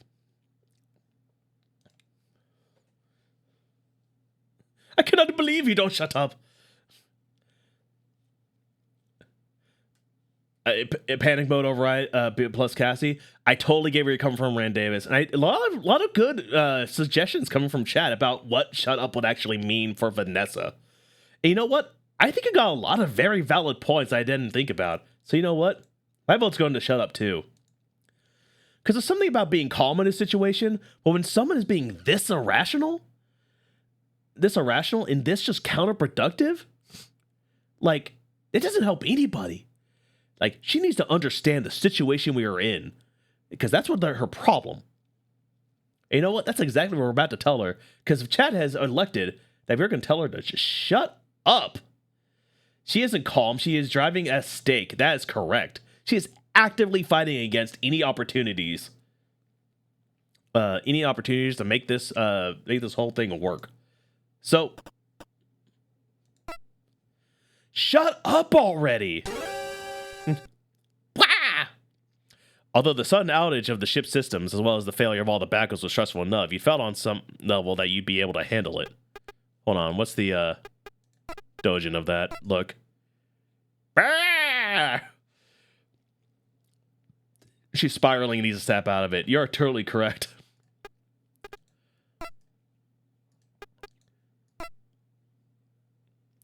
I love the shading they do in studio mode. I really like that. But anyway. No. Shut the up. Shut the up. It's just a mechanical failure, something the chief was probably working on at this very moment. What you couldn't deal with was Vanessa's attitude. I get it, all right? I get it. Everything's offline. Message received, loud and clear. But I'm not going to sit around and do nothing but listen to you whine when everyone else on this ship is counting on me to do something. Not this time. Vanessa's mouth hangs open in shock as if she tries to stammer out a response, but you quickly cut her off.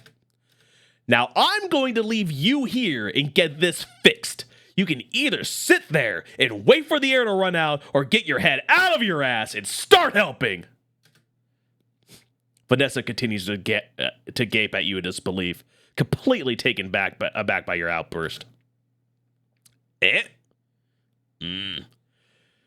She knows I'm freaking right.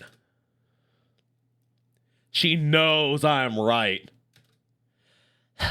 All right, you do that. I'll try to get the internal communication system working. Tell him you love a man in charge. Tell him.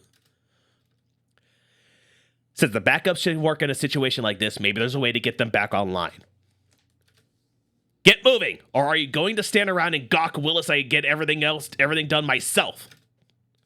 You inadvertently sigh loudly as you turn around and reach in the crawl space, grabbing a rung and then placing your foot on one lower down. See? That's the kind of spirit I freaking need right now, Vanessa. I'd rather we be racing to fix this ship than you sitting down on your ass and telling me that we're all about to die and do nothing about it. No, you guys are right. She just needs to be kind of shocked into realizing that with the situation we're in, and she needs to actually do something.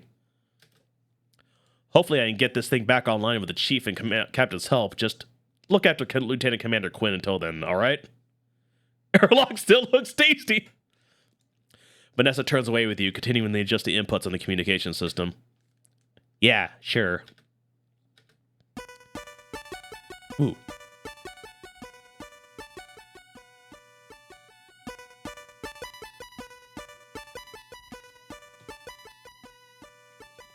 Yes, you're not allowed to panic until all options are off the table. Ooh. Oh, this music's so moody.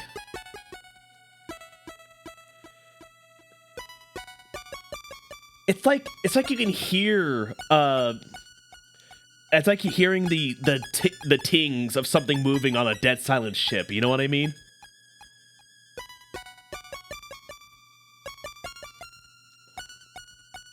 Nah, you just accept your fate. Like, oh, the freaking Luma.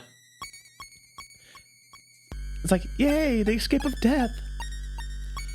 You lower yourself into the darkness, taking one rung at a time. Once you're past the stationary elevator, you can feel the space you're in open up around you. Carrying on downwards, you reach behind you every so often to see if you can feel the catch system that would keep an access panel attached. After a few attempts to find it, your fingers eventually brush over a catch, and with some coercion, you manage to get it to release, causing the whole panel to fall off the wall behind you and clatter on the floor to the central hub. Ah, that's where I popped out. Yeah, the hum. It's so spooky. As you step out of the crawl away, a loud banging starts from nearby. You immediately reorient yourself to the facing in the room, placing your hand on your electroshock weapon just in case. There's a little bit of a Game Boy vibe there. Hold on. Now it's authentic. Now it's a Game Boy vibe. As you scan the room in the dim lighting, the banging continues, and you realize it's not coming from anywhere in the central hub, but one of the elevators. With your hand still hovering over your weapon, you slowly move towards the noise, trying to make as little sound as possible, hoping that whoever or whatever is there is making it doesn't know you arrived. Despite the darkness, you can see that the elevator doors are open slightly, with an inch or so gap between the two doors. As you angle yourself to try and see what's inside, your question is answered. Oh god. Hey, who's out there? Whoever you are, help me get these stupid doors open. Whole thing's jammed. You pause for a moment. You haven't seen Hansen since the other day outside your quarters. I know you're out there. I heard you. Get over here and help me get these doors open. Hey, what are you waiting for? As Hansen continues to call out, you size up the situation. With the darkness in the room, you can easily come and go without him being able to tell that it's you. On top of that, it's unlikely that he's be able to force to open the elevator doors on his own. He mentioned doing him a solid, yeah. Screw him, he can stay there. Hey, come on! This isn't funny! Whoever's out there, stop jerking me around! It's petty, but part of you almost relishes the idea of Hansen seeing how it feels to be trapped and unable to do anything. Ha! That's right, Hansen. This is what it's like to be trapped in a situation where you'd rather be out there doing something. How's it feel? How's it freaking feel? Haru, if you're messing with me, I'll kick your ass! Still, he's a member of the crew, and as a security officer, it's your role to keep them all safe, regardless of how much of a dick they might be. You take a deep breath and...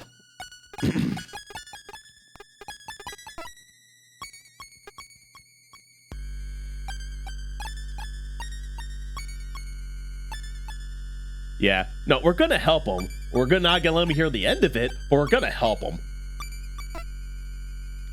Hold it for a second before releasing one long, constant sigh.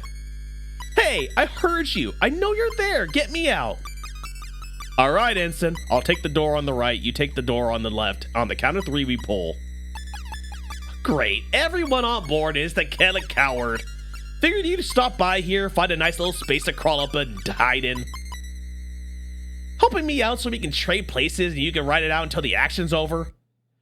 Hansen, shut up. I'm helping you. You immediately begin to regret your decision. Yeah. Cruz, do you want to get out of there or not? Whatever. All right, here we go. 1, 2, 3. The two of you both heave against the elevator doors, which shift slightly, but not enough to let Hansen to get out. Okay, again. 1, 2, 3. This time the doors yield a little more to your efforts. After they open a few more inches, you step back to catch your breath and watch as Hansen sticks his arm through the gap, but struggles to get anything further than that. Once more, and we should have you out of there. Shame your girlfriend isn't here. At least she's got a backbone she could be putting into this. You freeze for a moment as all of your muscles stiffen reflexively and a wave of anger flows through you. Excuse me, Ensign? You heard me. She's the one of the two of you with 80 stones. If she hadn't been there to save me the other day, You'd have what, Ensign? I'm really debating leaving him now. I'd have... Think hard about your answer, Ensign. Give me the wrong answer and you could try and squeeze that thick skull of yours through that gap without any more of my help. I've had enough. I had to deal with Vanessa already and I snapped at her. You think you're better? You think you're freaking better? You think we won't freaking go right now? Because we could go right now.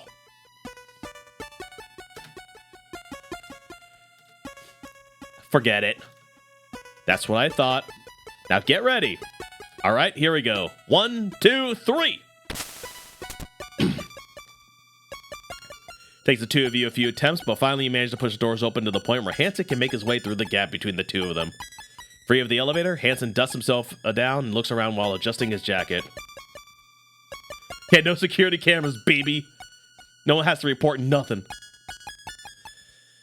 So what the hell's going on? What's happened to this ship? Why has everything stopped working? There should be backups or something, right? You pause for a moment. Despite having been on the bridge when everything went wrong, you probably have as much of an idea as Hansen would. Honestly, we've got no idea. I was on the bridge when it all happened. We made contact with the O'Brien. There was this flash. Then Commander Quinn had been knocked out. All the systems were offline, even the backups.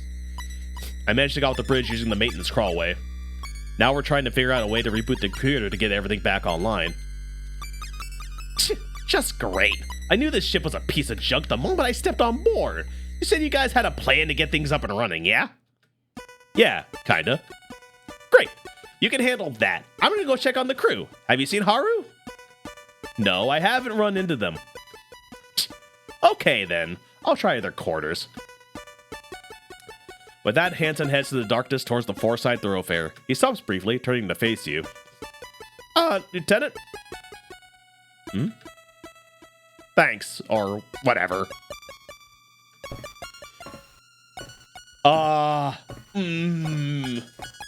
You had to thank me. It feels so good.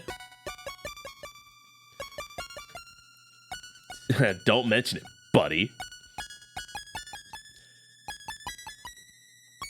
Yeah, you said anything else, I'd have jammed you back in there.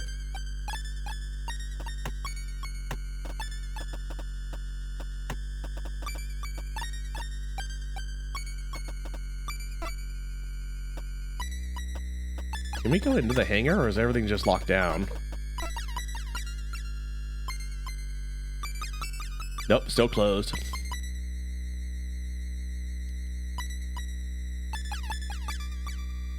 Even if I managed to get those doors open, there'd be another set waiting for me at the bottom of the staircase, and this is way harder than lower gravity. Let's try somewhere else. I wonder if I can get into fire control.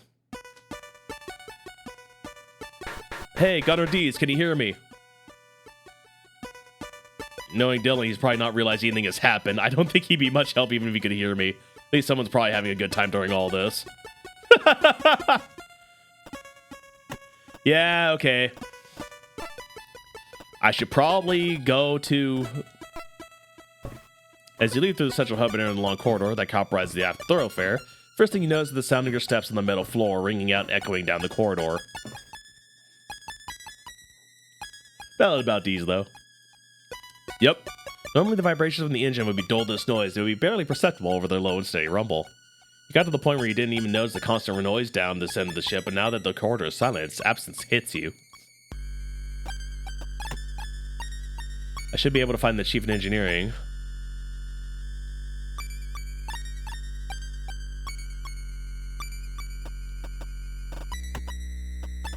Can't even get to engineering? And then the aft thoroughfare where the corridor would normally transition. You met with a substantial blast door with the word engineering stenciled on it. That's what I thought. You run your hand over the surface before rapping on it with your knuckles. Rather than a low ring, which would indicate it as being relatively thin, this door returns a higher pitched noise, indicating that it's significantly thicker. It's engineering. Of course it's thicker. Wait, what do you mean, ah ha ha ha? What did you clip?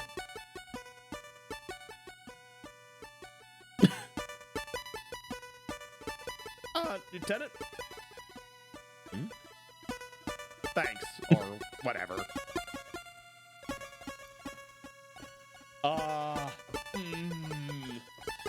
You had to thank me. It feels so good. I can't believe you clipped that. I literally went silent for a second watching that clip. It was like, what you... Oh, I didn't even...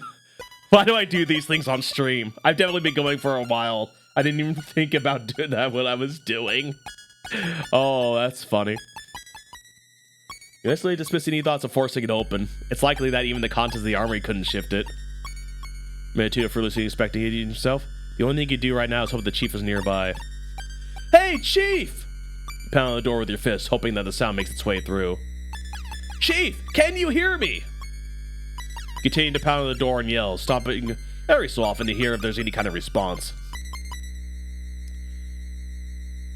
Quiet. Retro! Chief, I'm out here. Chief, hey! After a few minutes worth of attempting to make the contact, you stop and flex the fingers on your right hand, cracking your knuckles to try and dismiss the discomfort. Given the size of the engineering department, you begin to think about how close the chief would need to be to hear you and the odds of that happening. Perfect to resume your attempts, though you hear a dull, repetitive thudding come from the other side.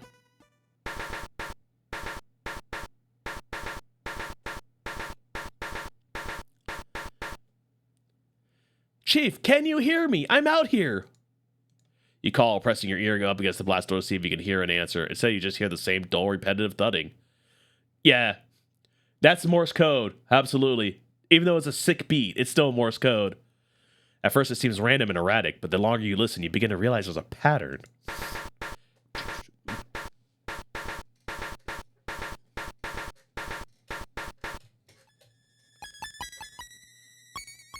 Arg! Classic. That's great, but what does it mean? What do you mean you don't know Morse code? In defeat, you slam your fist against the door one more time. Chief, I don't know if you can hear me, but I'll try and find a way to get in there for you. Damn, very forward. At least I know someone's in there. There's got to be a way I can get in touch with them. Send them a signal. Maybe there's something I haven't thought of yet? An emergency communication system? Something that's not tied to this ship? Think!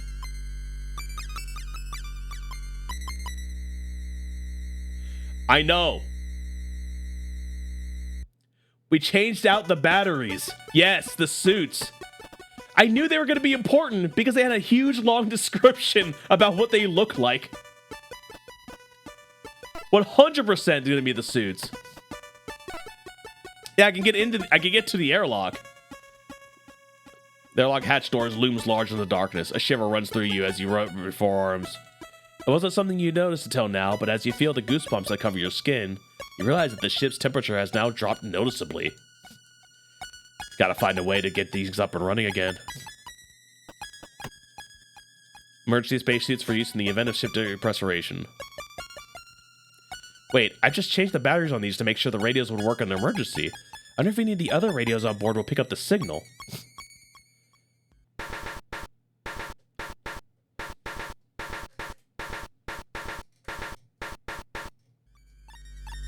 Ha! I bet that's what the chief was trying to tell me. Of course she'd come up with a plan like this before anyone else. Now let's see if I can reach her. You grab the handle on the suit's container and twist. The metal in your hand is noticeably colder to the touch than it was last time you were here. Once the lock is undone, you open the door and, bracing the suit with your left hand, grab the radio with your right. As you disconnect the radio unit from the breast panel, the spiraling plastic cord that connects it to the suit comes with it. Turning the radio in your hand, you find that there is a cord connects and unscrew the attachment point, allowing the cable to spring back towards the suit. You quickly extend the telescoping antenna and flick the power switch, which causes the sound of whining static to fill the previously silent room. You slowly rotate the tuning dial, working your way through the frequencies until a familiar voice comes through from a tinny speaker. The face! Emergency broadcast from Chief Engineer Mackenzie, Cathy's, and the JFS Gundog to any JFS Gundog crew members with JSC ships nearby. The Gundog has suffered a complete systems failure and assistance is needed to get them back online. I repeat, this is a emergency broadcast. The Gundog has suffered a complete systems failure. Chief, this is Lieutenant Icarus reading you loud and clear. I managed to get an emergency radio from one of the suits in the airlock. I'm able to get around through the thoroughfares to the bridge, but I can't get anywhere else. Took you long enough. What the hell's everyone been doing this whole time?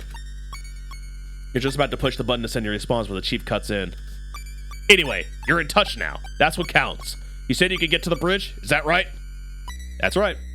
Then get back up there and get the captain to give me the input codes to access the main computer so I can get the ship running again. Slight complication, Chief. The captain's taken sick. She's not on the bridge. Classic Bartholomews. Then get back up there and get Lieutenant Commander Quinn to give me the codes. She's also out of commission. She collapsed at the same time the ship's power went out. You release your thumb, allowing the chief to broadcast, but where you expected a swift delivered alternative, instead you get radio static.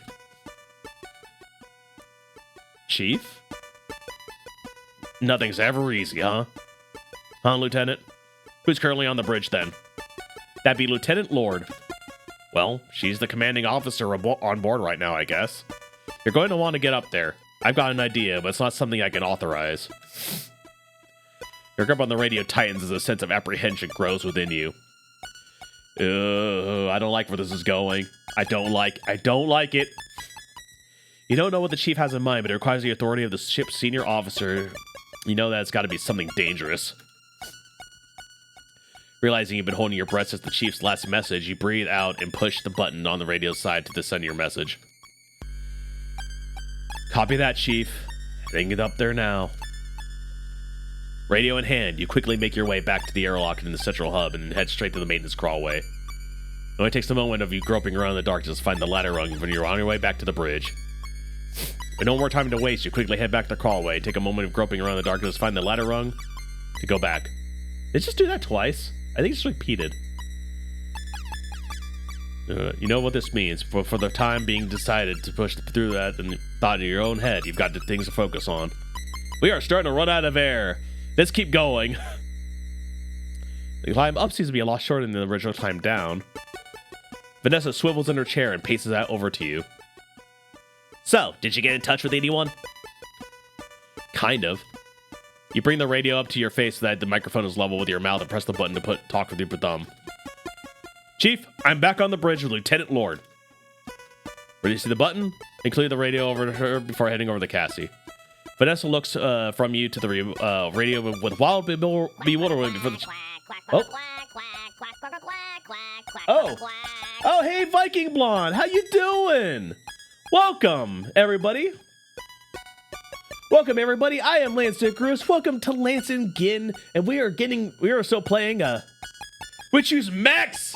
We always choose giant robots. Is what we do. Welcome, Raiders. We are here playing Stories of from Soul, the Gundog.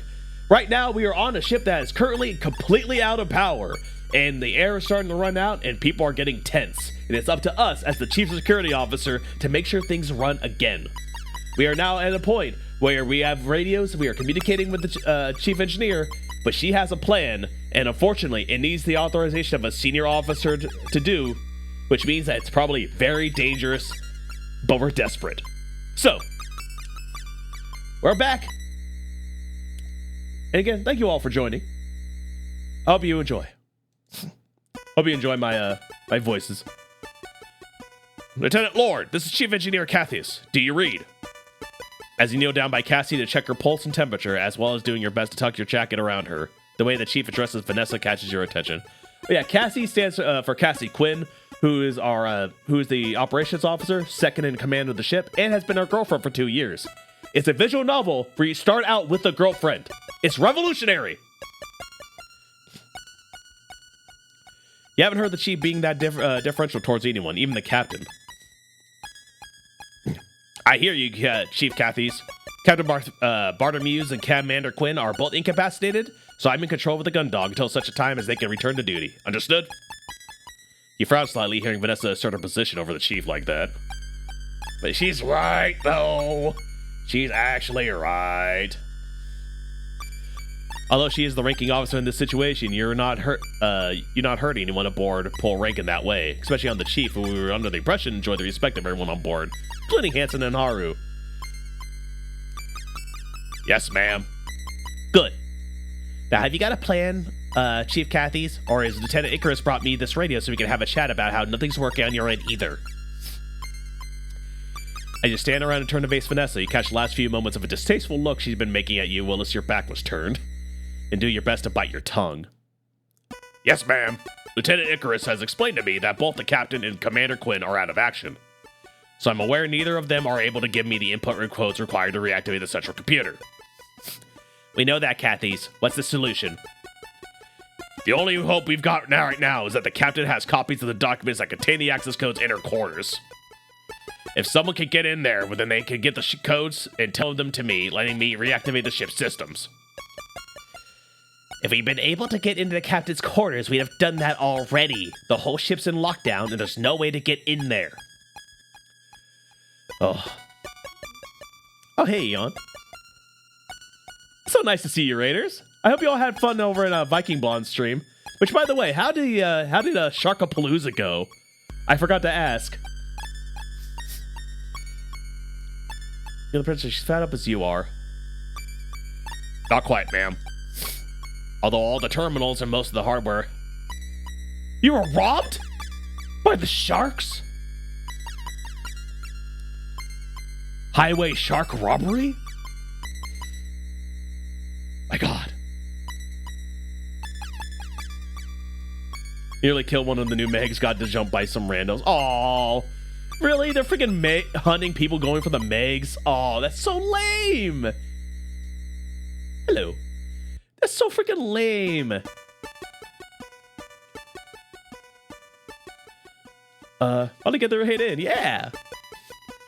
Always happy to see the Longship in here. Y'all so great. Also, remember to follow if you like this, because I also do indie games, the same as Will. Also, I stream with my wife, Gin Chacho, who likes to do horror games. Hey, welcome to the pond, Eon. Whack. Yeah, there's Gin. Yeah, she also does horror games and things of that nature. Horror indies. So make sure to watch some of her streams if you're into that kind of thing, or watch my streams for stuff that's a little more this flavor, and also more lighthearted indie fare. Though I am going to be doing an Astrobot challenge run on next Thursday, in order to with my friend The Slushy, in order to race to see who can get the speed run on the new Astrobot level that's dropping. It's part of spookier than is normal. This is true. Anyway, we'll get back to the game. Although those other terminals and most of the hardware on the ship is dependent on the central computer, we've got a tool that we use that someone needs to be disconnected from the system. We use it for maintenance or debugging, the PST, or a portable subterminal. It's effectively a standalone power pack with a microcomputer built in that provides enough power to activate the hardware attached to the terminal. It'll let us get to the captain's quarters, and then from there we can get the codes to start the computer back up. So where is the PST? It's in the hangar. We can't get in the hangar either. I know you're stuck in engineering, Cathy's, but the story's the same for the entire ship. Another silence follows, longer this time. That's true if you're trying to get to the hangar from inside the ship. Oh.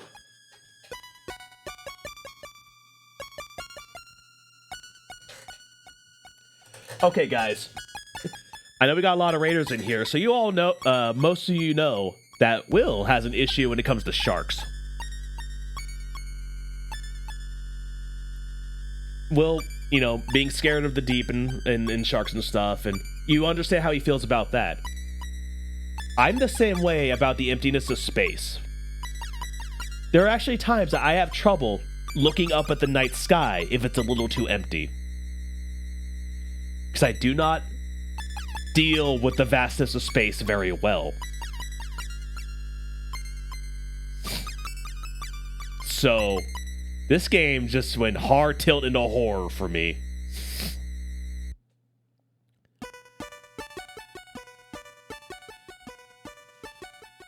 But the Gundog has two entrances that can be activated entirely manually, the main onboarding airlock and the hangar crew airlock. If someone left the ship via the onboarding airlock, they can make their way to the crew airlock for the hangar and re-enter there. Then they can get the PST and make their way through the ship as normal. I see. I don't like this. Correct me if I'm wrong, Chief Engineer Cathy's, but aren't yourself and Cadet Grange the only crew members on board qualified for extra vehicular activity in space? Meanwhile, Gin loves the deep ocean in the fathomless vastness of space. Light Duck versus Dark Duck, 100%.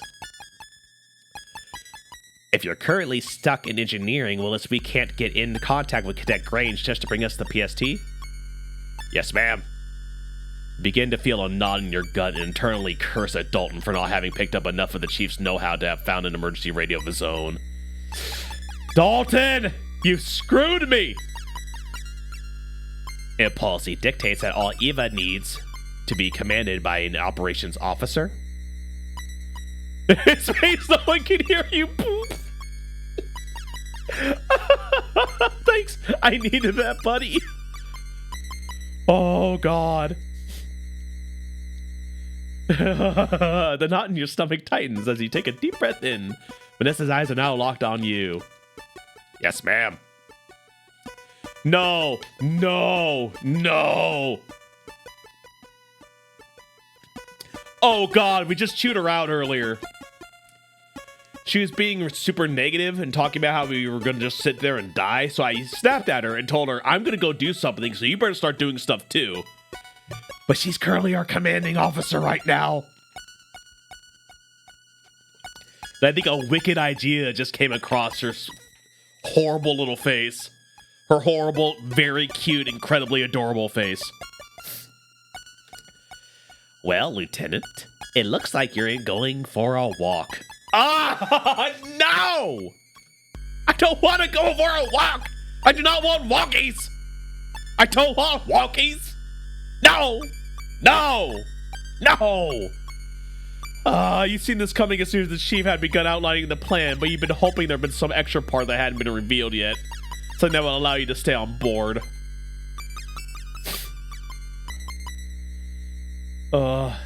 Just go for a little run around outside. It's good for you. Ride a shark, Will.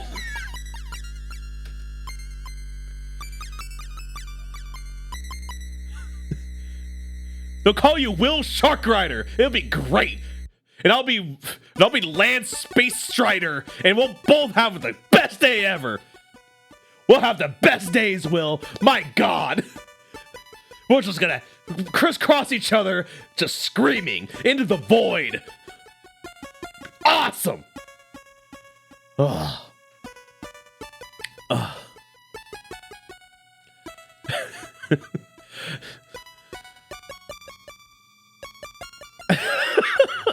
Thanks for Vanessa's directness, the knot in your stomach tightens further. A sense of nausea arises from your gut. I feel you, buddy.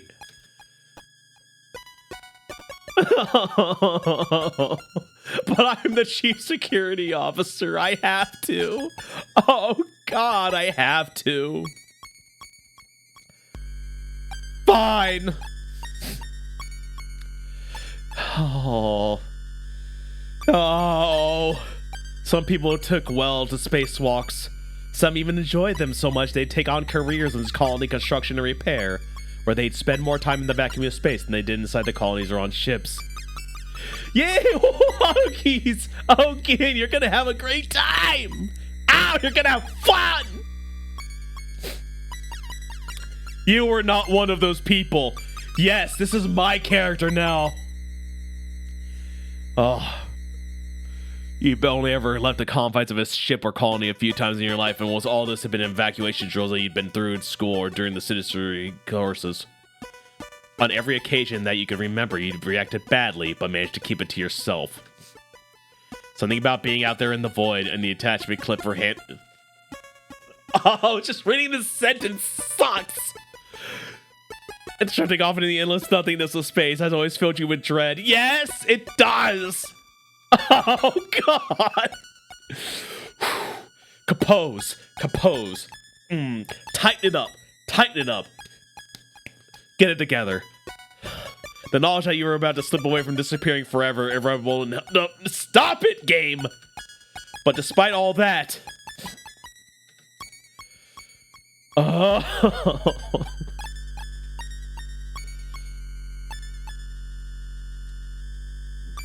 You knew full well from Vanessa's discussion with the chief that there was not going to be any way around doing this, and right now you're in the ship.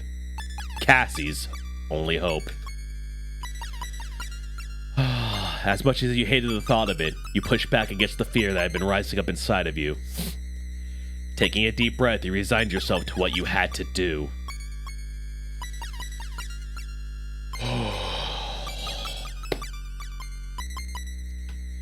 chat give me strength. Fine, I'll do it. The chief can walk me through everything that I need to know on my way over to the airlock. That dashing security officer diving headfirst into danger. Isn't he great, Lieutenant Commander Quinn? So selfless. Do not push it, woman! Vanessa rolls her eyes, covering her mouth with the back of her hand and putting on a mocking tone. Wait, is she doing the... Oh! She's hit me with the... Oh! My big boy spacesuit. This is Lance's version. This is 100% my horror show. Oh, my hero. So brave going into space to save us. Only you can... You snatch the radio off Vanessa and turn your back on her, heading towards the maintenance crawlway. At this point, you've had just about all you can take of her, so the sooner the situation is resolved, you decide, the sooner you can go back to avoiding her. Oh, quit making a big deal of this with all your huffing and puffing, Lieutenant Icarus. From what I've heard, hanging out in space is something of a pastime of yours. Oh! Screw you!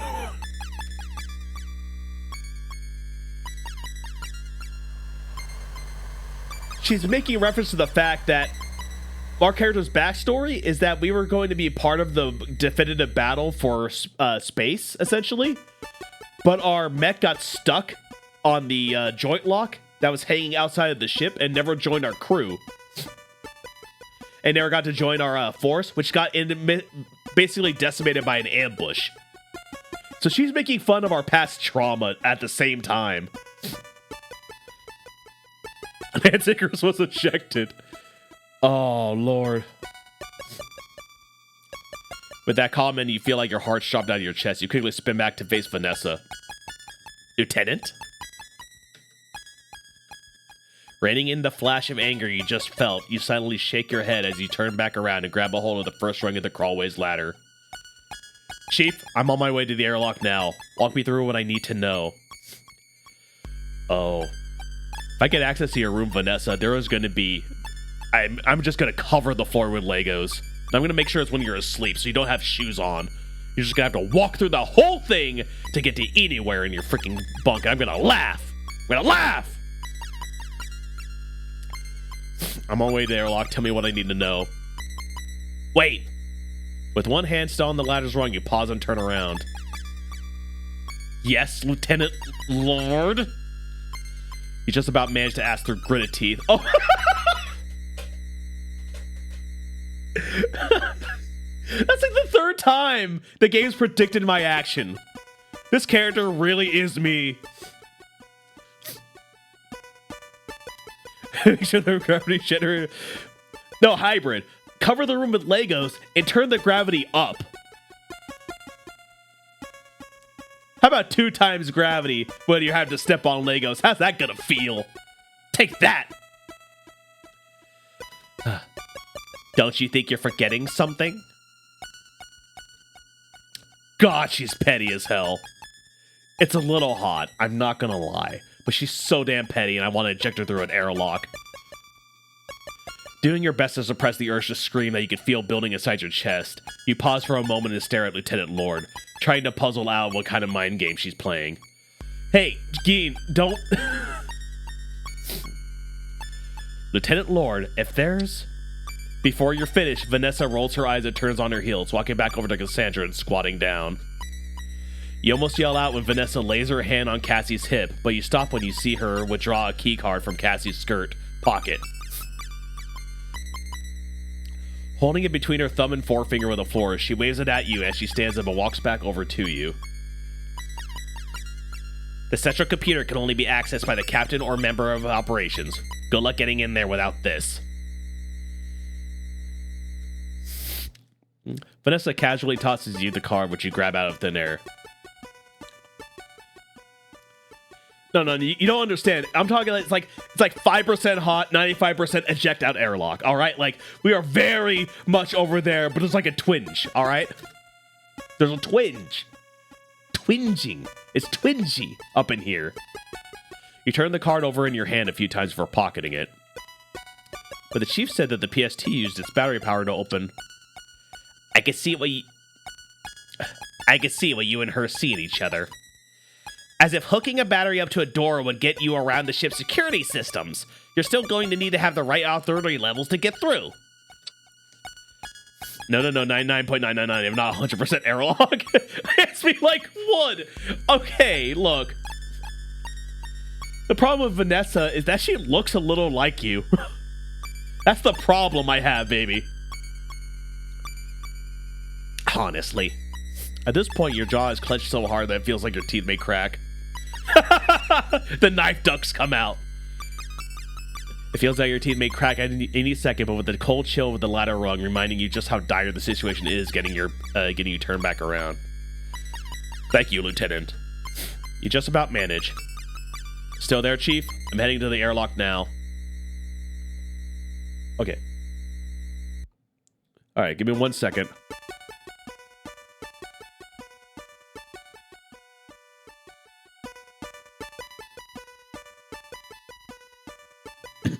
Sorry, I had to clear my own blockage there. Have you got the radio coming through your... Have you got the radio coming through the helmet speakers, Lieutenant? The chief's voice fills your helmet. The sound quality is somehow worse than the speaker in the main radio unit itself. Loud and clear, Chief. Your response, secure in the radio and the suit's breast panel. You've got the emergency suit on and sealed? Yeah, currently breathing in the suit's oxygen supply. What now? Do you see the access panel next to the internal airlock hatch? Unfortunately, yes. The spacesuit's helmet is attached to the rest of the suit in a fixed position, so although you can turn your head to check, all you can see is the helmet's interior. Had to clear the blockage. Just excuse to get the superiors and you flush her out of the airlock. Truth. You turn your whole body in an exaggerated motion to look for the emergency access panel and spot it on the other side of the hatch. I see it, Chief. I'm heading over now. Alright, I'll need you to remove the panel in the same way that you did the one on the bridge. Once you've got it off, you'll see a large handle. Cranking that lever operates the manual override that will open the hatch to the airlock. It's gonna be great! You're gonna love it, kid! Oh, Lord. Understood. Although you'd have to learn to operate the airlock manually in basic training, you didn't feel like that was the time to dismiss the Chief and act like a know-it-all. She was likely getting her fill of that from Lieutenant Lord.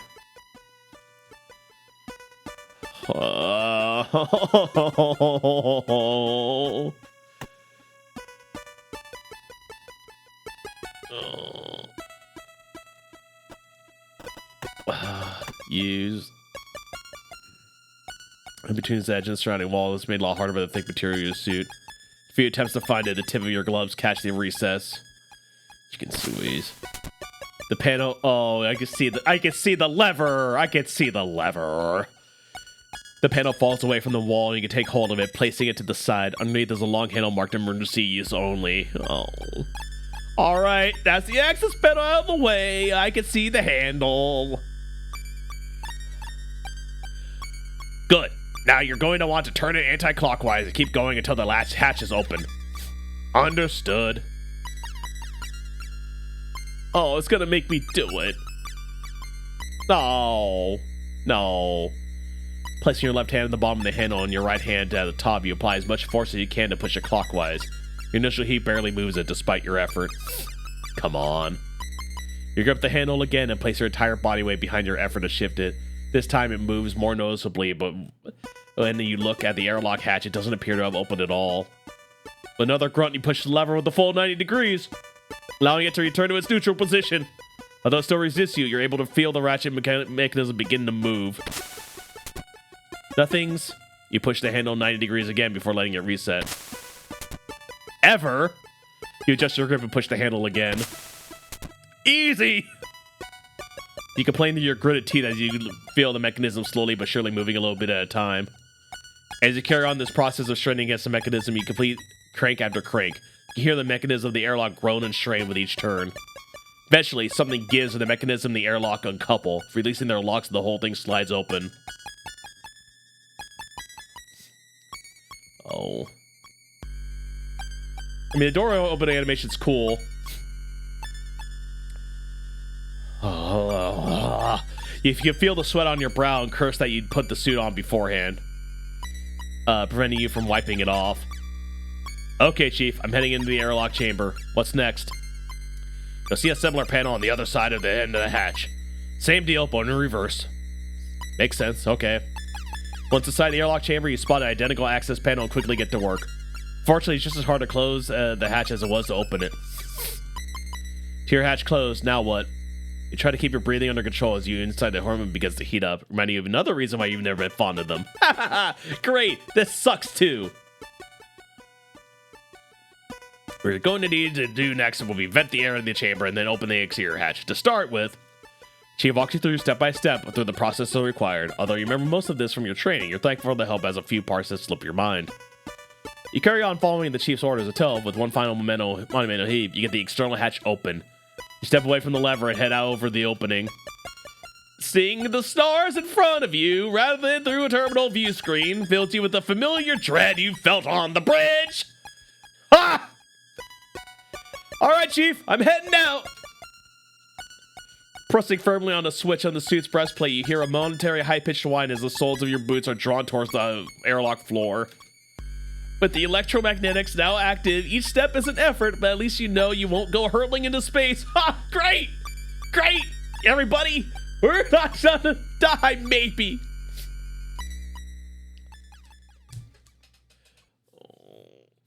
It went silent. No. No. No. No. You place one foot right on the edge of the airlock hatch and stare out into the emptiness. You see nothing but stars with light years of gulf between them and you. That's not comforting, Eon. That doesn't comfort me a little bit. With your next step, you head out into the nothingness, pivoting your axis foot.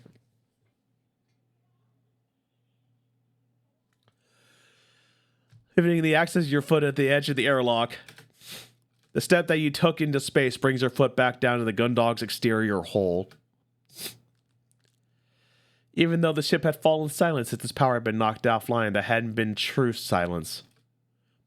There had been the echo of your footsteps, the almost inaudible sounds of things other crew members were doing in the far-off reaches of the ship. I'm looking as much of the text as I can. Out here, all you can hear was your own breathing and the whine of the magnets. Again, don't bring that up. Don't bring that up. Oh, no. This sucks. Take time to orient yourself and turn 90 degrees. Why is it so quiet? I want music somewhere. Is there a radio on this suit? Come on. You take a moment to reorient yourself and turn 90 degrees to your right, angling yourself towards the front of the ship. With a little difficulty, you bring one foot up and away from the hole and place it back down in front of you. Oh, God, I can't stop getting the tinglies. Oh, I hate this. Slowly but steadily, you make your way towards the hangar airlock. Oh, good, you're here. You know what makes the spacewalk? You know what makes the spacewalk even better? Queen bitch! Hello, Commander bitch! How are you doing? Still with us, Lieutenant Icarus? Haven't gone hurling off into space or anything? Sounding off from the vortex of space, this vast emptiness would be great for you. It matches your personality. You roll your eyes as you plod forwards. Icarus is a great name. It's funny right now. It's so funny. Still here, Lieutenant Lord. Good, good. What's your ETA on the hangar airlock? You quickly do some rough maths around what you know about the Gundog. I just want them to be sound. Oh, this sucks. Airlock's around the midpoint of the ship, 250 meters long. About 5 minutes, Lieutenant. You're not near a star. Yeah, comforting. Oh no, there's the sun. This isn't a Saturday afternoon stroll at the replica gardens, Icarus. Pick up the pace.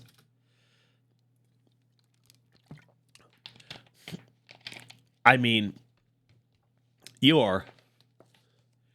My desire to save Cassie and my desire to watch you suffocate slowly is starting to get to a middle point. The hotness is gone, okay? It's freaking gone. You allow yourself the opportunity to curse openly at Vanessa before hitting the push to talk button again. Yes, ma'am. You carry on the laborious march toward the hangar's crew airlock, slowly heaving 1 foot at a time away from the ship's hull before placing it back down in front of you. In space, no one can hear me, bitch. Exactly. If I don't push the button, she can't hear me say that the vast emptiness of space matches her personality. The ship's hull rises or falls, and you have to navigate your way across them. The loss of a constant bearing begins to disorient you, but you march forward, ensuring that you're heading consistently in a straight line regardless of orientation. Eventually, you see the distant markings that indicate an airlock hatch in the distance. Clicking fast, let's go! Although it's marked in the same way as the one emerged on, this one is much smaller, scarcely bigger than the typical doorway inside the Gundog. You enjoy momentary celebration, then pick up the pace. All right, Chief, I'm at the hangar crew airlock. Oh my god. Okay, if you look, okay. If you look to the right of the door, you should see an access panel with a lever underneath, just like the others. Okay, let's see. Okay, that's a panel. Heck yeah. You need sinus spray? No, I'm fine. Do your orientation from standing in the ship's hull, the airlock entryway as you lay it out at your feet. You shift yourself to be able to look at the right and see the panel when you head over to squat down in front of, running your fingers along the edges to find the now familiar recess. I don't like these thought exercises. Right now, head is empty, only filled with fear. I don't like it. I don't like this. I hate this. By the practice movement, you undo the clip, unlike the panels inside the ship that freely comes away with this one swings on the hinge, revealing the lever underneath. Oh. It should be easier on a smaller hatch. You mutter to yourself, reaching for the lever. Huh, Chief?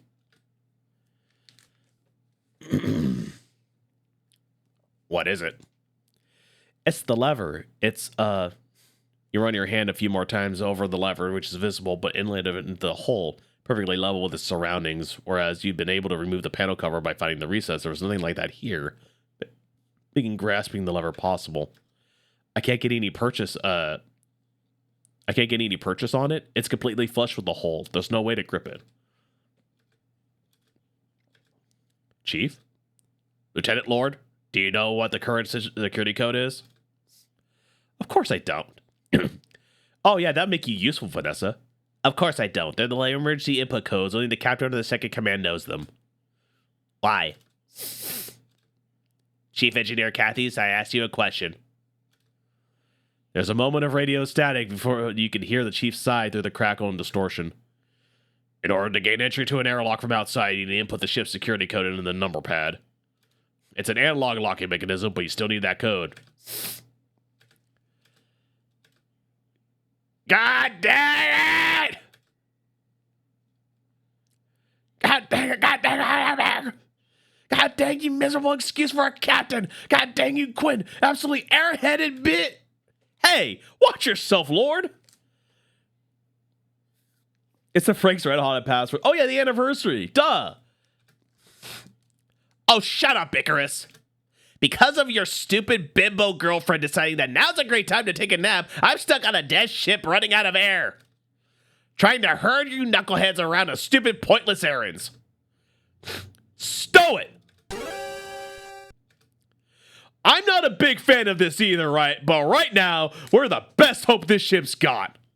So if you could put a lid on the gigantic bitch act for 5 minutes and help us figure out how to solve this, we can... How dare you? I said stow it! 5 minutes, Lieutenant Lord. Then once I'm on board, I can handle the rest of it myself. Then you can go back to pretending you're the most important crew member. This is insubordination. I'll have... All right, you two, that's enough! She needed to frickin' hear that. She Get out of her own ass. I have had enough of Vanessa. Both you and Vanessa snap into silence with the chief's interjection. Before either of you can start up again, she carries on a commanding tone. Lieutenant Lord, do you know how long the security code is? Do you know the punishment for addressing a senior officer like that? No, ma'am, I do not, but if it gets Lieutenant Icarus on board any sooner, I'll say it's worth it. Do you know how long it is? It's 4 digits. Thank you. Now, do you have any idea? Of course I don't have any idea. It's Quinn's responsibility to generate and set those kinds of codes. When 5 bitch sages gathered on Bitch Mountain, they proclaimed your birth!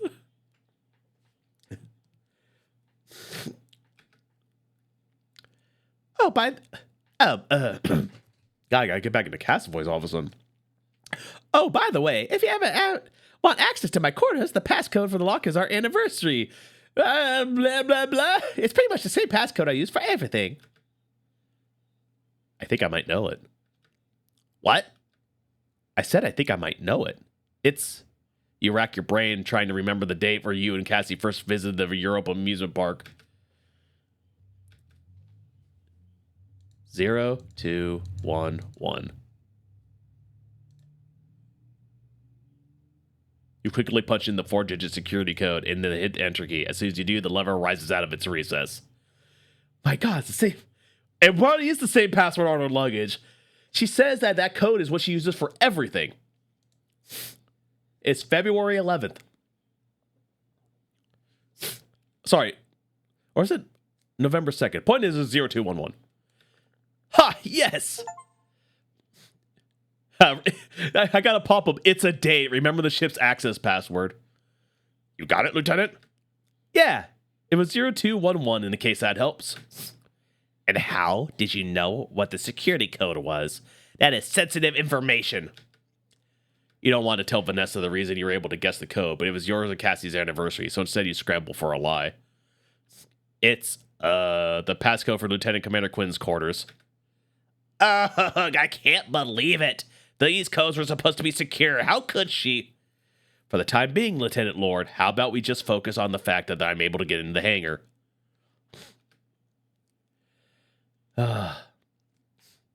Enjoy the alert, Gin. Shifting your position away from the number pad, you squat down by the raised lever. Taking in both hands, you find it much easier to crank than the ones on the main airlock. In no time at all, the exterior hatch of the airlock is open. Dylan is dead now. We have killed Dylan. As you step inside the ship, you find yourself in a chamber. In a chamber almost identical to the airlock you left earlier. Oh, it's still an actual airlock. Okay. I won't kill Dylan. Moving quickly now, you close the exterior hatch behind you and follow the inverse process you carried out to leave the ship, pressurizing the chamber with oxygen and opening the internal hatch. A few short minutes, you're back inside a familiar space of the ship's hangar. And I'm out of freaking space! Thank God! Oh, it helped a lot that the screen was just showing the freaking panel at the end. So I could just not think about the fact that I was in the middle of space. I am so happy to be done with that. You know what? Save! Yeah, we're saving, baby. We're on chapter 4? Wow. You're back inside the familiar space of the ship's hangar. Happy to be breathing something other than the oxygen supply. You then disengage the electromagnets before removing the suit completely, making sure to take the radio with you. Now unencumbered by its bulk and in the low gravity of the hangar, you gently drift towards the equipment storage, the uneasy silence surrounding you. Oh, the music's back, thank God. I don't see Dalton anywhere. I wonder where he could be. Probably one of the mechs.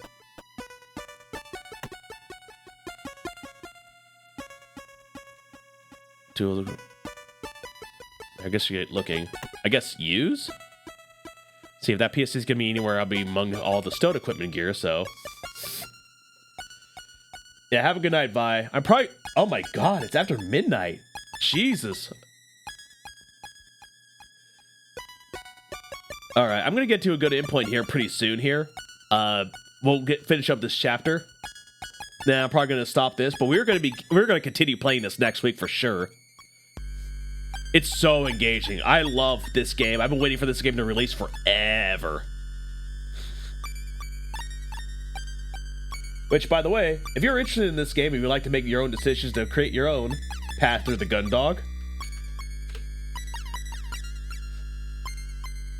please feel free to go to the Steam link, wishlist the game, and maybe even buy it yourself. Looking from container to container, you realize that none of them are marked in a way that makes any sense to the uninitiated.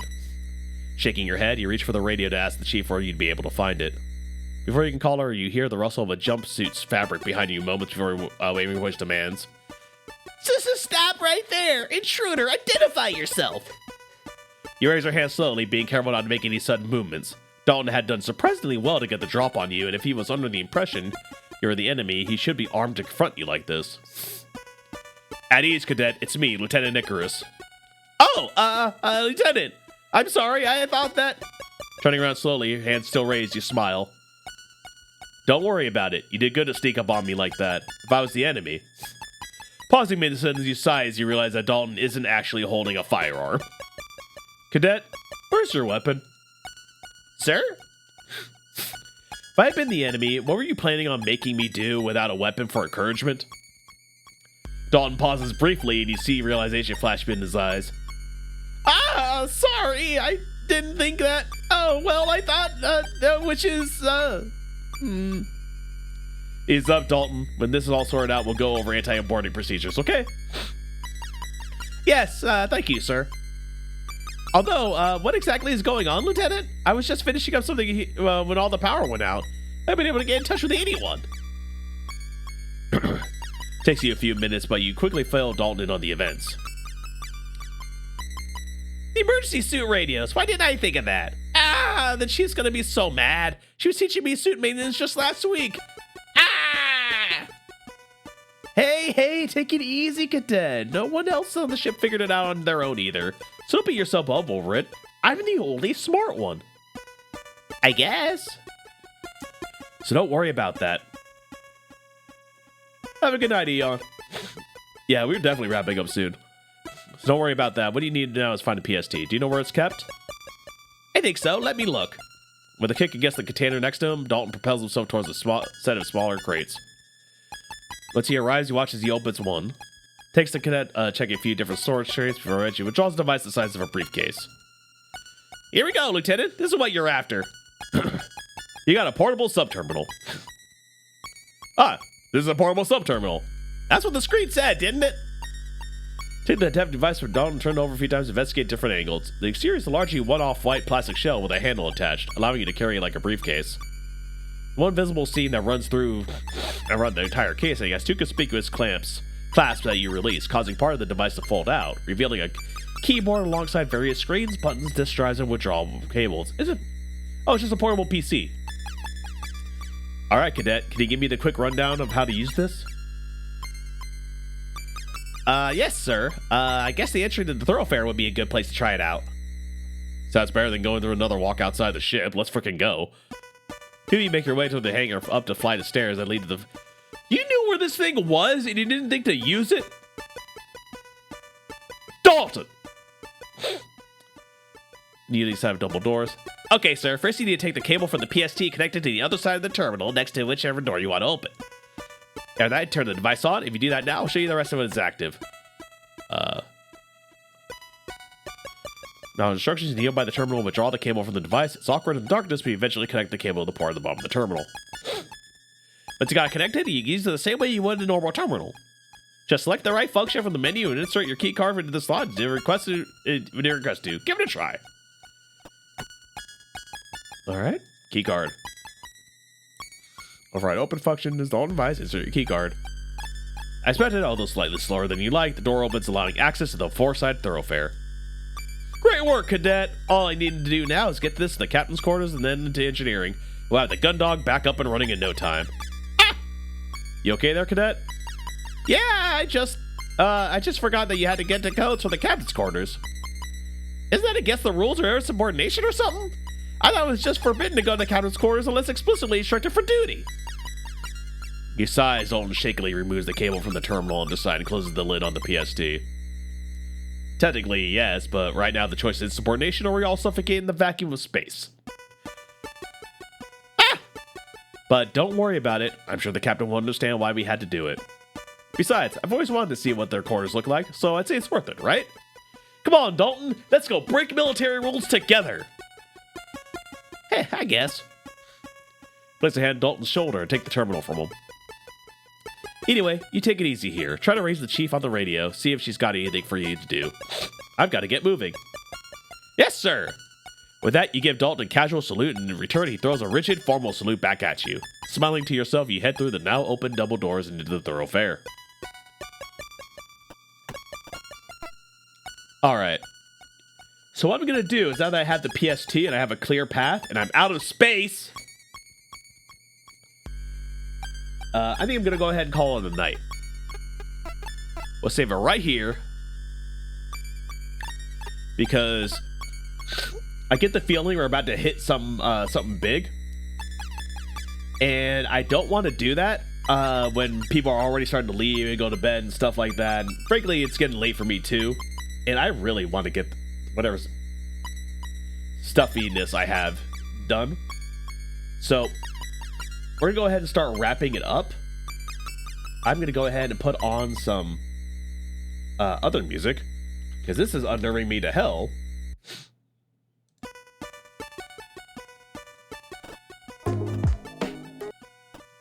Let me go ahead and...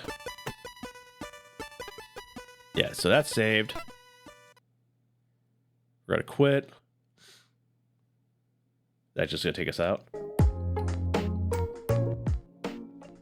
Okay. So, out of the way here. I'm not sick. I'm not sick. I just started getting stuffy when I sat down here. I'm not sick at all. It's like, it's probably allergies. Again, allergies suck when it gets really humid around here. Point is, so glad you all got to join me. I did this for like 5 hours. I didn't even feel it. And we're still gonna be playing more of this next week. Make sure that you're following the channel for notifications when we go live to play more of this wonderful, awesome game. And also sub to the channel. If you have a Prime account, you can sub for free. We are currently collecting subs as much as we can in order to get a GoPro, so that we can do like cosplay sewing streams, like cooking streams and stuff like that. So that'd be cool. Yes, you can also join the Discord as well in order to get notified when we go live.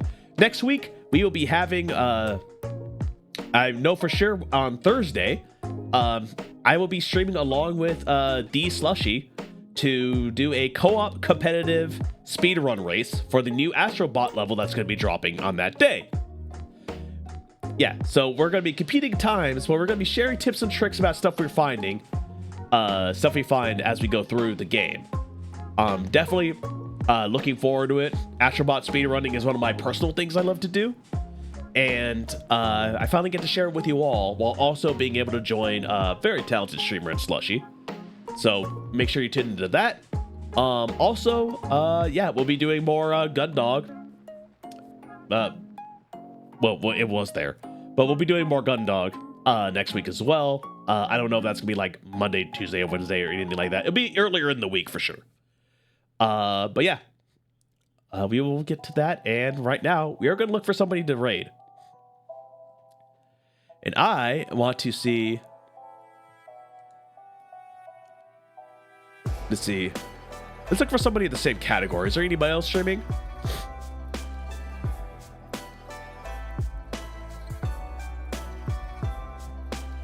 Hold on, I'm gonna... There's one other person streaming Gundog right now. They have one viewer currently.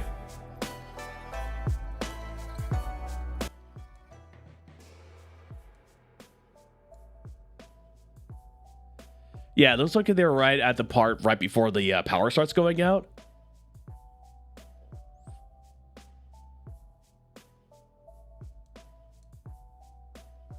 Oh, I had that. All right, so how about we send some love over to another Soul Gundog streamer, because I think everybody else on my list is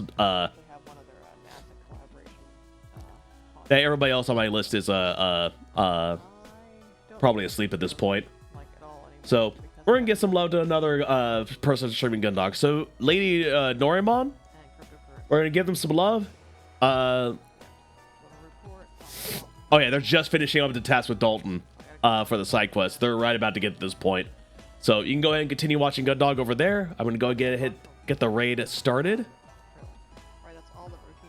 But again, make sure to follow the channel if you haven't already. Yeah, make sure to follow the channel if you haven't already. Sub to the channel so we can continue to do more cool stuff with her. But other than that, hope to see you next week for some Astrobot and Gundog and other stuff. So, with all that said, I hope you have a fantastic night, everyone. Yeah, I hope you all have a fantastic night.